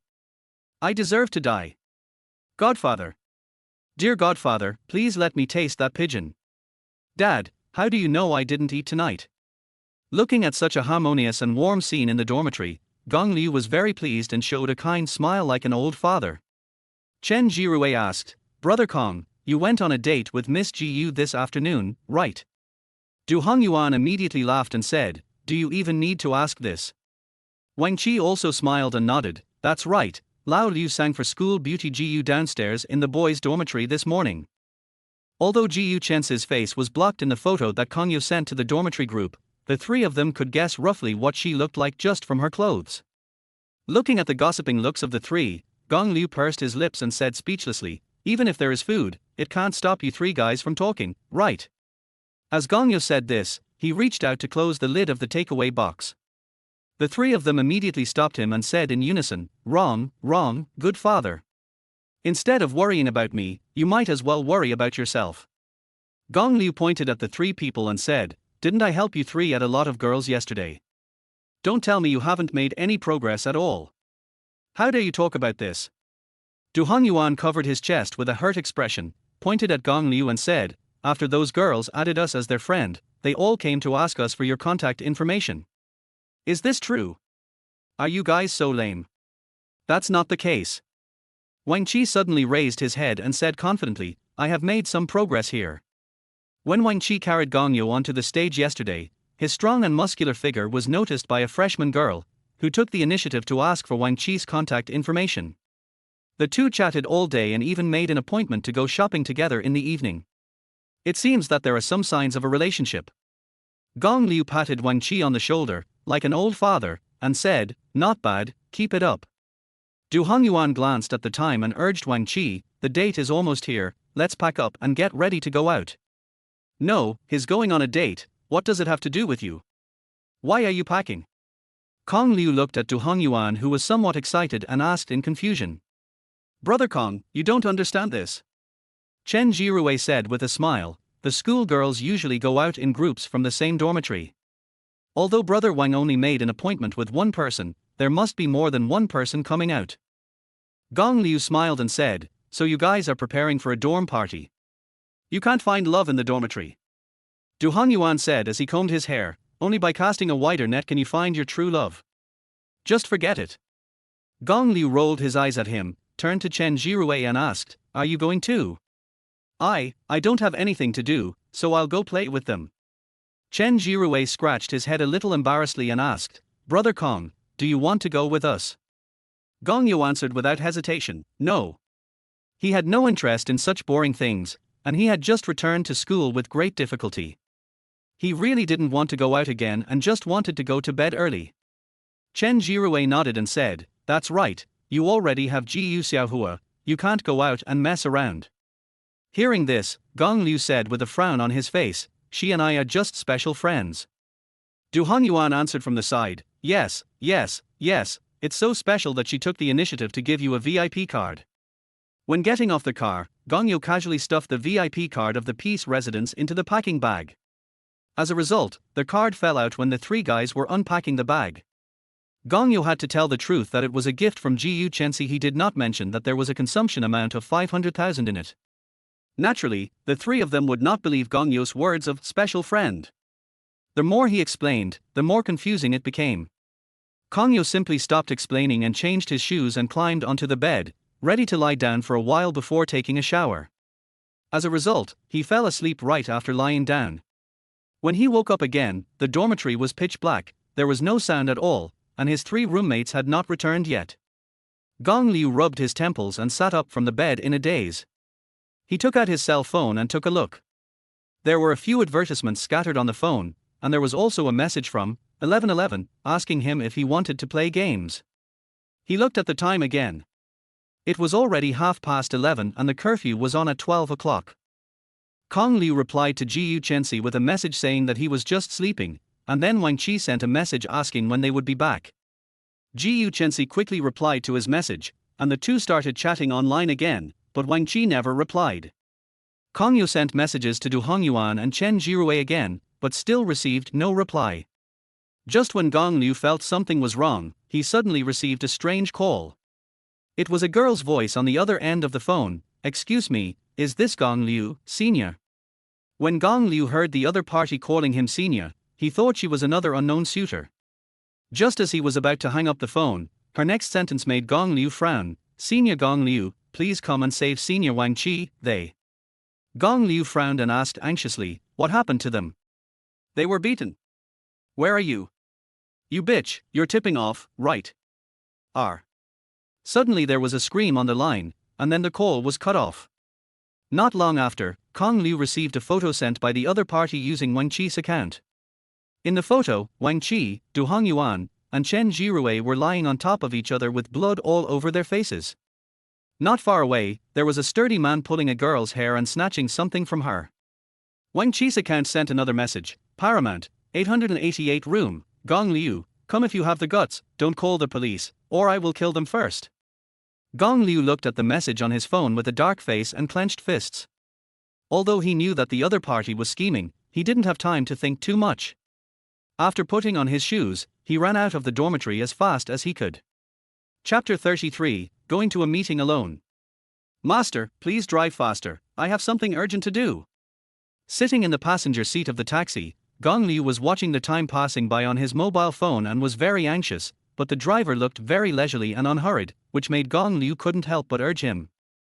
The master smiled bitterly and said, "Young man, it's not that I don't want to go faster, but there is a speed limit on this road. If you exceed the speed limit, you will be fined." "How much is the speeding fine?" "Not much, but it will be deducted."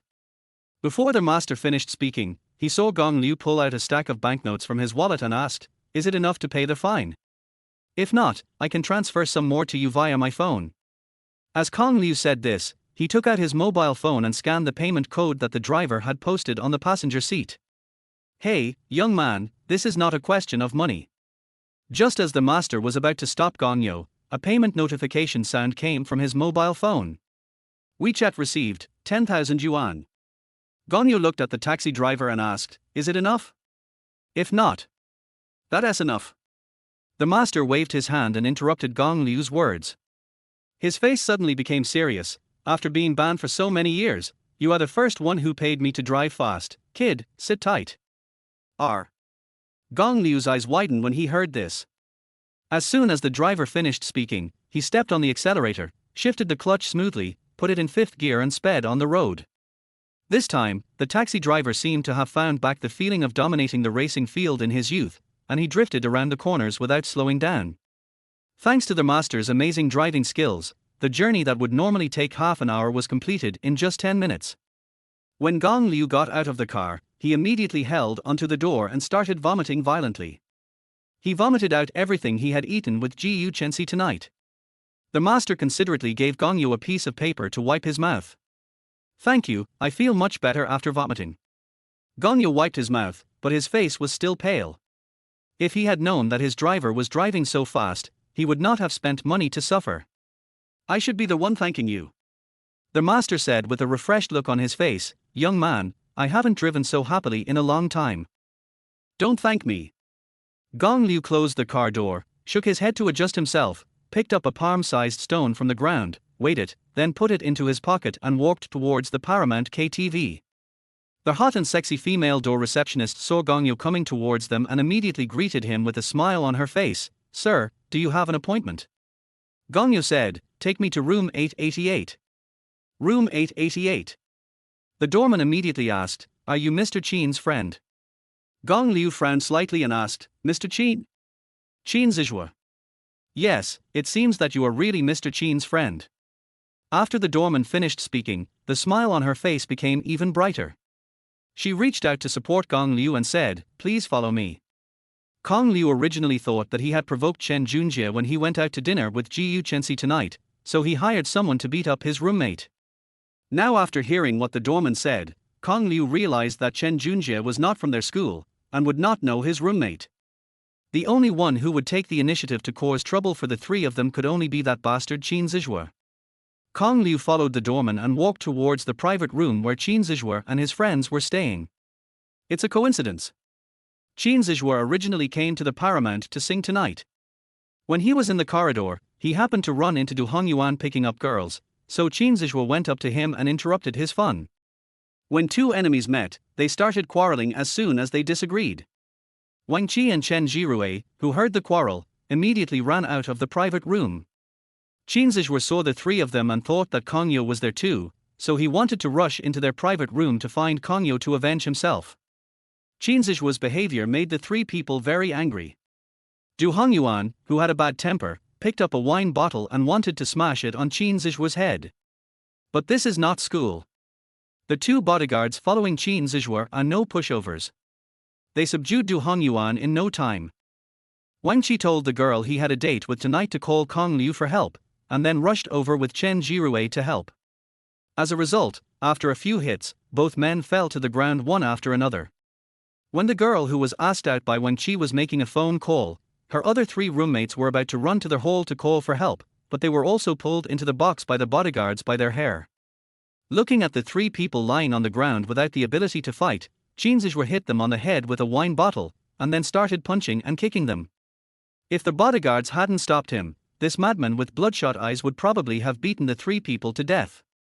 Qin Zixi was not satisfied after teaching the three people a lesson, so he used Wang Qi's cell phone to call Gong Liu over, intending to give him a beating as well. In the 888 room at this moment, Qin Zixi pinched a girl's neck and said to her with a ferocious expression, "You are pretty, how could you fall in love with this country bumpkin?" Qin Zixi said this and kicked Wang Qi, who had fainted. The girl whose neck was being strangled was the girl Wang Qi had a date with tonight. Her name was Yang Shuer, and it was she who called Gong Liu just now. The other three girls who were sitting in the corner trembling with fear were Yang Shuer's three roommates. Originally, they were having fun, but Qin Zixi suddenly rushed into the box, and then they started fighting for no apparent reason. In the end, it turned out like this. They were quite innocent. Wang Qi was kicked awake by Qin Zixi. He looked at Yang Shuer, who was being strangled by the neck, and shouted hoarsely, "Qin Zixi, you scumbag, let Shuer go. I'll give you a chance to live." Qin Zixi pointed at Wang Qi, who had just woken up, and said to Yang Shuer, "Kiss me in front of this country bumpkin. If you kiss me once, I'll let one of your roommates out. How about that?" 2e. Yang Shuer spat directly on Qin Zixi's face. ICNM. Par. Qin Zixi wiped the saliva off his face and slapped Yang Shuer in the face. Seeing his beloved being beaten, Wang Qi used the last bit of his strength to knock Qin Zixi out, then used his body to protect Yang Shuer. No matter how Qin Zixi hit him from behind, he would not get up. Bang! The door of the private room was kicked open by Gongyu. The female door receptionist standing next to Gongyu was stunned when she saw the mess inside. "Guard the door for me," and call the security guard in 10 minutes later. After saying this, Kong Liu stuffed a red bill into her chest as a tip, then he took off his coat and walked into the private room. Gongyo, you're finally here. Seeing Gong Liu coming in, Xixi were no longer cared about Wang Qi, who was knocked unconscious by him again. He took out a bottle of beer from the wine box and walked towards Gong Liu. I thought you didn't dare to come. Gong Liu didn't say anything. He took out the stone he had just picked up from the door and stuffed it into his coat. The coat instantly turned into a weapon with the same function as a meteor hammer. Xixi didn't bother to care what Gong Liu wanted to do, and shouted directly to the two bodyguards, "Come on." Two bodyguards immediately rushed up and attacked Gongyo from the left and right. Gongyo swung his clothes and hit one of the bodyguards hard on the temple. "Arr!" The bodyguard screamed instantly and covered his head. At the same time, another bodyguard had already swung his fist at his face. If that punch that could break the wind hit his face, Gongyo would definitely lose his fighting ability. Gongyo took a step back and lowered his center of gravity to avoid the straight punch. After dodging the attack, he put his 5 fingers together into a palm, turning it into a sharp blade, and poked the bodyguard's eyes with a sharp finger. Arr! There was another scream, and tears and blood instantly flowed from the bodyguard's eyes. The blind man waved his fists around and punched the air impatiently. The bodyguard who had just been hit on the temple stood up again at this time and rushed towards Gong Liu again with anger. Gongyo nimbly dodged his violent attack and threw his clothes at him. When the time was right, Gongyo kicked the bodyguard's knee hard, and he instantly fell to the ground. Gongyo then raised his clothes and smashed them on his face. Boom! There was a dull thud as his head collided with the stone, and the bodyguard fell to the ground, completely unconscious. After dealing with one, Gongyo turned around again, holding his clothes, and walked towards the bodyguard whose eyes he had poked out, and hit him hard on the head twice. His movements were neat and smooth, without any delay. In less than 2 minutes, both bodyguards were lying on the ground. Xixi looked at the two bodyguards lying on the ground, not even aware of their own safety, and had not even come to his senses. He always thought that Du Hongyuan was the best fighter among the 4 people in Kong Liu's dormitory, but he never expected that Kong Liu was so good at fighting. After just a brief fight, he easily got rid of the professional bodyguard he hired. Looking at Kong Liu walking towards him, Xixi seemed to see a plague god. His eyes were full of fear. The horrible aura emanating from Kong Liu made his body retreat uncontrollably. He could not hold the beer in his hand and it fell directly to the ground. With a snap, it broke into pieces. He stepped on the garbage on the ground and tripped to the ground. The broken glass on the ground directly cut his hands, but he didn't care about the piercing pain in his palms and kept backing away frantically. He retreated to the corner and finally had nowhere to retreat. Gong Liu, you fucking killed someone, you're done. Just wait to go to jail. Don't touch me, if you dare to touch a hair on me you're done, I'm the only son of the Zhonghai Qin family. Xixi, who was about to die, had no intention of admitting his mistake and even tried to scare Gong Liu with threats. Gong Liu was too lazy to talk to him and just kicked him. Puff! Xixi spat out a mouthful of blood after being kicked. He screamed like a trapped beast giving its last roar, Gong Liu, you lunatic! Do you know who my father is? Har har, har har har. When Gong Liu heard Xixi words, he actually laughed, as if he had heard a huge joke. He squatted on the ground and said in a cold voice in Xixi's ear, even if your father is the king of heaven, in Zhonghai, he has to listen to my Kong family. Kong family. You are. Chapter 34 You Can Be Blessed Tragic Version. Before Xixi could finish his words, he fainted from fright. Gongyo didn't give him the chance to faint. He picked up the wine on the table and poured it directly on his face, and he woke up again. Want to play dead? Gong Liu showed a somewhat creepy smile, and said calmly, I haven't beaten you yet. Please let me go, I really know I was wrong, I'm sorry, I have eyes, are. Gongyo successfully proved that the private rooms at Paramount have very good sound insulation. The receptionist stood at the door for 10 minutes and didn't hear any unusual sound. When she called the security personnel to open the door of the private room, Xixi was lying on the ground covered in blood, not knowing whether he was dead or alive. Kong Liujing and 3 other girls moved Du Hongyuan and Chen Jirue from the ground to the sofa. Yang Shuai hugged the still unconscious Wang Qi with a look of heartache. Not long after, the ambulance called by Gongyo arrived at the scene, and the three were sent to the nearest hospital. Fortunately, most of the three had skin injuries, some minor fractures and mild concussions, and they would be fine with proper treatment. The four girls only suffered some minor abrasions and were just scared, but they were fine.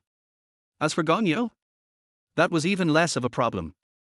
After taking a statement at the police station, he casually ate some fried rice noodles at a local night snack stall before leisurely heading to the hospital.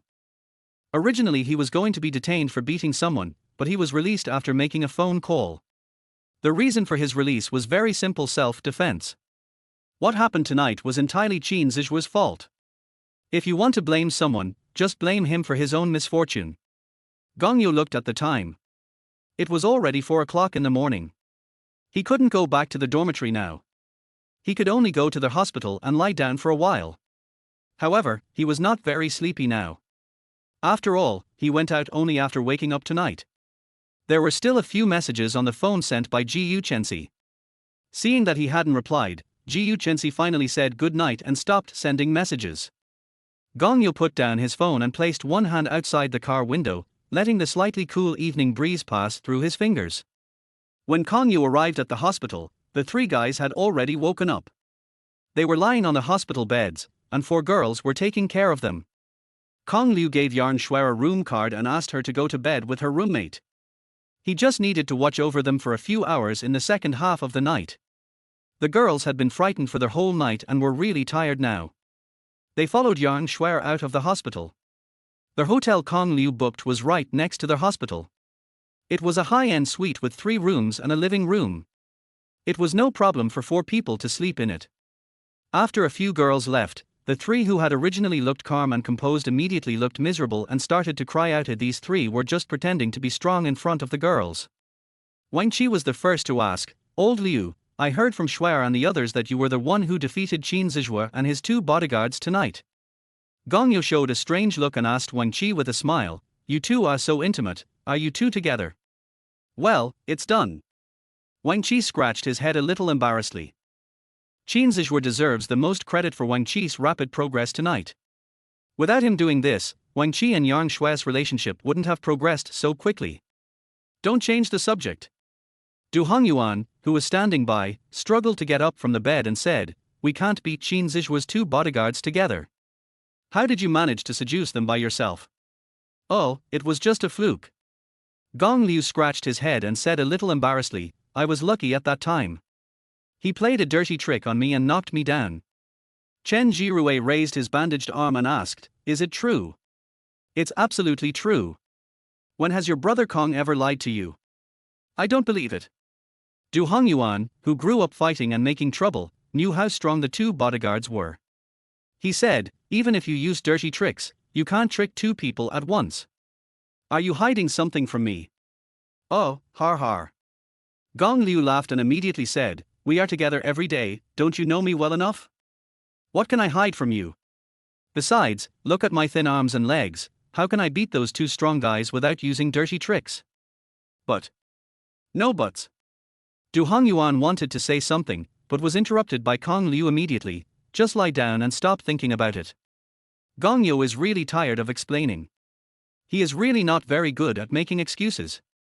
After being yelled at by Kong Liu, Du Hongyuan did indeed behave himself. The news that Qin Zizhua instigated social personnel to beat up his classmates outside school soon spread to the school. In order to protect its reputation, the school immediately issued a notice ordering the expulsion of Qin Zizhua, and also went to the hospital to send warmth to several victims. The public opinion storm finally subsided, but this matter is far from that simple. After Xixi learned about this, she wanted her father to use his connections to mess with the Qin family's company, but her father told her one thing. After Qin Dahai compensated each of Kong Liu and the other 8 people with a private settlement fee, a few days later, the company went bankrupt due to a series of problems such as investor withdrawal and broken capital chain. Not only that, the Qin family also broke out in a large number of scandals. Qin Dahai jumped off the building and Qin Zizhua went crazy in the hospital.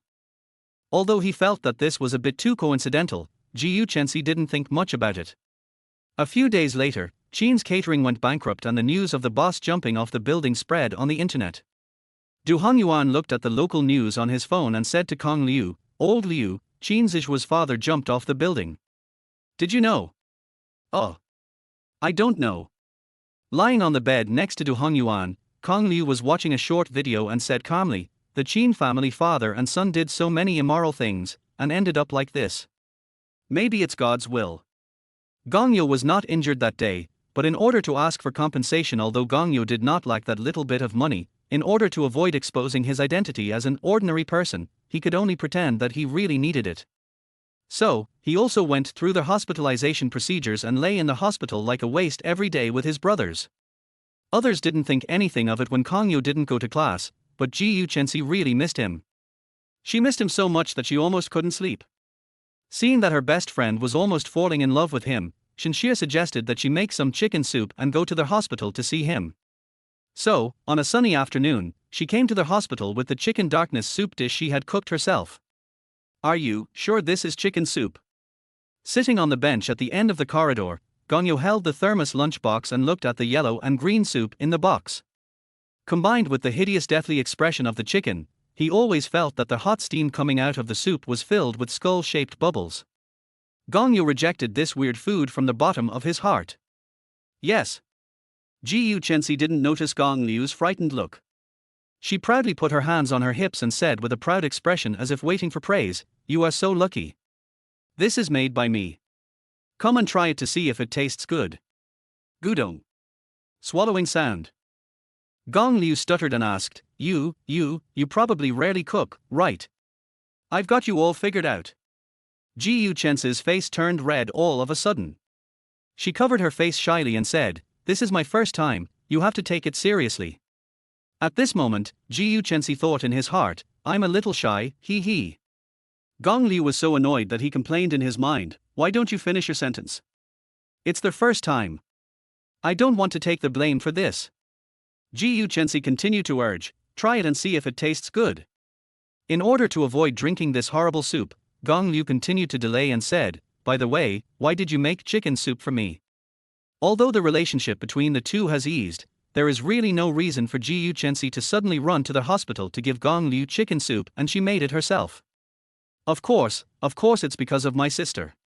You haven't been to my house as a tutor for so many days. She cares about you, so she begged me to make chicken soup for you. You don't think too much about it. Xixi shook her little hands and explained incoherently. The arrogant lines coupled with the slightly awkward body movements, to be honest, Gong Liu was touched by her cuteness and drank a mouthful of the chicken soup in the bowl for no reason. Chapter 35 I am really convinced by you. After drinking this mouthful of chicken soup, Gongyo almost died. The strange taste spread in the mouth, then quickly slid down the throat into the stomach. Under the action of stomach acid, the chicken soup surged wildly in the stomach like a bomb. After drinking a mouthful of chicken soup, Gongyo covered his stomach, knelt on the ground, and lost consciousness. What's going on? How did the patient get food poisoning? What did you feed him? He just drank some of the chicken soup I made. Why are there mushrooms in this chicken soup? Chicken stewed with mushrooms, isn't it said on the internet that it's very nutritious? But this is a poisonous mushroom. Kong Liu, lying on the hospital bed, opened his eyes drowsily and looked at the doctor and Xixi who were talking. He always felt that what they said seemed to materialize as subtitles and floated before his eyes.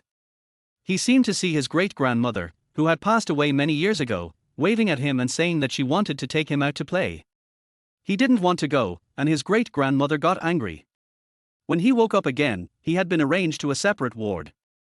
The environment of the single room was much better than that of the quadruple room. Xixi fell asleep on his calves. Gong Liu looked at Xixi who was sleeping soundly and thought, "No wonder I became lame in my dream just now. It turns out that I lost consciousness because of her pressure." The corners of Xixi mouth were sunken while she was sleeping, her breathing was a little rapid, her curved eyelashes were trembling, and her fair cheeks were pressed against her arms, squeezing out a chubby shape like Cran Shin Chan's cheeks. Gongyo looked at the chubby cheek and for no reason stretched out his finger and poked it gently. It was soft, just like the feeling when he was a child and secretly poked the glutinous rice balls on the plate with his fingers. The sticky touch made him want to take a big bite of this cute little face. Of course, it's just a thought, but it's unfortunate. You're not afraid of catching a cold, really? Gongyo grabbed the coat that was on the bedside table and put it on her. Maybe it was because of the poke on the cheek just now. Xixi frowned and woke up from the dream. As soon as she opened her eyes, she saw Gong Liu putting clothes on her. "You're awake." Looking at Xixi, who had just woken up, Gong Liu paused while putting on his clothes. Xixi looked at Gong Liu, a gleam in her eyes. She threw herself into his arms, hugged him and said loudly, "You finally woke up." R. Gong Liu was caught off guard by her sudden hug. He thought he was still asleep, but the soft touch of two lumps on his chest proved that he was not dreaming. "You scared me to death, you know that." Xixi held Gong Liu's face with both hands, rubbed it hard, and asked anxiously, "Are you feeling uncomfortable now?" Gong Liu was rubbed on the face by Xixi, his mouth was pouting, and his pronunciation became a little strange. "Phuket Island, I don't feel anything too. Oh. That's good." After hearing Gong Liu's answer, Xixi breathed a sigh of relief, and her heart finally settled down. Gong Liu asked, "Why did I faint?" "You drank chicken soup mixed with 8 kinds of poisonous mushrooms. The fact that you didn't die is a blessing from your ancestors." The nurse on duty pushed open the door of the ward and walked in, explaining, "You woke up so quickly. You have a very good physique." "What the hell? 8 kinds of poisonous mushrooms?" Gong Liu's eyes widened when he heard what the nurse said. He thought, no wonder there were little skulls floating in the steam from the chicken soup. "I was wondering why it seemed like I was too cute. This case has been solved." Gong Liu turned to look at Xixi, his horrified expression seemed to be questioning her. "I have no grudge against you, why did you harm me? And 8 kinds of poisonous mushrooms, are you afraid that I won't die thoroughly enough?" Xixi was stared at by Gong Liu, her face flushed with embarrassment. She lowered her head and muttered softly, I'm sorry." This was the first time that Gong Liu saw Xixi lower her proud head and say the 3 words, "I'm sorry," so sincerely. It was really a rare thing. The nurse drew a tube of Gong Liu's blood and left. Xixi and Gong Liu were the only ones left in the ward, and the atmosphere became particularly awkward. Xixi spoke again to break the awkwardness and said, "I really didn't know that the mushrooms in my yard were poisonous. You have to believe me." "I don't believe you, you idiot." Looking at Xixi confident look, Gong Liu remembered the scene at noon when she proudly said to him, "You are so lucky." Gong Liu stretched out his hand angrily. Xixi thought that Gong Liu was going to beat her, so she immediately closed her eyes and did not dodge. She just waited obediently for him to punish her. Only when facing Gong Liu would Xixi be so well behaved and obedient. Gong Liu just poked her forehead twice with his finger and said, "Xixi 2 bodyguards didn't hurt me at all, but you almost poisoned me to death. I am really impressed by you." "Oh, I know I was wrong." Xixi held Gong Liu's hand and spoke in a tender tone without any coldness at all. At this moment, she was like a ragdoll cat who had done something wrong and was blamed by his owner and was begging for forgiveness. Gong Liu folded his arms and asked, "What's wrong?" "It's all wrong." Xixi lowered his head and spoke aggrievedly. She was at a loss as she picked at her newly made nails the day before. The nail on her index finger was half short. It was broken when she was making chicken soup for Gong Liu at noon. She didn't know where it fell, most likely it fell into the chicken soup. Never mind. Looking at Xixi aggrieved expression, it was indeed heartbreaking. Thinking that she meant well but ended up doing something bad, Gong Liu was too lazy to argue with her. He waved his hand and let the matter go. If Gong Liu knew that there was half a fingernail mixed in the chicken soup, he probably wouldn't have forgiven her so quickly. Yeah. Seeing that Gong Liu had forgiven him, Xixi raised his hands, smiled and said, "I will definitely not put mushrooms in the chicken soup I make for you tomorrow." Puff. After hearing this, Gong Liu almost vomited blood and passed out in anger. This silly girl actually wanted to make chicken soup for him. She was using him as a guinea pig for her cooking skills. "No more chicken soup for me." "If you don't like chicken soup, how about pigeon soup?" "No way." "What about pork rib soup?" "No, as long as it's soup." "Then what kind of food do you like?" "I'll cook it for you. Promise me you won't go into the kitchen again." Chapter 36. Good luck in getting out of hospital. In the days that followed, Xixi would still send some supplements to Gong Liu when he visited him in the hospital, but most of them were made by the aunt at home or bought from the store. She listened to Gong Liu very much and never cooked again. Gong Yu spent half a month of retirement life safely in the hospital and returned to school with his 3 roommates. R. Du Hongyuan took a deep breath of the school air and exclaimed, "This is filled with the vitality of youth. It's simply amazing." Wang Qi also agreed and said, "I've had enough of the smell of disinfectant." Wang Qi was holding a bouquet of carnations in his hands. They were the flowers Yang Shuer gave him as a congratulations on his discharge from the hospital. Originally, she wanted to pick Wang Qi up in person today, but she had a full schedule in the morning, so she had to order a bouquet of flowers to be sent to the hospital. Although the flowers were not big, they were full of love. Wang Qi held the bouquet of flowers like a treasure. To be honest, this was the first time Wang Qi had received flowers from a girl since he was a child. Yes, yes. Chen Jirue also nodded in agreement. He turned to look at Kong Liu, whose expression was calm and neither happy nor sad, and asked in confusion, "Why aren't you excited at all, Brother Kong?"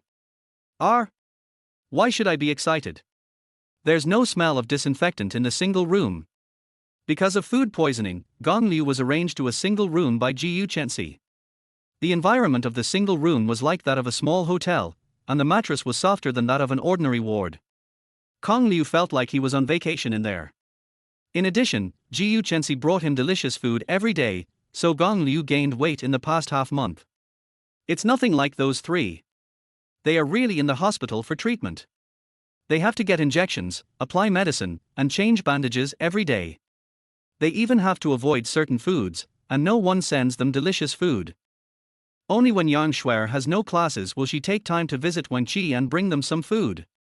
The rest of the time, Kong Liu takes care of their 3 meals a day. Upon hearing this, Du Hongyuan immediately raised his middle finger and said, "Get lost, you bastard who threw himself into the arms of a rich woman." Gong Liu rolled his eyes at him and was too lazy to talk to him. But not long after, he came up again and asked, "Well, does Xixi have a younger sister? Are you crazy about wanting to hook up with a rich woman?" Gong Liu's eyes widened and he looked at Du Hongyuan and said, "His sister is only in junior high school." Du Hongyuan touched his chin and said, "It's okay. It's only a 6 or 7 year age difference. I can wait." Before Gong Yu could say anything, Wang Qi raised his middle finger to him and said, "Chu Sheng. You don't even let the little girl go." Chen Jirue also silently raised his middle finger, and Gong Yu certainly couldn't be left behind. "Fuck, I was just joking, but you guys took it seriously."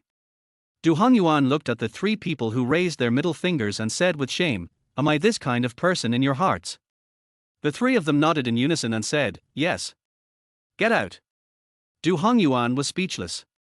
When they were almost at the bottom of the boys' dormitory, Wang Qi patted Gong Liu on the shoulder and said, "Hey, Lao Liu, look, that looks like Xixi." Gong Liu raised his head and looked in the direction of Wang Qi's finger. A pink Porsche was parked downstairs of the boys' dormitory. Xixi was holding a huge bouquet of flowers and waiting for someone downstairs. There was no doubt that she was waiting for Gong Liu. She was surrounded by students watching the show. Gong Liu held his forehead with one hand, complaining in his heart with a headache, "What does this guy want to do now? I'm going to stay out of the spotlight first, you guys help me deal with it." Gong Liu raised his hands, patted Wang Qi and Chen Jirue on the shoulders, then turned around and wanted to run, but Du Hongyuan waved at Xixi in a mean way and said, "School beauty Jiu, look over here." "Gongyo, don't run." Xixi ran over holding the flowers, and the onlookers followed closely behind. While new fans are still having fun, old fans have already set up their cameras. Xixi held the flowers in her arms and asked, "Why didn't you tell me you were discharged from the hospital?" In front of outsiders, Xixi still looks aloof, and only Gong Liu knows how silly she is in private. "Oh, this." Gong Liu scratched his head and said, "You have been bringing me delicious food every day during this period. Of course, I can't bother you again after I am discharged from the hospital, right?" "Nonsense."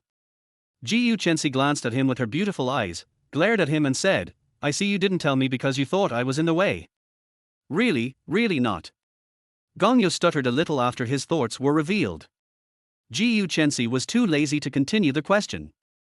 In front of the crowd of onlookers, she stuffed the flowers in her hand into Gong Liu's arms and said, "Congratulations on your discharge from the hospital. This is for you." Xixi irresistible attitude left Gong Liu no chance to refuse, so he had to nod and accept the bouquet. This move made the people around who were watching the show envious. Damn it, the milk tea in my hand suddenly turned into dog food. Bury them separately, one in Antarctica and one on Mars. I can only wish them happiness. Wait a minute, that's the cool goddess I've had a crush on for a whole year. What's that? I applied to this school just for Goddess GU.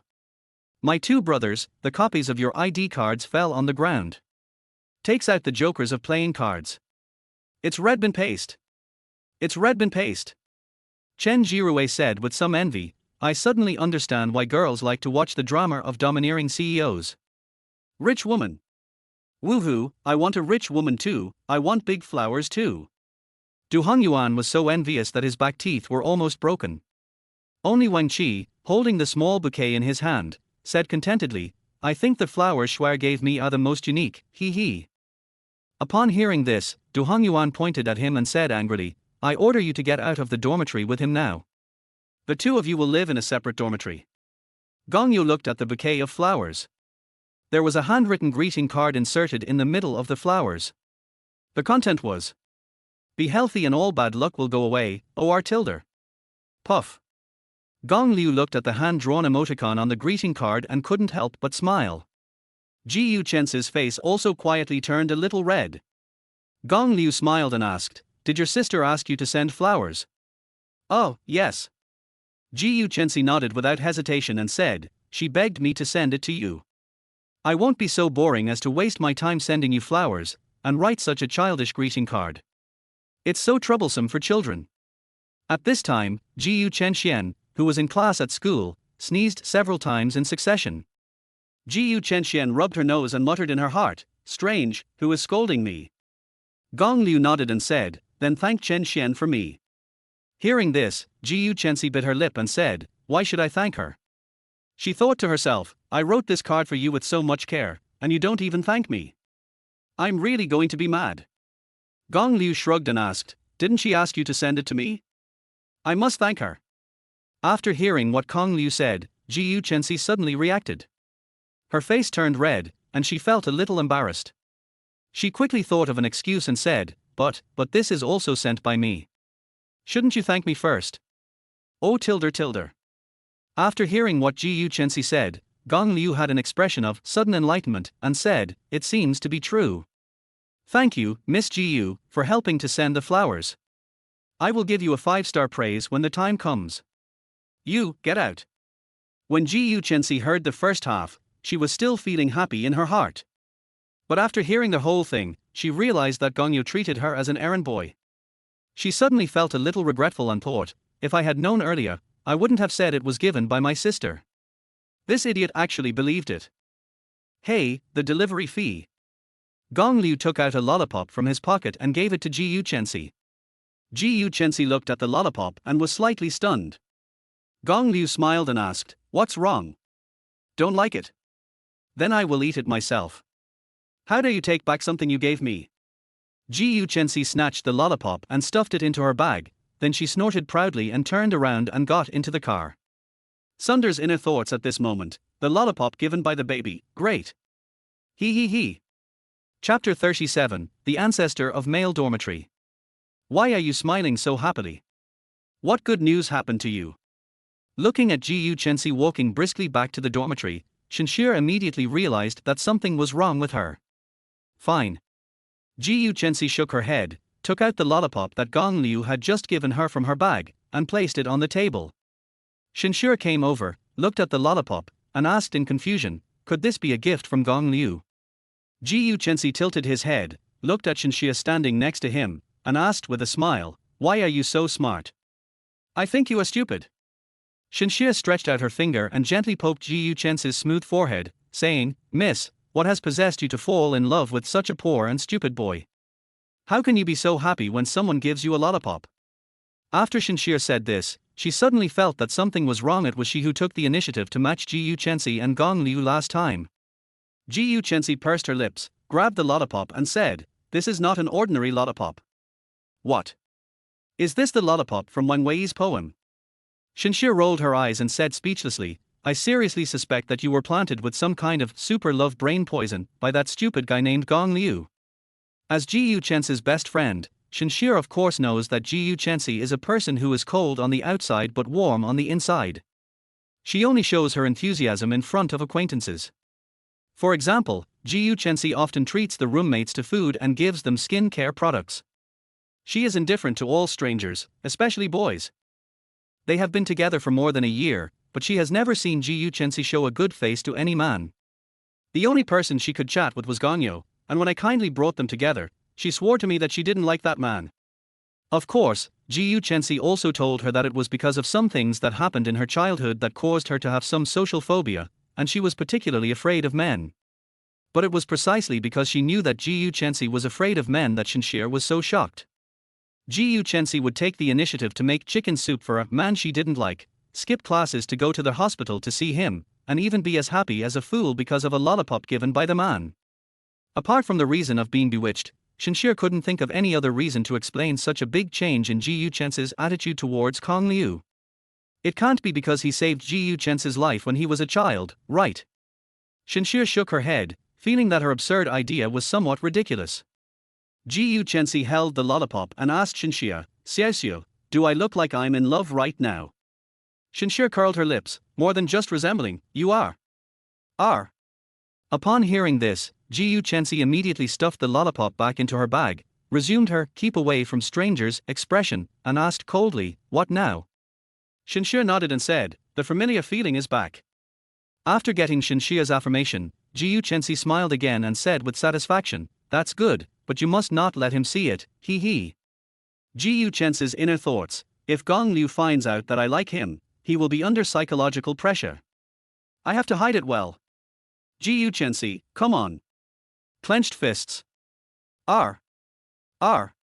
Shinshir listened to Xiuchen's words, her pupils trembled as she looked at her, she screamed twice in fear, then held her head with an expression as if her worldview had collapsed, and said, "Crazy, crazy, all crazy." Shinshir felt that the world was a little unreal. She climbed onto the bed and prepared to sleep for a while, hoping that when she woke up, the world would return to normal.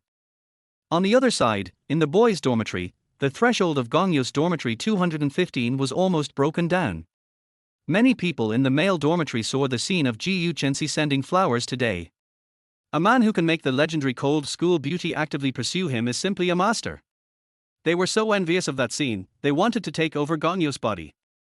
Everyone hopes that Gongyo can teach them some skills to pick up girls, so that they can win the girl they like in one fell swoop. As a result, a large group of people come to become his disciples, and some even come directly to become his godfather. People at the scene said, "In order to learn real skills, what's wrong with being an adopted son?" The other person sneered when he heard this, "Become an adopted son? That's too weak. I'll just be your grandson." Faced with this group of crazy admirers, dormitory 215 had already locked its door. Du Hongyuan was playing games and couldn't hear the footsteps because of the noise. He was a little annoyed and said to Kong Liu, "Old Liu, this is not a solution. They are too noisy.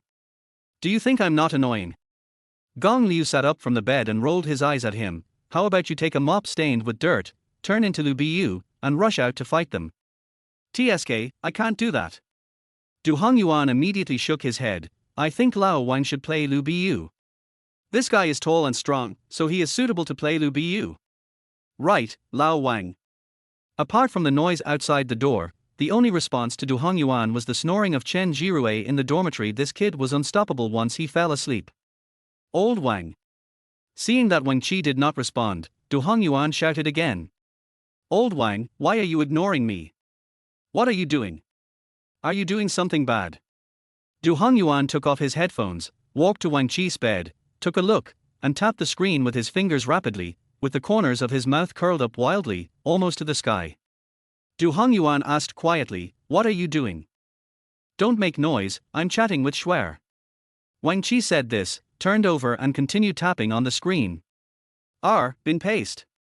Du Hongyuan yelled indignantly and his eyes fell on Gong Liu again. Gong Liu originally wanted to go to the library to read, but the dormitory entrance was surrounded by people who were looking for him. He couldn't get out at all, so he just lay down. "Old Liu." Du Hongyuan clung to the edge of Gong Liu's bed and said with a pitiful look, "You are regarded as the ancestor of men's dormitories, so you can teach me a few tricks so that I can win the heart of a rich woman as soon as possible." If I can't find a rich woman, it would be nice to have a sweet love. Get lost. Gong Liu closed his eyes, not even bothering to look at him, and said, there's really nothing between me and Xixi. She doesn't like me at all. You're kidding me. Du Hongyuan was a little unhappy. If I don't like you, why do you come to the hospital to see you and make chicken soup for you? Gong Liu opened his eyes, pointed at Du Hongyuan, and said, don't mention chicken soup again.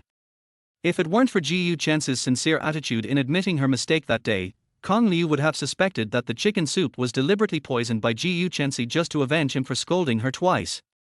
Ji Yu Chen likes me. Gong Liu smiled and said to himself, don't joke, I don't believe it anyway.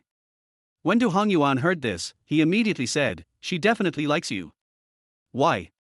Because when you gave her a lollipop, the look in your eyes when you love someone can't be fake.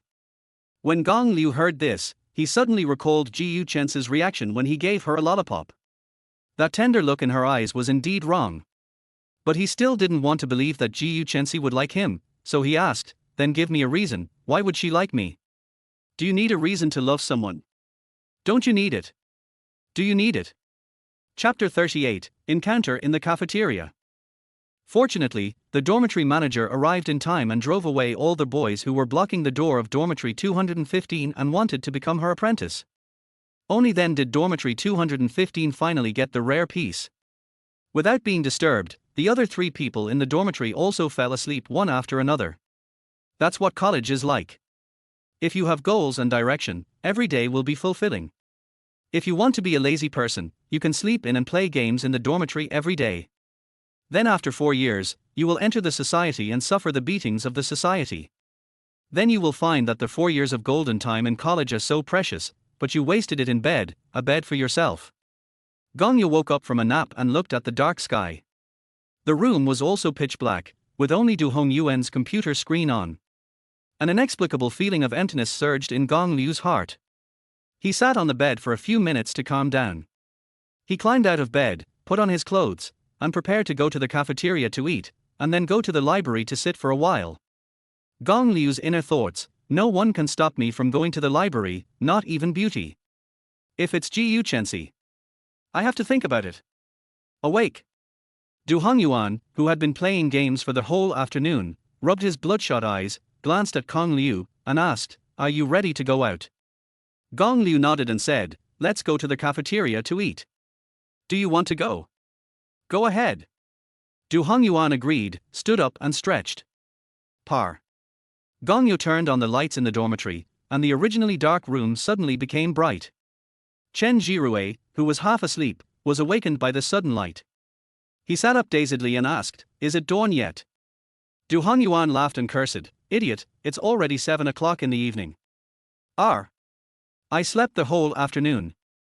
Chen Jirue glanced out the window with sleepy eyes, and then showed the same expression as Gong Yu when he just woke up, and felt a sense of emptiness in his heart. Du Hongyuan shouted, let's go, get up and eat. Gong Yu looked at Wang Qi's empty bed and asked, where did Lao Wan go? Du Hongyuan explained, he woke up before you, and washed his hair as soon as he got up. He must have gone out for a date with Yang Shuer. If a boy washes his hair before going out, it is the greatest respect for the girl he is dating. The 3 of them packed up and went to the cafeteria together. They found that something was wrong with the cafeteria tonight. The boys all ran to the 2nd floor. Du Hongyuan thought there was some activity going on there, so he pulled the 2 of them up there as well. The 3 of them went up to the 2nd floor and took a look, and shouted in unison, wow!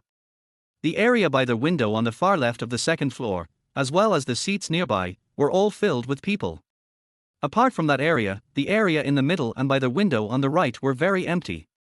It seemed as if everyone was attracted by something. Xixi, who was sitting by the window, looked at the half-cooked crispy chicken and the greasy roast pork in tomato sauce in the bowl. She couldn't eat any more.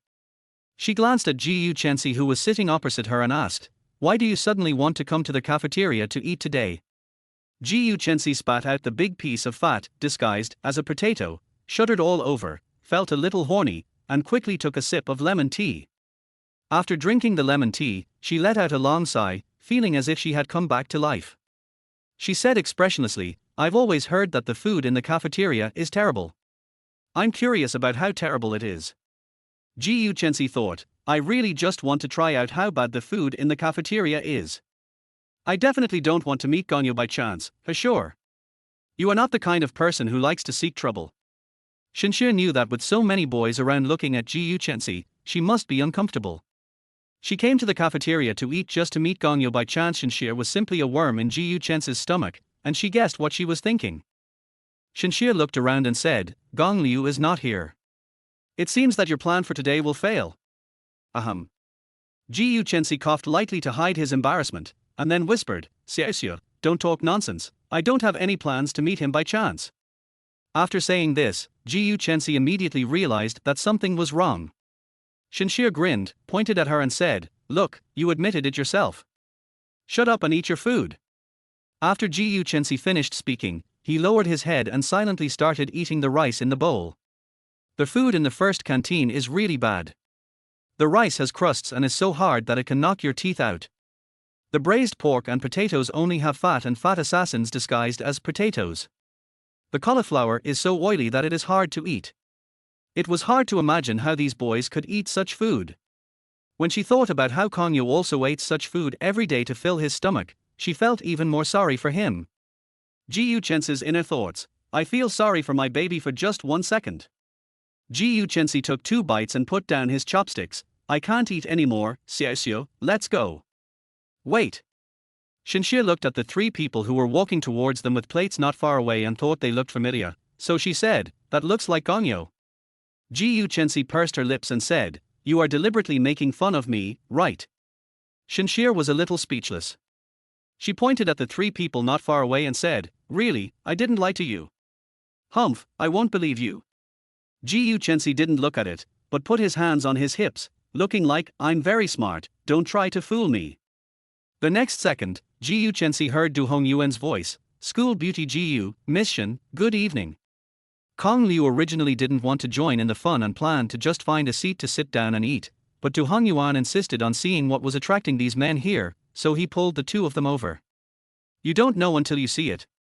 You'll be shocked when you see it. Aren't these 2 old acquaintances? Before Kong Liu turned around and ran away, Du Hongyuan shouted. Hearing someone calling her, Xixi turned around and locked her eyes on Gong Liu, who was about to run away. She shouted coldly, Gong Liu. Well. Kong Liu, who was stopped, glared at Du Hongyuan beside him. His eyes showed that he wished he could kill this guy right now. Xixi sat up straight and raised her head. Her snow-white swan neck was particularly eye-catching. She asked coldly, Why are you running? No, I didn't run away. Gong Liu smiled and said, I see there are no seats here, so I'm going to find another seat. Xixi heard this without saying anything. She moved towards the window, leaving a seat empty, and said to Kong Liu, Sit down. How inappropriate. All the boys around were staring at him.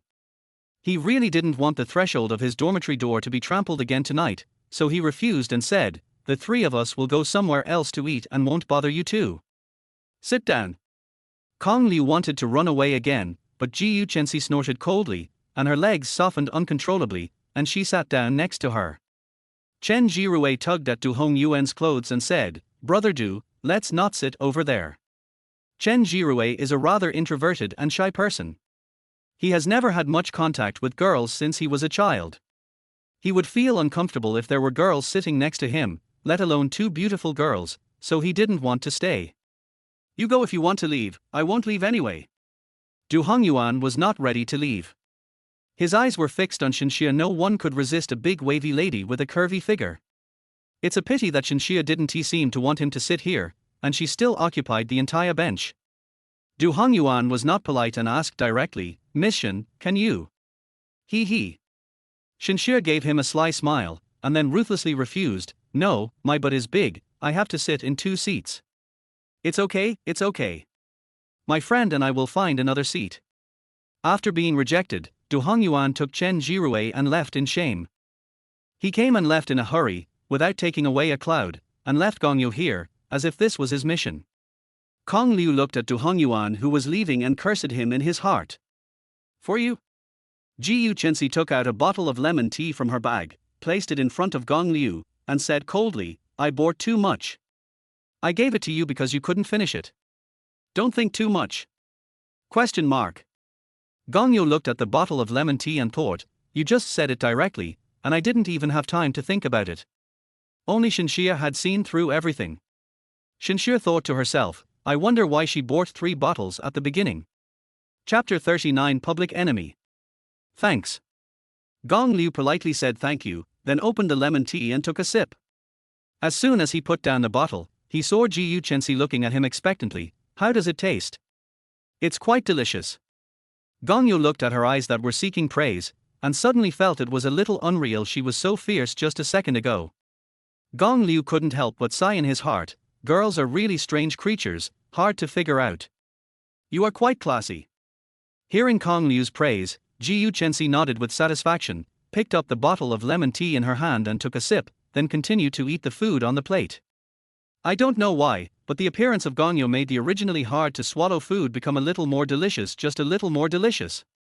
Xinxia had put down her chopsticks, but when she saw Ji Yuchensi starting to eat again, she asked in confusion, didn't you say you didn't want to eat anymore? I didn't say that.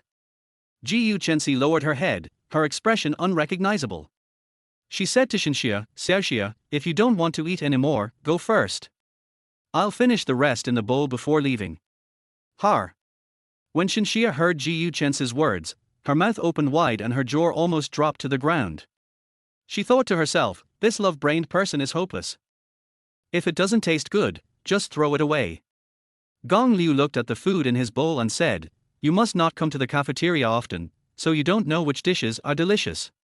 For example, cauliflower and braised pork and potatoes are full of oil. People like us who come here often never order them. Gongyo pointed to the window where he had just gotten his meal and said, the rice at that small bowl window is softer and has less rice crust. Their stir-fried pork with green peppers and leek and egg taste good. After Gong Liu finished speaking, he pushed his plate in front of Ji Yuchensi and said, I haven't eaten yet, maybe if you don't mind, you can try it.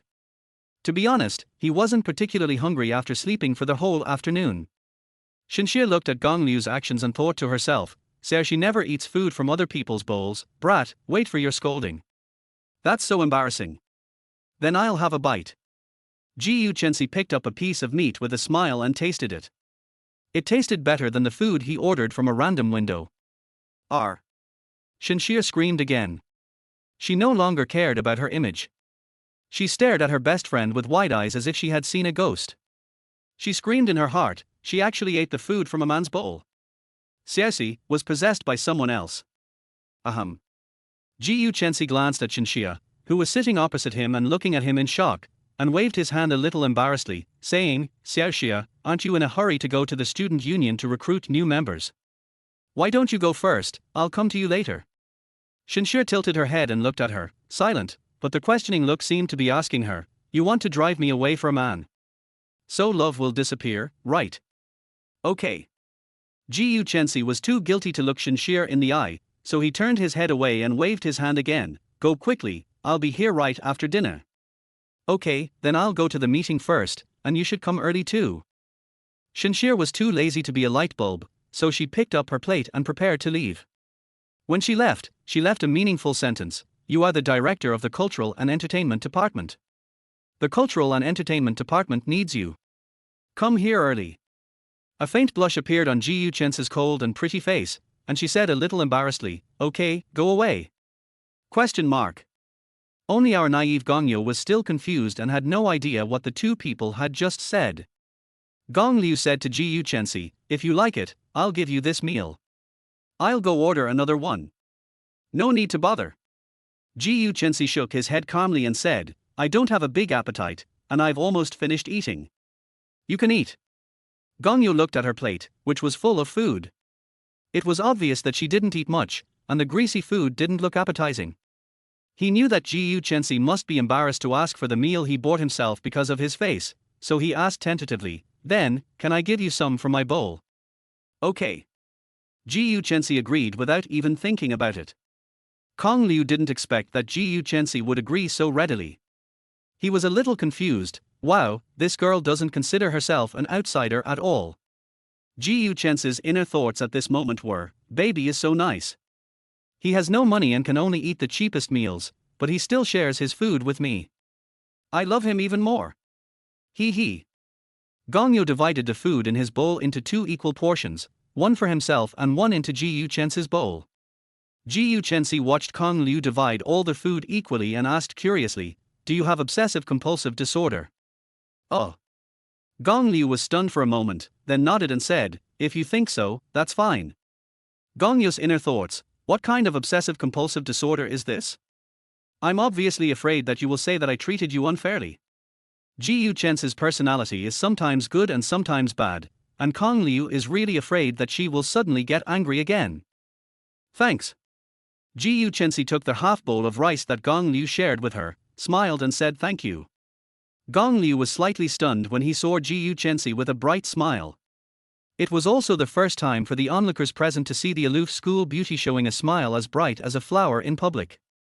They were stunned by this aloof yet cute smile and took out their mobile phones to record this precious, ephemeral scene. It can be said that the love these boys have for Ji Yuchensi is as deep as their hatred for Kong Liu. Oh, my goddess actually smiled at a man. It's the first time I've seen a goddess smile. The school beauty looks so cute when she smiles. Kill Gongyo and take the school beauty. It's so sandy, so bin paste. Those who show off their affection will be killed by me. This sentence was said by Du Hongyuan, who was sitting far away. Gongyo felt the malicious gazes from the male compatriots around him and felt miserable in his heart. It seemed that he had to lock the dormitory door tonight, otherwise he might not see the sun tomorrow. Ji Yuchensi was not aware of any of this. She ate the food in the bowl in small bites politely, trying hard to maintain a good image in front of Kong Liu. Gongyo, however, felt very uncomfortable. He quickly finished the food on his plate and stood up to leave. Ji Yuchensi looked at Gong Liu, who stood up and immediately pulled him back. Don't leave. R. Gong Liu looked at Ji Yuchensi, who was holding him in surprise, and asked in confusion, I finished eating, why are you still staying in the cafeteria? Ji Yuchensi said, I haven't finished eating yet, wait for me. In order to have a chance encounter with Kong Liu, she and Xixi ate in the cafeteria for nearly half an hour. Now, in order to stay with Kong Liu for a while longer, she ate for another 10 minutes. In fact, she could finish that little meal in a few minutes. You eat too slowly, I don't have time to wait for you. Gong Liu refused without hesitation, I still have to go to the library to grab a seat, bye. Gongyo's words and actions just now perfectly illustrate what it means. A Sigma man will never fall into a woman's trap. Study hard, you won't be able to find a partner after you finish studying. R. You. Ji Yuchensi looked at Gong Liu, who had already walked away, and didn't care about anything else. She put down her chopsticks and followed him. Ji Yuchensi stood in front of him, blocking his way, and said, You are not allowed to go to the library. R. Why?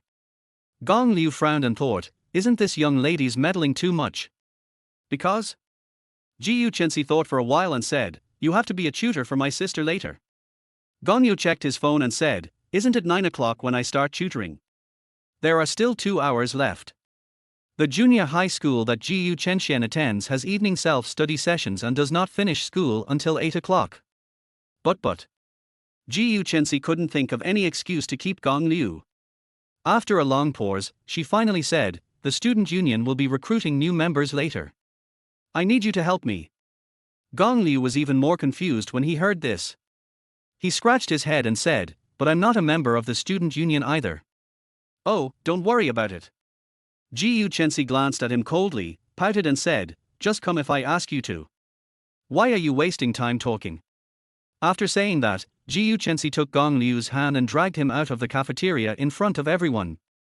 Gongyo, who was being dragged away, had a lot of question marks on his head and his eyes were a little confused. Gongyo, damn, dummy tape. Although, Ji Yuchensi's little hands are still quite soft. Chapter 40 Portion Xia. The business school student union's recruitment ended as early as yesterday at noon, and tonight's meeting is to interview these new students. Ji Yuchensi held Gong Liu's hand and walked all the way from the cafeteria to the small auditorium of the business school. At this moment, the auditorium was already full of students who came for the interview. On the podium, the handsome president Bai Shuizhou, wearing a well-fitting suit, sat in the middle of the podium. Sitting on his left and right were 2 vice presidents, one was Xixi, a queen with big wavy hair, and the other was a girl with short hair and wearing thick lens glasses. The girl looked like a good student. Her name was Chen, and she was another vice president of the business school student union. Bai Shuozhou is already a junior. In another half a year, the student union will hold a new term and his position as president will also be replaced. At that time, the new student union president will be selected from these two girls. In fact, Xixi didn't care about all this at all. The reason why she joined the student union in her freshman year was entirely because on the day of the student union recruitment, Bai Shuozhou, who was dressed neatly and sunny, handed her a small flyer with a kind smile. The little deer in the naive girl's heart, which was just beginning to fall in love, became restless at this moment. In order to get closer to Bai Shuozhou, she worked hard to show herself after joining the student union, and finally won the position of vice president in the second semester of her freshman year. However, the closer she got to her idol, the more she felt that something was wrong with Bai Shuozhou. Until Bai Shuozhou admitted in person that he liked boys, and that he was a little bottom. Xixi was completely desperate and even lost motivation for student union affairs. Xixi thought to herself, I feel like I'm being fucked hard by life, but I'm powerless to resist. It's so fucking awful. After knowing Bai Shuozhou's secret, Xixi became his best friend. She once did not believe in evil and looked for opportunities to wear sexy and revealing underwear in an attempt to straighten Bai Shuozhou. But Bai Shuozhou's calm eyes once again proved that he was a bronze man. This incident was a big blow to Xixi, who had always been proud of her figure. Xixi looked at the group of young and energetic junior and senior students in the audience and knew very well that at least half of the boys came for Xixi and herself. After all, the two of them attracted quite a few young fans on the day of the welcome party. Half of the little girls, like me back then, came for the president Bai Shuozhou. There are very few people who have simple motives. Unfortunately, they were going to be disappointed. Bai Shuozhou was a bronze man, and Xixi was obsessed with love and fell in love with Gong Liu, a guy who looked ordinary. As for her, Xixi, it seems that none of the younger brothers present here can catch her eye. Chuckle, chuckle. Bai Shuozhou knocked on the podium, then picked up the microphone and said gently, Our meeting is about to begin. Everyone, please be quiet. Xixi tilted her head, looked at Bai Shuozhou, listened to his gentle voice, and couldn't help but feel ripples in her heart. Thinking back then, it was because of this voice that I set my ambition to become vice chairman. At that time, I just thought Bai Shuozhou spoke very gently, like a girl. But she didn't expect that he was actually a girl in her heart. Thinking of this, Xixi wanted to cry again.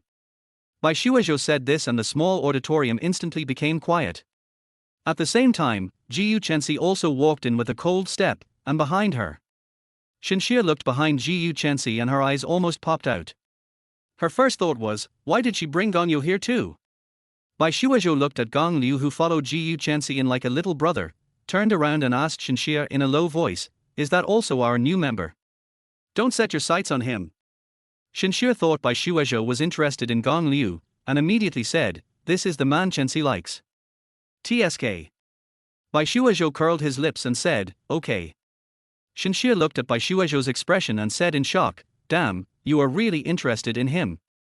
If she wasn't on the rostrum right now, she would have wanted to grab Bai Shuozhou by the collar, point at him and scold him harshly, I don't like your curvaceous figure, but you like this guy. I'm not as attractive to you as a loser. Xixi's self-esteem was hit again. Bai Shuozhou smiled warmly, looks pretty handsome. Fuck. Xixi cursed inwardly. The freshmen in the audience were talking about it when they saw Gong Liu going in and out with Xixi. They have been so popular in school recently. On all the love confession walls and forums in Zhejiang University, these two are pinned on the front page, with videos, photos, and all kinds of news. In short, they are the only ones in the headlines. Xixi walked to the first row of the audience, found the empty seat with the sign, Director of the Cultural and Entertainment Department, on it, and sat down. Gong Liu, who was inexplicably dragged in, wanted to stay away from her, so he wanted to walk back, but just as he stepped onto a step, Xixi asked coldly, where are you going? There's no seat next to you. Gong Liu pointed to the empty seat in the back row and said, I'll go find an empty seat. Who said there wasn't?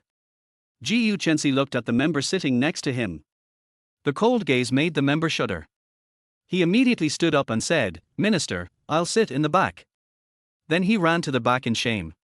The member sitting on the other side of her, although not being stared at by her, also ran to the back row with the member who had just left. Now, the seats on both sides of Xixi were vacant. Xixi folded his hands across his chest and said proudly, "Okay, pick a seat and sit down." Gong Liu cursed in his heart, "Damn bureaucracy." Then he obediently sat on the chair to the right of Xixi. Seeing that most people had arrived, Bai Shuozhou didn't waste any time and directly started introducing tonight's recruitment interview. Bai Shuozhou was talking on the stage, and Gong Liu in the audience asked Xixi quietly, "I'm not a member of the student union. Is it a bit inappropriate to sit here?" Xixi asked in confusion, "What's wrong with that?" Gong Liu continued, "I feel like everyone around me is staring at me." Xixi waved his hand and said, "It's okay, just ignore them." Gong Liu then asked, "What if they don't like me?" "Who dares?" Xixi said with a cold face in an unquestionable tone, "Whoever dislikes you, I will tell him to get out." Xixi's words were domineering and handsome. In an instant, Gong Liu understood why there are always girls who like to read novels about domineering CEOs. But what Gong Liu didn't know was that behind Xixi's cold appearance, he was thinking, "Whoever dares to bully my baby will be beaten to death." Clenched fist. In the corner at the back of the small auditorium, the scene of two people whispering to each other in a sweet voice was seen by a young girl, and a trace of sadness appeared on the girl's face.